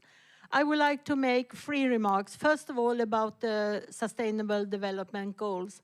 I would like to highlight the importance of the SDGs because for the first time we have a common language. Now we can all over the world talk about different aspects of life with using the same language, and we can compare with each other, we can share experiences, etc. And one must always remember that 65% of the 169 goals under the 17 targets can only be fulfilled if the local and regional governments do their work. That was my first point. The second point about COVID-19. COVID-19 has affected people all over the world, but especially it has affected women. And now it's time for us to realize that we need changes. And Emilia asked why we are always agree upon each other what we are saying. And I must say that now it's time to realize that if we would like to change the opportunities for women all over the world, then it's also a question of what happens in the family. It's not only a question about regulation and laws and labor market, it's also a question of what happens within the family. And that needs changes. Women has been very affected because they have lost their jobs, they had stayed at home, it has been a lot of violence towards women during COVID-19. We also know that they have lost education. Well, there have been effects in many fields. Secondly, the question about, when you talked about the combination technical, political, territorial, etc. Let's think about if a woman needs 6 hours a day to get water, spend 6 hours a day to go to find water for her family. What else can she do? She can't take part in education, she can't go to a job, she can't grow anything because she spent almost the whole day getting water. So it's really a technical question, also bringing water to a lot of women all over the world. So I think we have a lot of things to do, and we must realize that we can't only talk about this, we must act. Thank you very much, Carola. Allow me now to go to Carlos Martinez. Carlos Martinez, you heard him yesterday probably. He's our special envoy for the new urban agenda. He's also the mayor of Soria. We have here in Spain, but also in other parts of Europe, we have this big discussion about intermediary cities and shifts of populations between big cities and intermediary ones, and about this empty part of the country. The rural areas are starting to be empty. Equality is about many things. Carlos, is also about territorial inequality. Your thoughts on our agenda today, whether you're missing something or not. You want to come over there, or you prefer to speak from here? Yo creo que amerita que hables desde ahí, porque así te ven mejor desde los que están en casa. Muchas gracias. Bueno, pues buenas tardes a todas y a todos una vez más, ¿no? Lanzabas una pregunta, Carola, también antes, ¿no? El por qué no hemos avanzado lo suficiente, ¿no? Verdad que podemos poner mil excusas, entre ellas la pandemia, ¿no? Pero creo que hay una fundamental, ¿no? Que creo que tenemos que afrontarla para precisamente poder combatirla, ¿no? Hoy existe un conflicto claro ideológico entre dos modelos de desarrollo que tenemos que combatir. Ese es el verdadero frente al que tenemos que dedicarnos, ¿no? Hay dos modelos de entender el mundo, hay dos modelos de entender la sociedad, hay dos modelos de entender el presente, que están anclados precisamente en esas tradiciones históricas que han discriminado permanentemente a los de abajo con respecto a los de arriba, ¿no? Y entre los de abajo, los más de abajo o las más de abajo son precisamente la mujer, ¿no? Por eso yo estoy tremendamente orgulloso, ¿no? De que en este seno de esta organización no exista una discrepancia de fondo en cuanto al entendimiento de que Ciudades y Gobiernos Locales Unidos es una organización clarísimamente feminista, ¿no? Con un discurso clarísimo, vinculado al feminismo y vinculado a la igualdad en sus más ámbitos, ¿no? Significados, ¿no? Pero entre ellos, lógicamente, el de la igualdad de la mujer como una de las piezas claves, ¿no? Y es más, si nos retrotraemos un poco, ¿no? Y hablamos de aquella conjura que ya he hablado en alguna ocasión que nos dimos en Durban con ese pacto por el futuro, y sin haber pasado, ¿no? Todo lo que hemos pasado de la pandemia, ya nos conjuramos para trasladarle un combate de frente a la desigualdad. Y después de la pandemia hemos visto cómo nos rebelamos a volver a una normalidad que se asentaba precisamente en la desigualdad del pasado. Y eso es a lo que hoy nos estamos enfrentando también, ¿no? Desde la absoluta conciencia que tenemos que pasar de la ética de las palabras a la ética de los hechos. Necesitamos pasar a la acción, ¿no? Y ahí quiero, desde luego, también agradecer y felicitar el trabajo, ¿no? que desarrolláis, que habéis desarrollado durante estos meses, y la exposición, primero por la labor de escucha, la que hemos tenido la oportunidad de participar, ¿no? de trasladar nuestra opinión, y después para poderlo recoger y generar también unos planteamientos que en las diferentes escalas puedan hacer posible ese cambio tan necesario, ¿no? Y dentro de esa desigualdad y dentro de ese cambio de modelo de desarrollo que nosotros queremos implantar, en el que el feminismo tiene que ser una de las piezas, ejes claves transversales, está el que llevamos hablando prácticamente todos los días, ¿no? Que es la necesidad de fortalecer un nuevo modelo de gobernanza que afiance la institucionalización y afiance los pilares de la democracia como único modelo de gobierno válido si queremos garantizar la igualdad de oportunidades y, por tanto, de derechos a toda la sociedad. Y en esa igualdad de oportunidades y derechos recalco lo de derechos, con mayúscula, porque solo a través de los derechos, a través de la legislación aprobadas democráticamente por la mayoría de la ciudadanía en cada uno de nuestros Estados miembros, seremos capaces de garantizar y para siempre esa sociedad de iguales, de personas libres, que nosotros intentamos poner encima de la mesa. Y para eso, en ese nuevo modelo de gobernanza que afiance los pilares de la democracia, que genere la igualdad de oportunidades entre el hombre y la mujer, necesitamos generar un espacio para que los gobiernos locales aquí representados, que estamos siempre de acuerdo, seamos escuchados en las altas esferas de la administración. De tú a tú, que se nos entienda a los gobiernos locales como una parte fundamental, no solamente en el discurso político, sino en la acción política. Es un pacto de Estado en el que entienda a los gobiernos locales precisamente en el centro de la acción política, en el diseño de las políticas públicas y en la ejecución de las políticas públicas. Porque nosotros sí que estamos entendiendo aquí la necesidad de planificar en el medio y largo plazo y la búsqueda de consensos. Cuando ahora cada vez entendemos, al menos en España así pasa, una sociedad cada vez más dividida, en el que la fragmentación de la representación institucional en los parlamentos cada vez es mayor y por tanto más difícil la gobernabilidad. Eso es un paso que ya hemos dado hace mucho tiempo en los plenos, en la representación parlamentaria en los ayuntamientos o en los gobiernos locales. Y por tanto, la costumbre de consenso, del diálogo, de la necesidad de buscar los acuerdos, estamos ya experimentados. Y por tanto, tenemos que seguir reforzando esa necesidad de que la descentralización no tiene que ser un mito, sino una realidad, que no significa ceder poder, sino significa compartir y entender una forma de cogobierno que tiene que ir ligado también a la sociedad civil y a la propia ciudadanía. Política de gobierno abierto, está todo inventado, ¿no? Participación ciudadana, cogobernanza y rendición de cuentas para fortalecer la democracia y con ella nuestras instituciones mediante una planificación a medio y largo plazo. Porque con la planificación a medio y largo plazo y la participación en esa planificación, esa estrategia de forma consensuada de todos los arcos políticos o partidos políticos y con la representación de la academia, la generación de alianzas entre gobiernos locales como el movimiento internacional que estamos poniendo encima de la mesa, seremos capaces de aplicar políticas públicas que vayan al corazón de nuestras necesidades y nuestros problemas. Políticas públicas que planifiquen la cobertura sanitaria y la educativa, la protección social, unas infraestructuras básicas que generen competitividad en los territorios, que sean las viarias, las ferroviarias, las eléctricas, las tecnológicas, que nos garanticen la conectividad para poder tener una igualdad en la prestación también de todo este tipo de cobertura de servicios.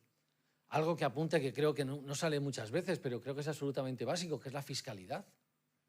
Que pague más quien más tiene. Una fiscalidad absolutamente progresiva, que eluda esos paraísos fiscales de las grandes empresas que esconden siempre, ¿no?, sus grandísimos beneficios precisamente para no contribuir en lo que es una sociedad mucho más equilibrada y mucho más justa.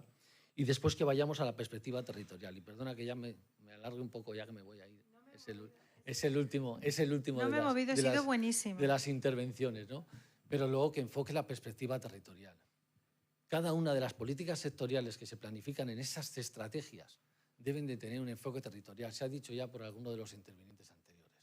Porque si no no estaremos cumpliendo, por supuesto, los objetivos de desarrollo sostenible ni la nueva agenda urbana, si única y exclusivamente nos centramos en el brillo de las grandes áreas urbanas y metropolitanas. Y estaremos marrando, estaremos equivocándonos si no cambiamos no solamente el modelo de desarrollo económico, el modelo del sistema de producción alimentaria, el modelo del sistema de comercialización, si luego entendemos que el modelo de concentración de la población en grandes urbes, abandonando a su suerte el patrimonio histórico, la biodiversidad y el medio ambiente que tenemos en el resto de los entornos, estaremos equivocándonos total y absolutamente. Además de dejar gran parte de las personas que viven en esos territorios atrás. Por eso mi apuesta es la de Sefiani, la de las ciudades intermedias, la de CGLU, la de las ciudades medias e intermedias, con una planificación de los servicios públicos, igual que entendemos la planificación de los servicios en una ciudad mediante una planificación urbana, que para eso también sirve el urbanismo, y entendemos, recuperamos espacios públicos desde el punto de vista feminista, prestamos servicios públicos. Tenemos que obligarnos a una escala que tenemos que definir en cada uno de nuestros países, a una ordenación del territorio, que sea capaz de prestar servicios públicos, pero que además genere oportunidades para dotar de competitividad a esos territorios para que la gente que allí reside pueda plantear un proyecto de vida acorde a sus necesidades. Y existen recursos endógenos que son absolutamente aprovechables en todos estos territorios. Por tanto, si somos capaces de poner todo eso encima de la mesa, analizar al detalle hacia dónde queremos ir, buscar el consenso, creo que seremos capaces de abordar el grandísimo reto que tenemos por delante. Le llamemos agenda urbana, le llamemos ODS 11, le pasemos como eje transversal por el 5, el 17 con la alianza transversal, que es la que nos dará la fortaleza, pero estaremos dando lo que todos queremos, ¿no?, que es la corrección de la desigualdad creciente que cada vez es mayor. Muchas gracias. Muchas gracias. Enviado especial, alcalde. No podía... Sé que te tienes que ir, por eso no te digo que te quedes en los sillones. ¿Te quedas un ratito todavía? Bien. Bueno, tenemos un ratito. Poco ratito tenemos. You have brought up an issue that is very relevant for us, obviously, which is the whole issue of service provision, relating this to service provision, relating this to planning. And the whole concept of planning is something that we probably need to enhance, and I have noticed also that our membership is starting to talk about planning in a different way, with different concepts of what planning entails. It's not so much only about infrastructures. It is more related to this new concept of resilience. It is related also to some of the notions of engagement with time and with future generations. There is a certain complexity there, so I am trying to answer one of the questions that we started with. I don't think there is a gap in what we are proposing, but I am noticing that there might be more emphasis needed, and maybe it doesn't need to come up in the report that you're finalizing now, but we might need to pay attention to that in the Pact for the Future and go to the report and see how that relates to it. And I would like to invite you, so just think a little bit about it. I'm giving you some time to go into the engaging with time as one of the 5 principles. What does it entail, and how does it relate to some of the things that you have heard? Because there is a part of this engagement with time that we haven't discussed here, related to care as well, about time poverty, for instance. I mean, it's in there, but we haven't talked about it today. So I would like you to pick up on that, and any other thing that you have heard that you think is relevant and you would like to highlight. I will come to you. But allow me now to go to Adriana Allen.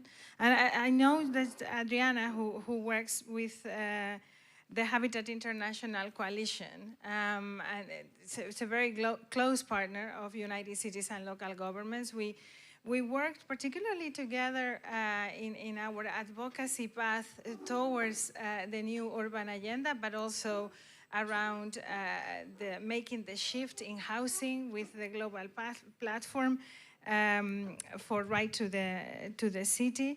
I understand, Adriana, that you want to talk today about renaturing, and is linked with some of the comments that Susan also made about, it's about ecology. So inequality is not only economical, but it's also ecological. And, we have some members, and in particular the mayor of Izmir, he always says that he is the mayor of the people of Izmir, but he's also the mayor of the ecology of Izmir, of the nature of Izmir.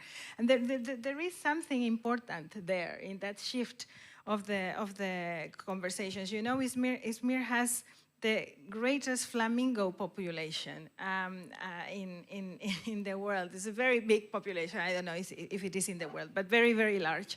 And he always feels that they are part of the work that he needs to do at local governments.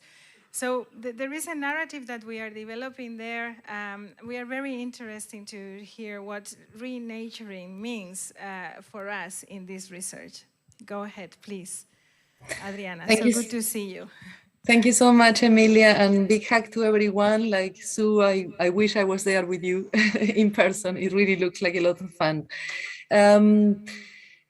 Yes, let me just say, I mean, we have heard about some critical verbs right from the beginning of this session, and quite a lot, particularly about also yesterday, about rehumanizing, redemocratizing.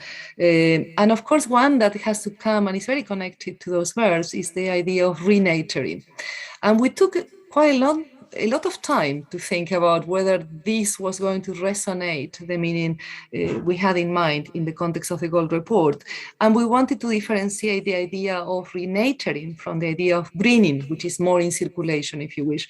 And in a nutshell, what we claim is that renaturing is not about including green into the urban, but rather is about sustainably including the urban into the green, and of course doing that also with equity. And this is quite a very different way to think about nature.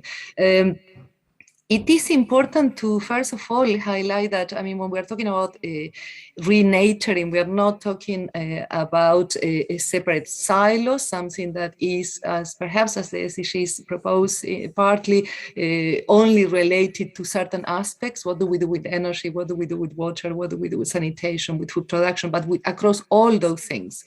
And in that sense, I think that it is really important, perhaps going back to one of this discussion that we had here about the question of the SDGs, to think about the fact that I guess that the report and what we are trying to put forward is a bit of a roadmap through the SDGs, in the sense that the SDGs, yeah, the SDGs are there. The SDGs provide us with a common language, with targets, with indicators to monitor progress, but sometimes the transversality and the articulation, how do these things connect in concrete territories, is not so explicit.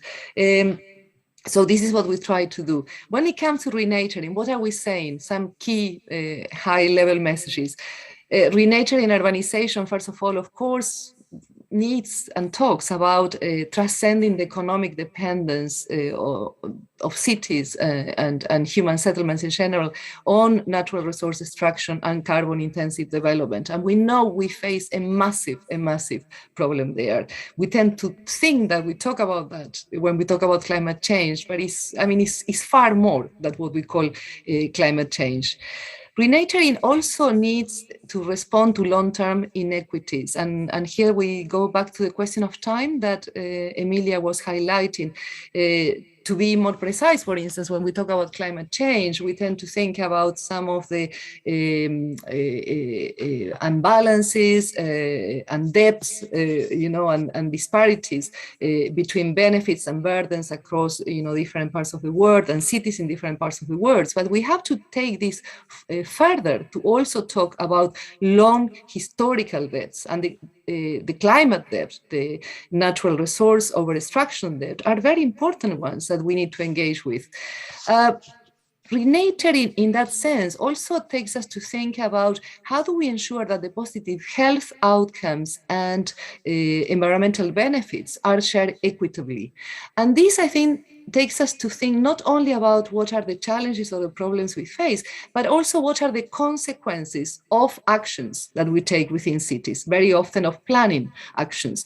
And with this, in this sense, we highlight the relevance of thinking not only about the intended consequences of planning that sometimes are positive, like improving, say, mobility and connectivity and proximity through 15-minute, neighborhoods, but also about the unintended consequences of planning.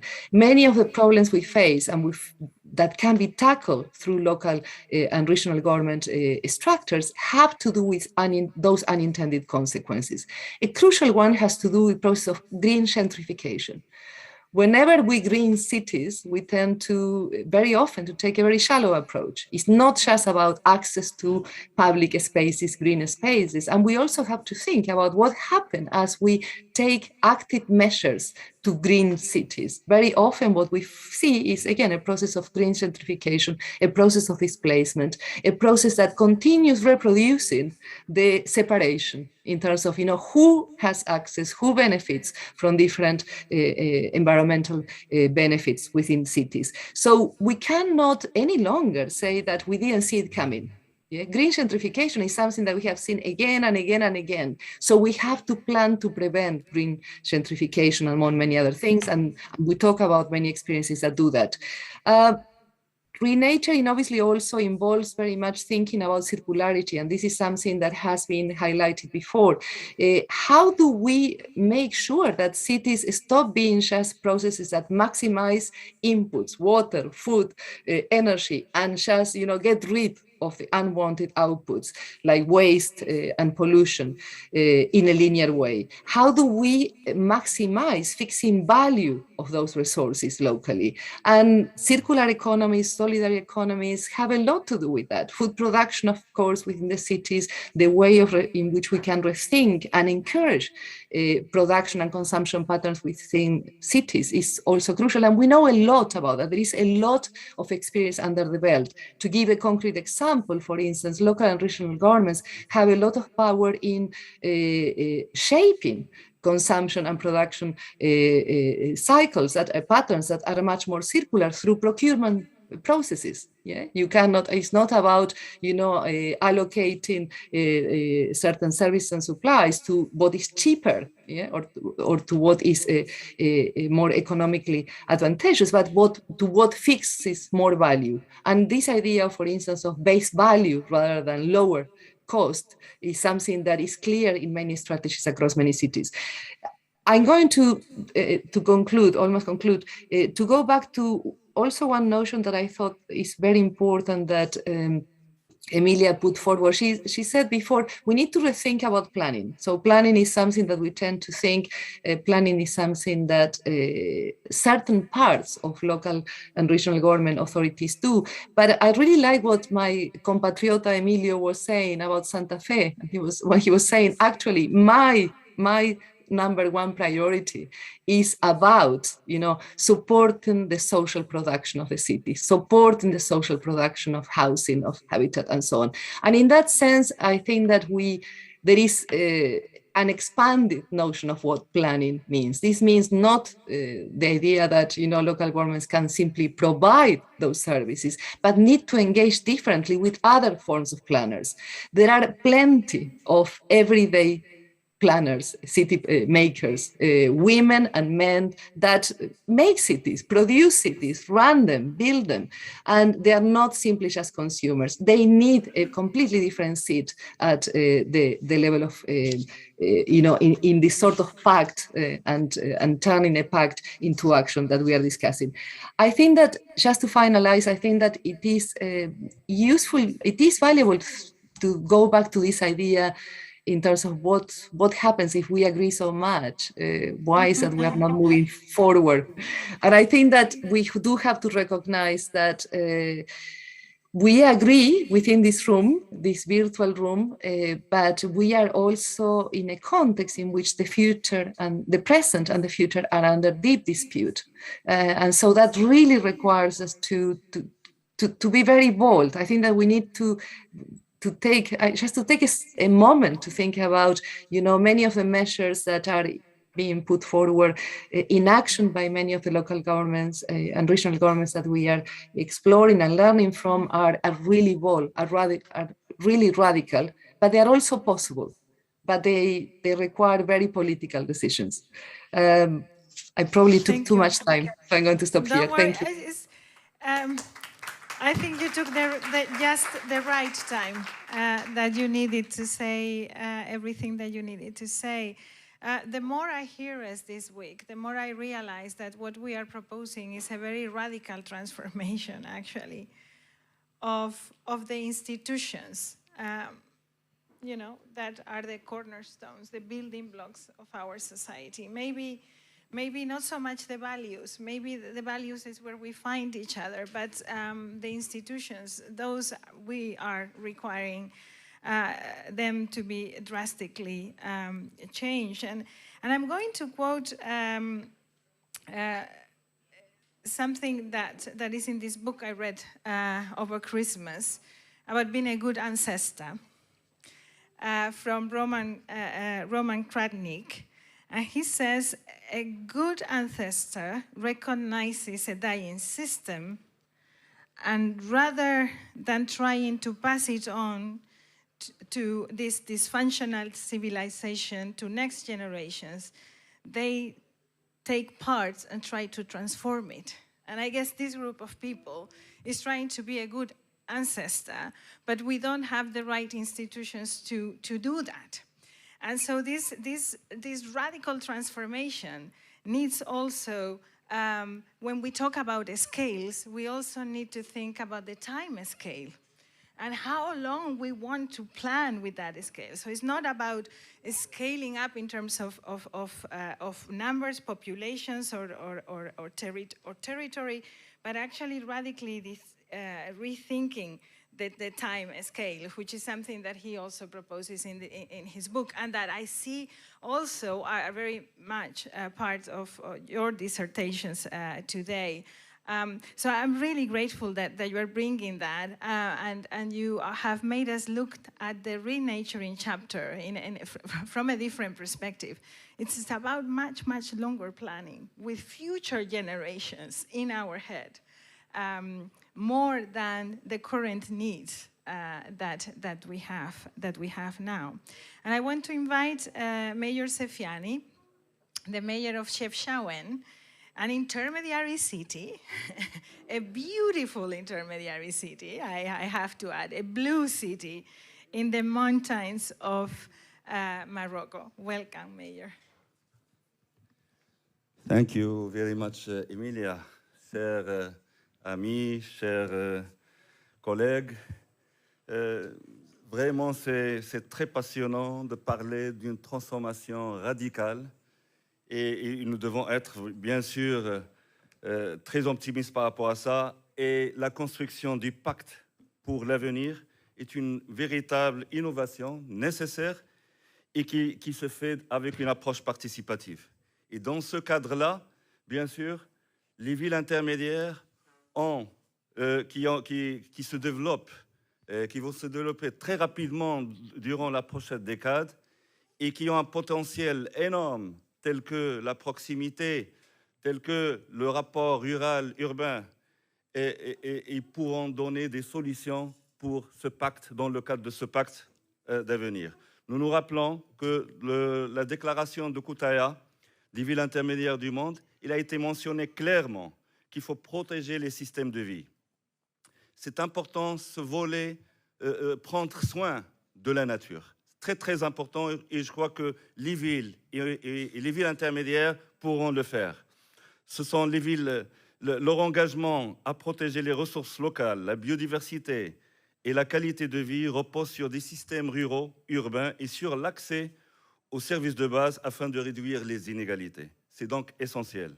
La pandémie nous a aussi rappelé l'importance de ramener la nature dans les villes pour améliorer la qualité de vie. En un mot, renaturer les villes et territoires constitue une réponse aux enjeux sanitaires, climatiques, sociaux et économiques.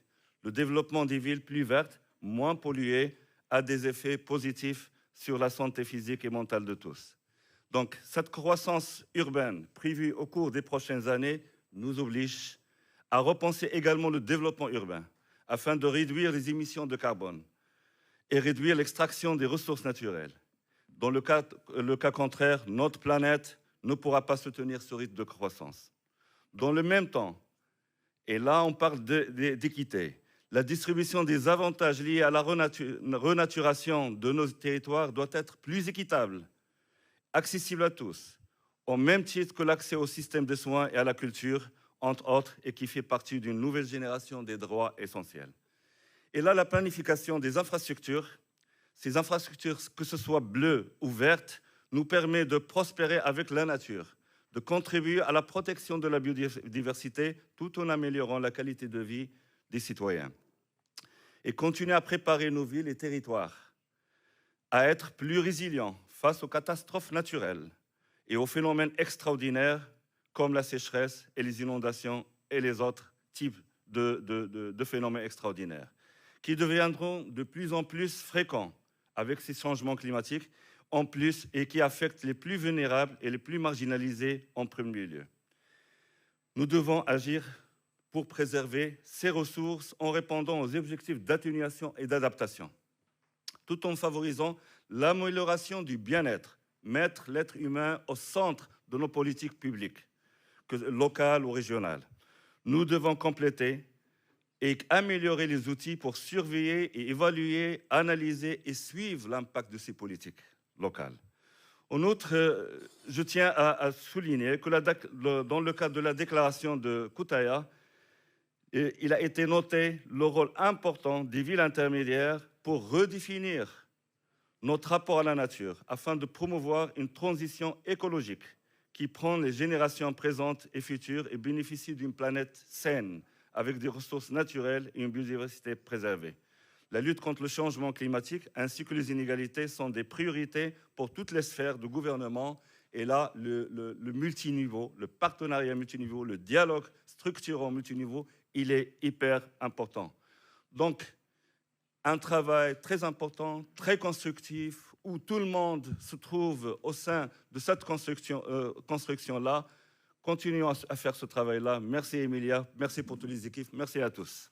Merci. Merci à vous, Monsieur le Maire. I'm going to go with one question here, and then I'm coming to you, President. Because President Sadie, the President of UCLG MEWA, and also President of the DAMIA Association of Municipalities in Lebanon would like to intervene. You've got the microphone there. Some thoughts on this time, questions, or other things? Too many thoughts. No, but I want to pick up at the question that you put at us about planning and some of the questions that came in the chat about SDGs. And also picking up on something that Adriana was saying about, I mean, we come from the planning discipline, no? Like the no team. And we are very aware that planning, especially planning the way it has been traditionally usually understood, has been a tool to address inequality, but it has also been complicit in the reproduction of inequality sometimes. And that's something that we need to pick up when we think about how we address planning in a report that is about urban equalities. And sometimes that has been for what Adriana was saying about these unintended consequences or effects of planning, but sometimes also has been because it has been driven by visions of development that are not necessarily centered about justice and equality. So I think this is important because the fact that we are bringing a whole report that is about pathways to urban and territorial equality, what it does, it puts a lens, an approach to the way in which we envision future that is around equality. And I think that's something that we enter into all these possible terms, pathways, mechanisms that we also always need to go back to. That is like we are doing this not just to strength planning, not just to strength governance, but to do so with this vision of equality at the end. And I think the notion of pathways itself, what we use it more than planning for equality, pathways to equality, is because pathways has this kind of future-oriented, kind of agency-oriented kind of imagination that put a horizon that in which all these other tools are just mechanisms to get to the horizon. And I just wanted to connect to the comment on the SDGs, because I think when we think about the localization of the SDGs, that I know for the UCLG community has been a super central element, and now I think there is a consensus about how important for the localization of the SDG as the local and regional governments as at the forefront of that localization. Again, we need to think about like how to navigate the tensions that the SDG also bring. Like how do we negotiate between like urban growth, sustainability, gender equality, and a series of things. And again, the equality lens, I think, brings an instrument to kind of navigate those tensions and thinking like how we are going to advance in the localization of the SDGs, making sure that we don't lose that horizon, that kind of end of the pathway idea that is equality. So I don't know if that addressed some of the questions that you were saying, but I think looking at planning from that perspective allow us to look at it like to making sure that we are like being responsible about what planning means and has meant over time. So, Alex. Thank you very much. I also think this, indeed, we talked at the very beginning about this pathway issue, which I think is interesting. And yesterday, when we were talking about the new urban agenda, we were also discussing this notion of, you know, if you don't know where you're going, every path is correct. But if you know where you are going, and then there is no path, you can construct it. So I think it's going down that way. This combination between the mechanisms, the instruments that we develop for ourselves, but also the vision that you need to have, right? Which I really like connecting also with the hard question about future generations. I'm a little bit obsessed about this future generation issue because I mean that's what we need to contribute to the Pact for the Future. So and also the intergenerational dialogue that we want to stimulate. So thank you very much for those thoughts, Alex. A few additions from your side. Well, yeah, I think going back to what you said, Emilia, as well, that values is where we find each other. I think that's a really important, I think connects directly to this point. And I think when we start thinking and drawing with the experience of the GO team, we didn't want to go into a report that was a series of best practice that people can look at it and trying to replicate. I think that was not the intention. The intention here was always to think about, yes, let's talk about the places where we meet each other, but let's then open up the mechanisms, the possibilities, the instruments that allows us to build those strategies and those strategies as pathways. And that's what we are hoping we can achieve. If we can trigger the imagination and creativity of local and government authorities that can draw on those strategies to then develop their own appropriated mechanisms to address urban and territorial inequalities, I think that is, would be success for us. Not one that is about copy and paste solutions, that is focused on narrow interpretations of what planning is, that close options, but one that opens solutions. And one of the arguments, and I look at Karen here, maybe she's going to pick up on this, that in terms of places of small conversations, fruitful conversations, is this relationship between incremental action and structural change. Where is the balance between those two things? And we have emphasized a lot the need for radical incrementalism, a term that I think Adriana and her colleagues in the Renaturing chapter brought this to the forefront very importantly, which helps us to think about how do we generate a kind of mushrooming of experiences that unlocks the potential of local actions, that unlocks the potential of using resources to generate local solutions, but in ones that can generate a tipping point that changed the way of doing things and that generate that kind of structural change. So I think this is an area that we keep dialoguing and talking, but is an important balance that we're trying to achieve here that talks to also planning discipline and deep planning philosophies and discussions. Well, thank you very much for those thoughts, Alex. And I think that this is also when Intendente Hatton was putting this example about what hadn't happened in 150 years, and then he comes and he says, well, we are not inventing anything, and this should have happened, but that is a tipping point there, that you're really moving the needle when you do that. So thank you very much for that. President Sadia, we are ready for you. Please do join us here and stay, because Mayor Sefiani escaped, but I wanted you over there, in fact. Thank you, Emilia. I have to start as ladies and gentlemen, because, after a long couple of days, I look all of you tired, but no, never. SDGs is put it to have a better life and to improve people's situation, especially the most vulnerable, to reduce the imbalance, to live in justice. And this is our role we have to play. We have to confess that the development should be implemented by municipalities and local government, because municipalities are in daily contact with citizens. So the top priority in this regard is to build a trust between municipalities and citizens, and based on transparency, participatory approach, participatory democracy. Municipalities must be an incubator for citizens, especially youth and girls. We have to stop talking and only talking about gender equality.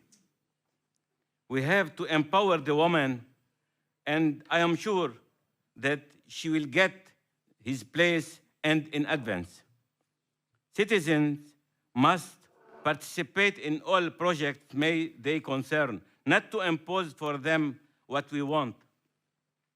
Resilient society means all actors are in one team. Solidarity means resistance of all kinds of diversity. Culture does not mean only education, but to accept each other and to find a common space for negotiation. Confidence and trust must build on absolute transparency. The concept of volunteering only happens within the family, and we are a family. The biggest one, the important one around the world. Let's talk about citizen, not about anything else. Citizen, citoyenneté, citizen in this small village called planet. Yes, this is our planet, home of our family. On international level, we have to elaborate a global strategy of migration based on human rights and democracy. Put a common strategy to save the nature and the biodiversity based on climate change rules with fully respect to Paris agreements and the framework and Glasgow Declaration. We have to cooperate with all international organizations in memorandum of understanding only to eliminate the duplication of work and to assure a feasible work. The Sustainable Development Goals have been put to preserve human rights. The human being will be our goal, to care about him. Whatever his color, religion, race, country, affiliation, feeling, and thinking, we will care for them without any kind of discrimination. Emilia, I have to confess that UCLG deserves you. Thank you.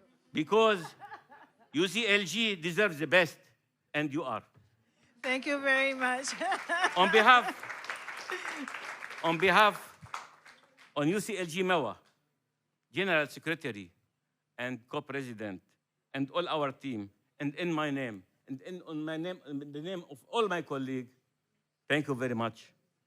Merci beaucoup, muchas gracias, moltes gracias. شكرا تشكر دريم شكرا جزيلا. Wow, thank you very much. Please do take a seat over there. Thank you very much. I always get very scared when members are too nice to me. You know, you never know. You never know what's coming. Thank you. No, but I'm joking. I'm truly grateful. And I just, you know, we wouldn't be able to have this kind of atmosphere, this kind of brainstorming, this very candid way of exchanging ideas from our own experiences and our own perspectives. If you were not truly engaged. I was trying to explain to one of our partners during a side meeting today that how do you do it? How is it possible that the UCLG team is always so active, you know? Because there are many of us back there in production, you know. They studied political sciences and they are pinning and, you know, doing these things. They are all going to TB later after this job. And they were saying, so how do you keep so energized? And the energy that we get it from the responsibility that you feel when an elected official that has been elected by thousands of people put trust in you to come up with things that they can do to transform those lives. Can you imagine how heavy that is? How cannot we be energized? You do that for us, and we felt that in our political close meeting this morning. You know, we felt what it was. To stand united when things get really, really tough. So I mean it. I'm not being frivolous about it. It's a great responsibility that you entrust the World Organization. And we are here ready to comply with what you're saying. And I'm also very grateful because it might sound like empty words when we hear talks about women and gender equality. And some of us have heard this many times, but one needs to pay specific attention to the specific realities where those words come from and how transformative that can be. So with that acknowledgement, allow me to go. I have some requests for the floor, and then I've got Karen that is waiting there patiently, Karen Levy, to provide some wrap-up thoughts. Some of you are going to catch planes or trains or things, so I want to say goodbye really, really fast. I don't want to go much over time, but I want to give the floor to whomever needs to share some thoughts. And I am going first to Edmundo. Edmundo Berna has been patiently with us over the past days. He's the vice chair of the General Assembly of Partners. We have worked together when he was in United Nations volunteers many, many years ago. I was still working in The Hague. Back then, in the founding organization of United Cities and Local Governments. Then you have worked in ILO. Edmundo, some thoughts on the discussions today. Welcome, and thank you for joining us. Thank you very much. Yes, I moved from voluntary labor to paid labor, and, which I think is a good thing for everybody. So congratulations to the UCLG family in general, and Emilia in particular, for this great event. For me in particular, is the first person-to-person international meeting since the advent of COVID, and could not have been a better way to come back to the real non-virtual world. I work very close to UCLG throughout many years at the International Labour Office, as Emilia said, but even before and now again afterwards. I continue an activist of the decent work labor agenda, its localization, and continue to work on the urban economy. Starting from there and linking to this meeting, it is crucial to make the urban economy as a vehicle to increase equality. This seems obvious in theory, but is not always happen in practice. It's still necessary to give more prominence to the generation of quality employment at the grassroots level. Poverty will not go away without solid livelihoods. This can and should be promoted by design, not by default of economic growth, because not always economic growth brings equality. There are ways to do it by design. Many issues have been discussed here during this week, not only the economy. The challenge is to bring them together transversally, not only individually, yet without losing the attributes of specific themes or pathways. UCLG is an excellent vehicle to bring all these themes and paths together. In this regard, it is great to see UCLG extending its partnerships with many international agencies with a thematic approach like UNICEF, FAO, High Commission of Human Rights, and many others. The local is everything, everything is local.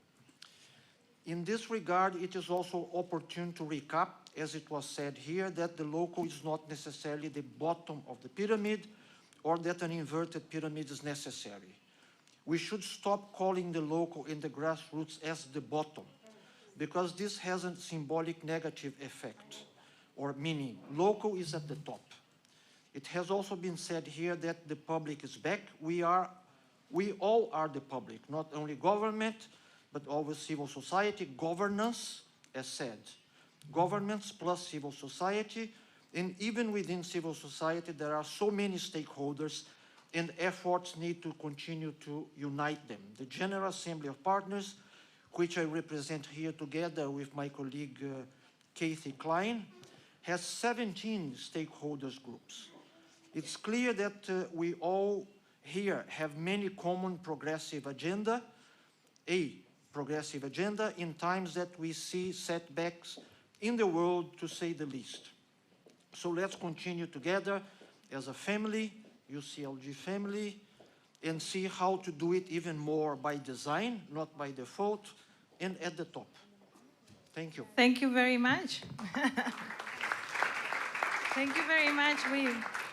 We like this issue. I don't like tops or downs or bottoms or up, actually. If it could be horizontal. It has always been at let the us bottom. agreed. But let us make it horizontal. David, brief. Just very briefly, I'd like to go back to this issue of we all seem to agree, but why doesn't it happen? And link it back to the flip the script conversation earlier in the week. And this may be another area where we need to flip the script, because one of the reasons why these kind of things don't happen is there's a whole political economy behind this process. There is a large urban regeneration industry, and that leads to the kind of outcomes that we are talking about. So I think there needs to be a flipping of the script, a new narrative around what this means, as we've discussed, with new tools and with a new fiscal architecture. And the how of territorial local economic development is as important as putting the money down there. And the script is that, well, we put in all this money, so we're going to regenerate the area. And that is, I think, an area where this script needs to be flipped. I mean, one very small example, the second largest aluminium producer in the world is based in Mozambique. It was sold as a local economic development project, but it provides no jobs to the people in the locality. All the jobs come over the border from South Africa. And so the script has to be flipped, so that cannot be seen as local economic development. And we have not yet got that, I think, that understanding. That narrative needs to change. The tools and the fiscal architecture, finally, I think that is critical. Because without the fiscal architecture in place, the right financial ecosystem for this, that regeneration industry will continue, and we won't be able to kind of channel it in the right direction. Thank you very much. So you will be happy with seeing that over there with the 5 key principles, and we'll work out what that exactly means. Thank you very much, David. Do I see any other hands? No? All right. So I think there is one here. Ah, Sofía, claro. ¿Tienes por ahí micrófono?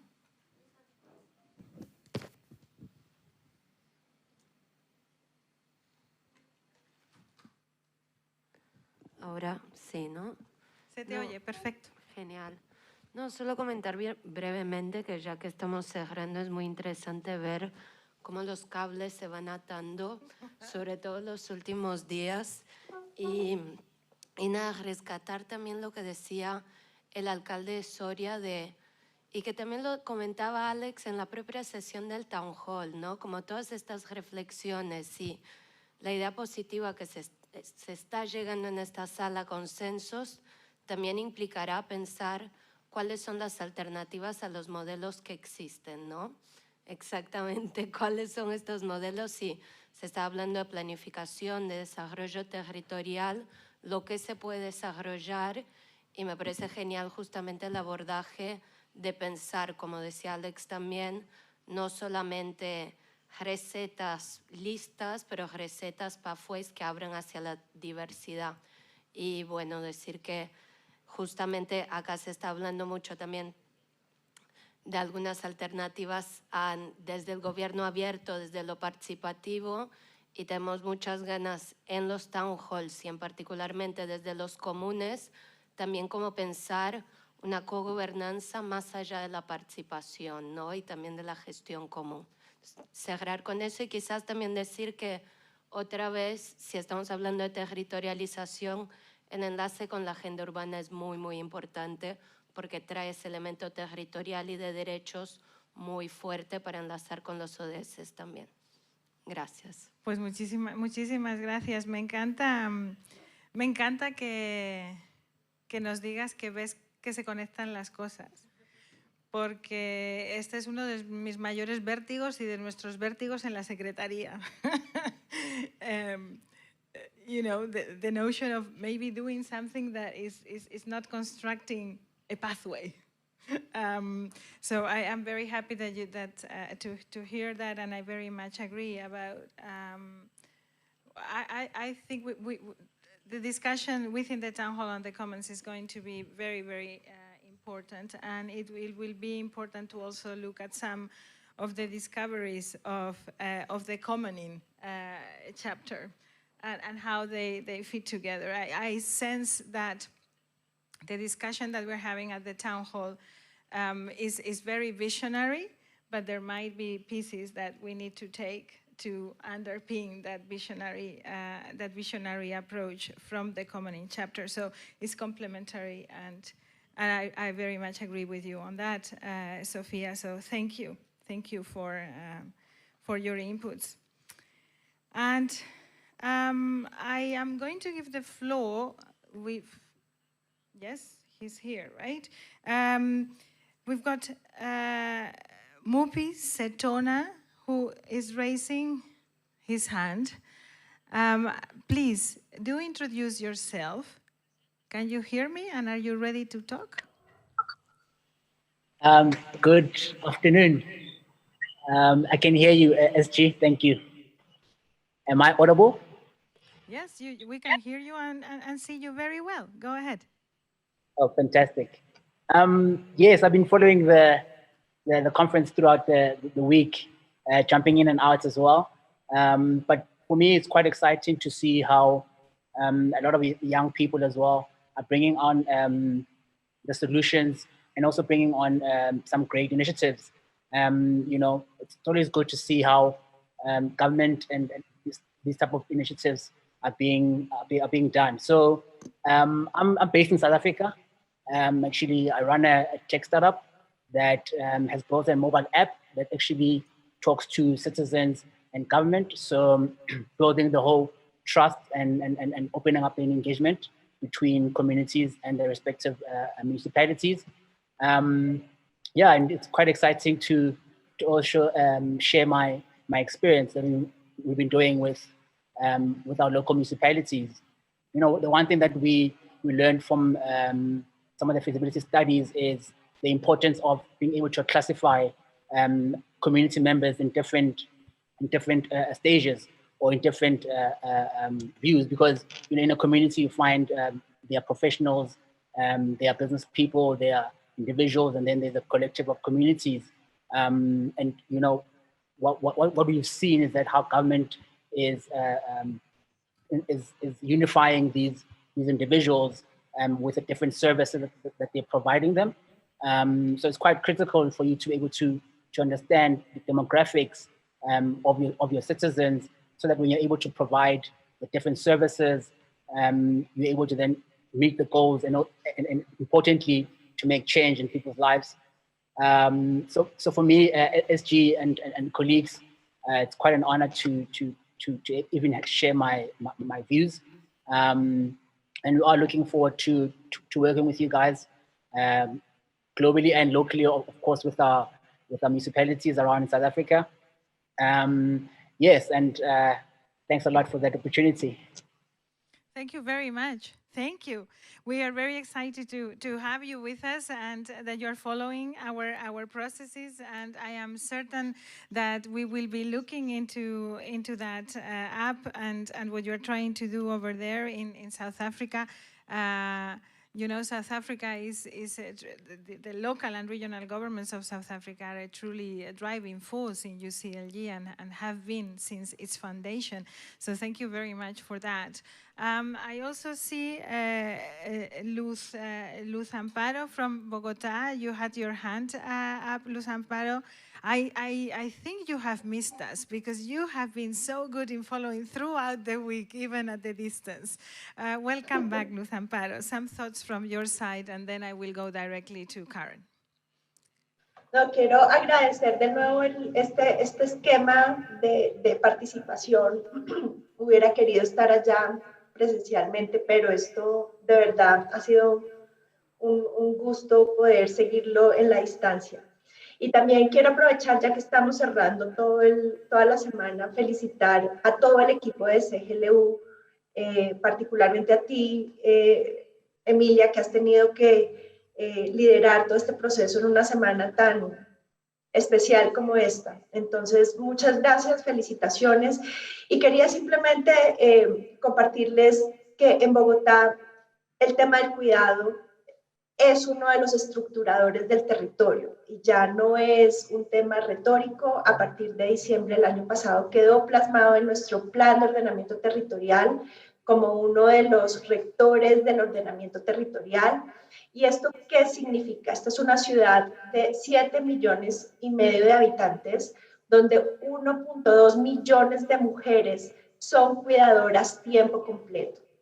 Entonces, el sistema distrital de cuidado lo que busca es, primero que todo, reconocer el valor del trabajo de las mujeres que cuidan, que no solamente es invisibilizado, sino que no es cuantificado incluso monetariamente, pero es reconocerlo, es redistribuirlo, y redistribuirlo tiene un componente muy particular que quisiera resaltar en términos de colaboración.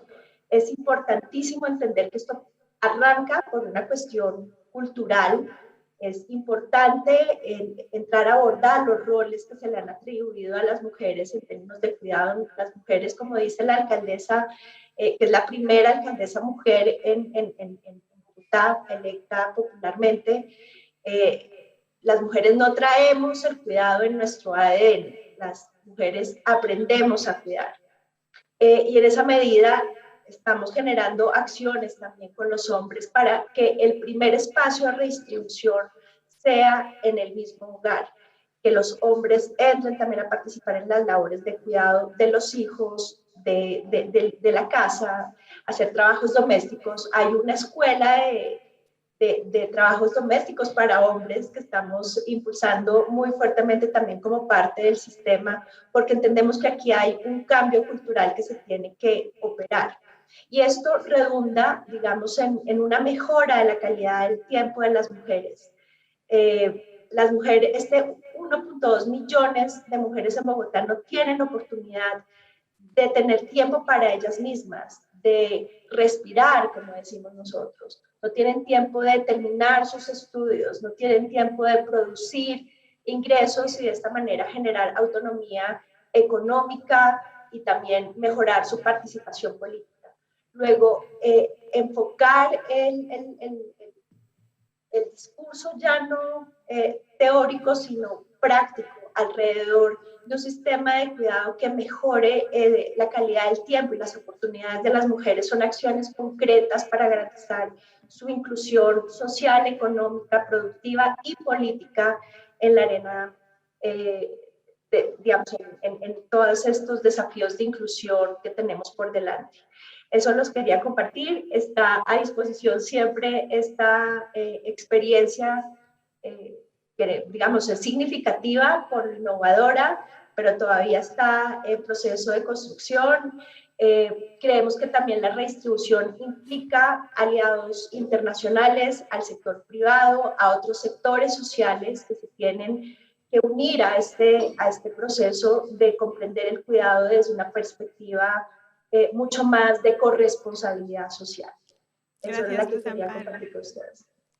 Muchísimas gracias, Luz Amparo. Y tú sabes que tenemos ese compromiso de asegurarnos que el trabajo que estamos haciendo en los town halls, en las conversaciones de los cabildos abiertos, esta vez no sea solamente preparar recomendaciones políticas y abrir caminos nuevos, sino que también tenemos esa propuesta de ir a visitar acciones transformadoras en conjunto para aprender de casos. Y Bogotá está en esa lista de ciudades del mundo que queremos visitar junto con los compañeros de la sociedad civil, con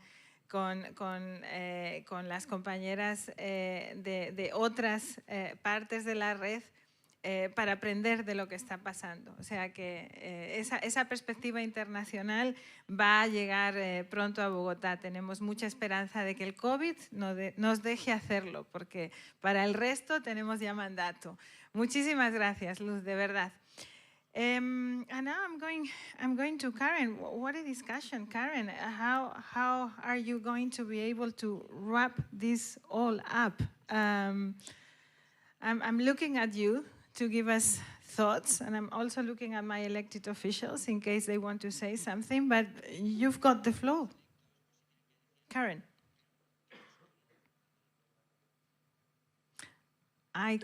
Thank you, everyone.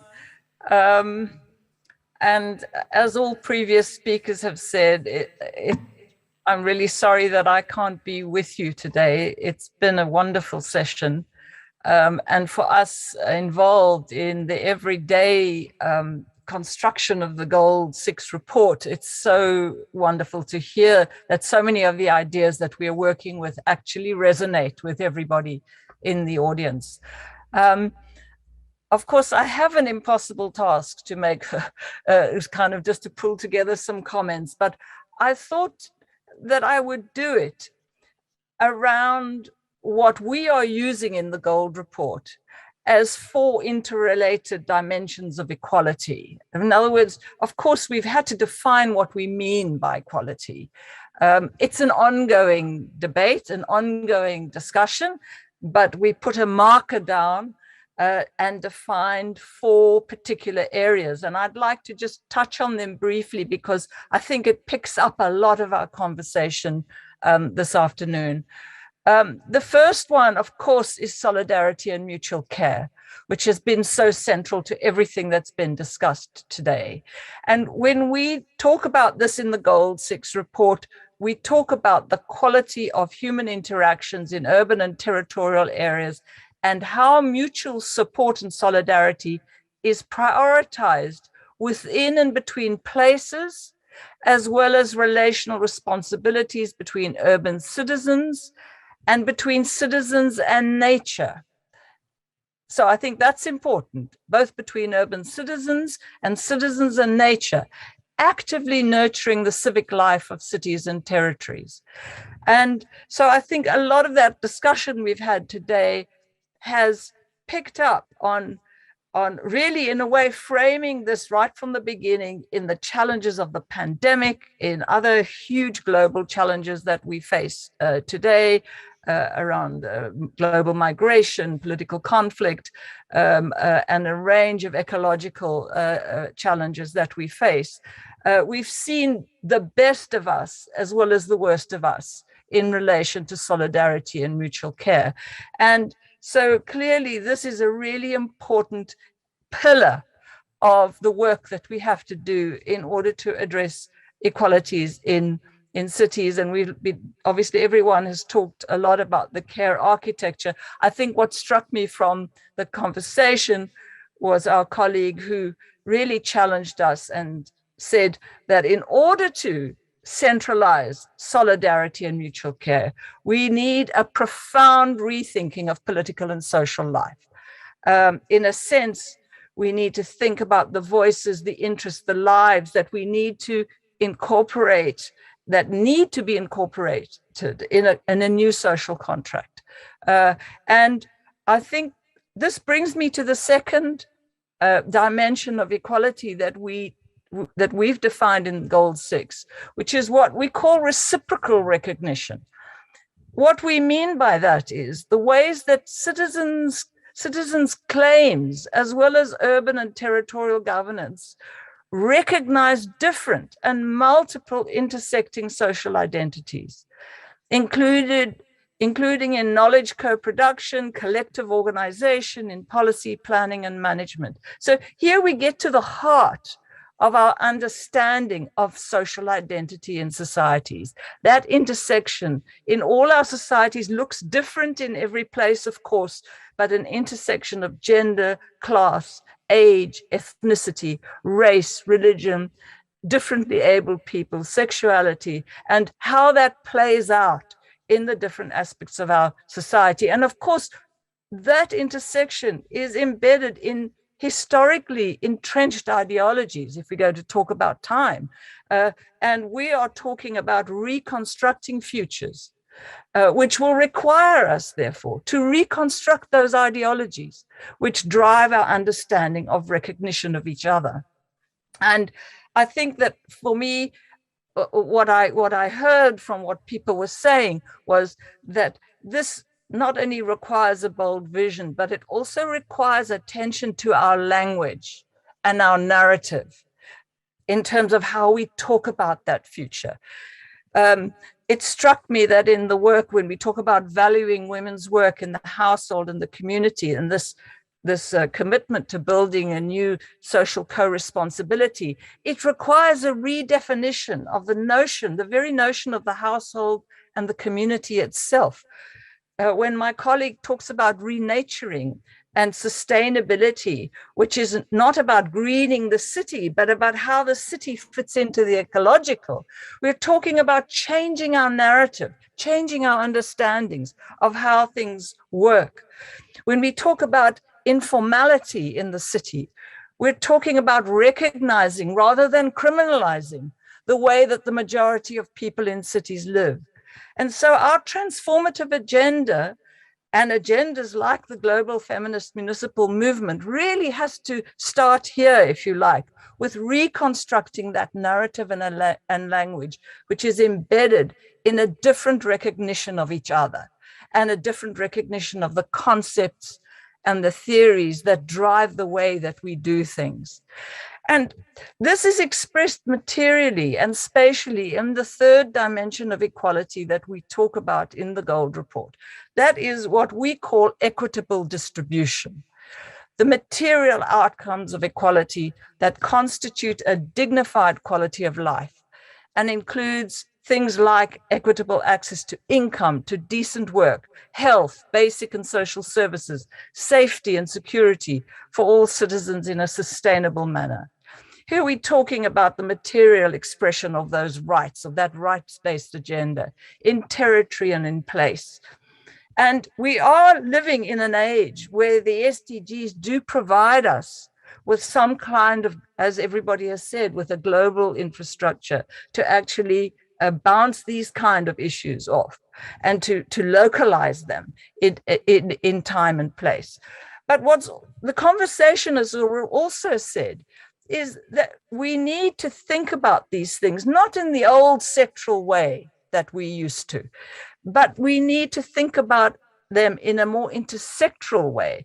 And so when we talk about those pathways of commoning, caring, connecting, renaturing, prospering, we're talking about weaving pathways of what things that reflect our lives, our everyday lives, in an intersectoral way. And I think that the concept that's been used this afternoon of time poverty is such a good concept to show us how important that intersectoral understanding is, because the time that we live with, whether it's a day or a week or a month, is not elastic. We have to balance all our needs, all household members, based on a gender division of labor that we've thinking and talking about changing, that everybody is balancing needs on an everyday basis, on a weekly basis, on a monthly basis. And it is difficult to do that if those material conditions are not delivered in a way that helps us do that, that helps us balance things so that we don't suffer the consequence and are disadvantaged either through questions of affordability, accessibility, or just the sheer existence of those, for example, services and facilities in the city. This brings me to the fourth dimension that we talk about, and it's one that we've spent a lot of time talking about this afternoon. We've called it, after the work of Nancy Fraser, parity political participation. We refer to it as the equitable and inclusive and active engagement of citizens and their representatives in processes of urban and territorial governance, and the deliberations and decisions about current and future urban and territorial trajectories. Here we're talking about, as everybody has discussed this afternoon, the architecture of a new governance. We're talking about the different concepts we use today, the notion of co-governance, a range of different possibilities. And also not just a range of different possibilities, but exhortations to be bold about about how we manage our human affairs, and to be bold about how we structure it, whether it's in horizontal relationships or in other kinds of relationships, and where we create the spaces actually and the sharing and the exchanges to actually make that possible between us. We talk here about governance pathways to actually trigger that imagination and creativity. And a couple of issues have stood out in our discussion today. One is the question of leadership in that. And there's no question that local and regional governments are key leaders in that process. But I would argue that that leadership, which has to reflect those principles of solidarity, mutual care, reflect a commitment to reciprocal recognition and to redistribution of material, of the material aspects of our lives, that this also is embedded in professional leadership. In other words, in the leadership within the disciplines that support the different aspects of of those disciplines working on the city. Somebody referred this afternoon to the need for real participation. And of course, we've often heard that exhortation, but I really think we need to look at it very, very seriously. And it is about being inclusive and recognizing difference, but it's also about creating the institutional capacities to make that participation real. The SDGs do set out a framework for that, for example, in SDG 11 and 17. But I think this takes me to a discussion or just to summarize some of the discussions we had about policy and planning, which are such an important part of government. You don't have much longer, Karen. I have just two more things to say. Good. One is that the policy and planning, as my colleagues have said, we need to recognize how policy and planning is implicated in the recreation of inequalities and fundamentally to change it, which includes thinking about who the planners are. Second thing, I agree with the colleague who said we need to flip the script about the institutional. What do financial, regulatory, legislatory frameworks look like under this new governance? And finally, Emilia, I love your reference to being a good ancestor, because ultimately that's the bottom line for all of us. And it requires this rethinking, I would argue, in these 4 dimensions of inequality to help us create collectively this new social contract and the pact for the future. Thank you. Thank you very much, Karen. You know what has happened is that what you have said is so interesting that I have had hands from the floor again. And so, yes, and so we're going to do this because we are not saying goodbye with people feeling that they haven't said everything they had to say. But we need to be brief. We really need to be brief. So I'm going first to Vienna, then I'm going to Mayor Brabanovic. And I am hoping I'm not going to anyone else, but yes, of course, Carola wants to speak, the Vice President. I knew this would happen. There you go. Many thanks, because being a city planner and Human Rights Commissioner of the city of Vienna, I have to tell something. And of course, it is very inspiring to listen everybody, and I can underline just whoever and whatever that has been talked today. But from my point of view, I will add some very small steps here. And it is, I'm very happy that we speak all the time on equality. But if we speak about equality, we shouldn't forget non-discrimination, because non-discrimination is the most important point. And which measures for whom have we take in order to have equality in cities, equality in territories, and of course, equality in the cities? Because population is the center and focus of the discussions here. We spoke about capacity building. If you speak about capacity building, empowerment comes to mind. And empowerments, who will be empowered and with which methods is also very important. Because Emilia, you told that we don't, you know, it's so harmonious, because we don't really go to the very details and we don't speak about how, but we speak about just things should be done. And I think we have to speak about how and with methods and so. And of course, we know that the structure of the societies, they are so different that it will be the most important point and most difficult points. And then gender equality, it is very well, and we have to really just put it forward.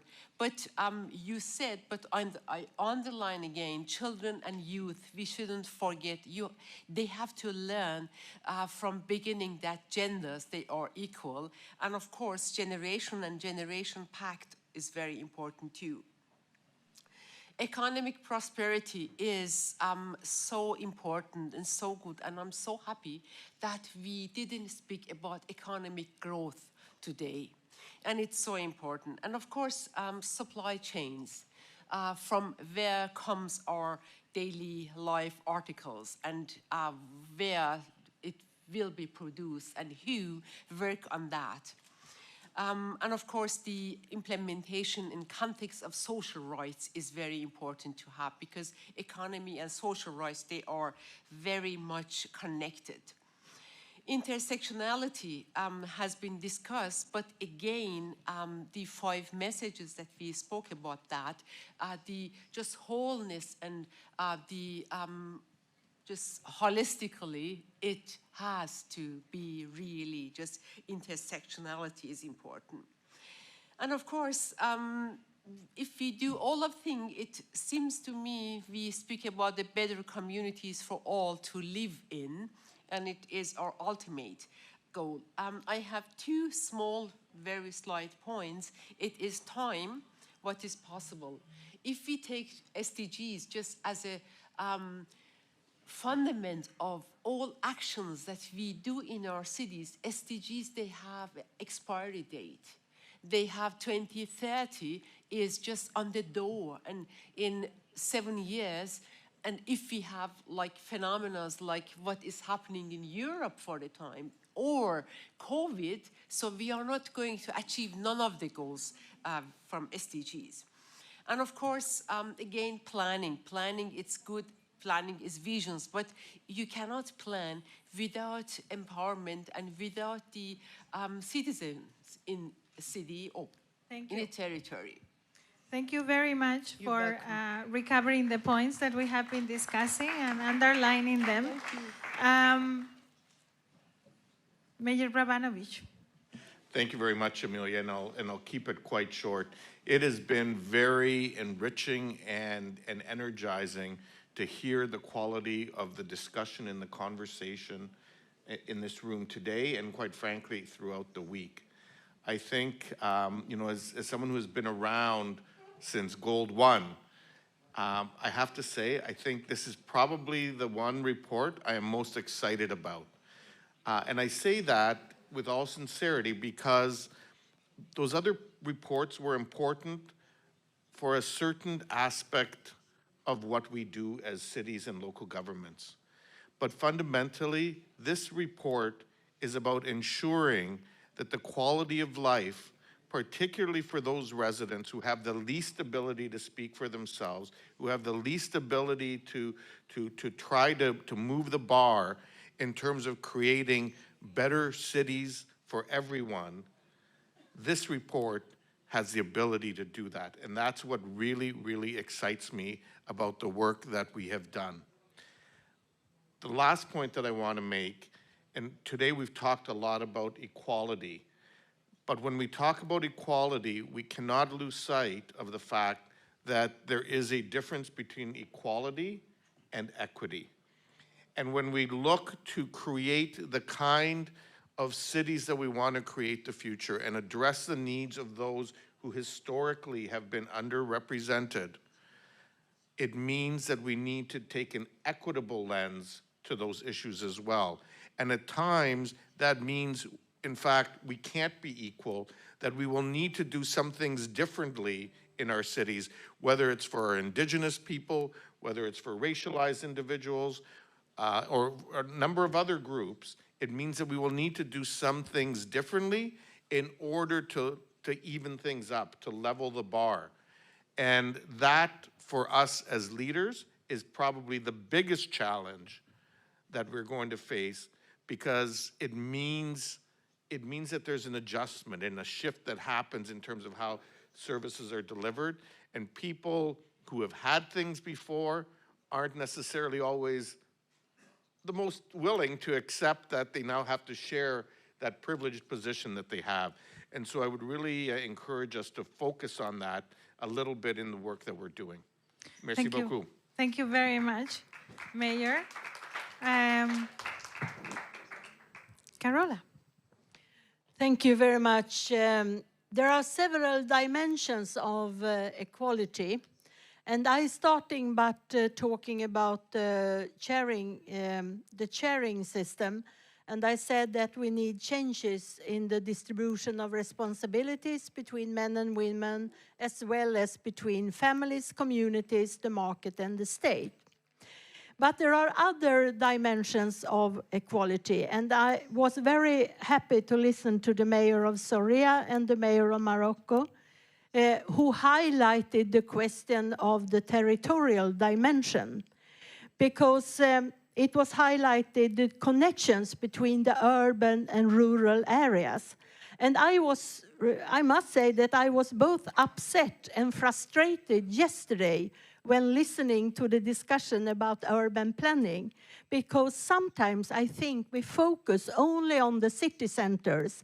We talk about 15 minutes to culture, to service, to shops, to everything. But the rest of the world, the rest of the people, we need to take into account also the territorial dimension and focus on the links between the rural and urban areas. Because on the rural areas, you have such a lot of resources, not only people, but also other resources that is needed to make a success also of the urban areas. So we really need this connection, and I'm very grateful that also this dimension of equality was highlighted. If not, we will have a very, very elitistic society, and I don't want to have that society. Thank you very much. Well, thank you very much. I hope you feel you have contributed to a process that is worthwhile. I hope you up there at home also feel that what you have been doing with us is going somewhere. I hope that for the research team, this compensates a little bit the many hours that you put. I hope that for the policy team, they have come to realize how connected it is with what we are doing, and that they are part and parcel of this discussion. I hope the statutory team feels that bringing a community like this together is critical. I hope the financial team of UCLG feels that the investment has been worthwhile. It has been an investment in all senses of the world. It has been a wonderful week in the saddest of times, but also the happiest of time. And I want to end with the happy music of our Congress, because that's where we are heading. If we had to conquer Mars, I told you that last year, this is the group I would pick. Thank you very much.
UCLG.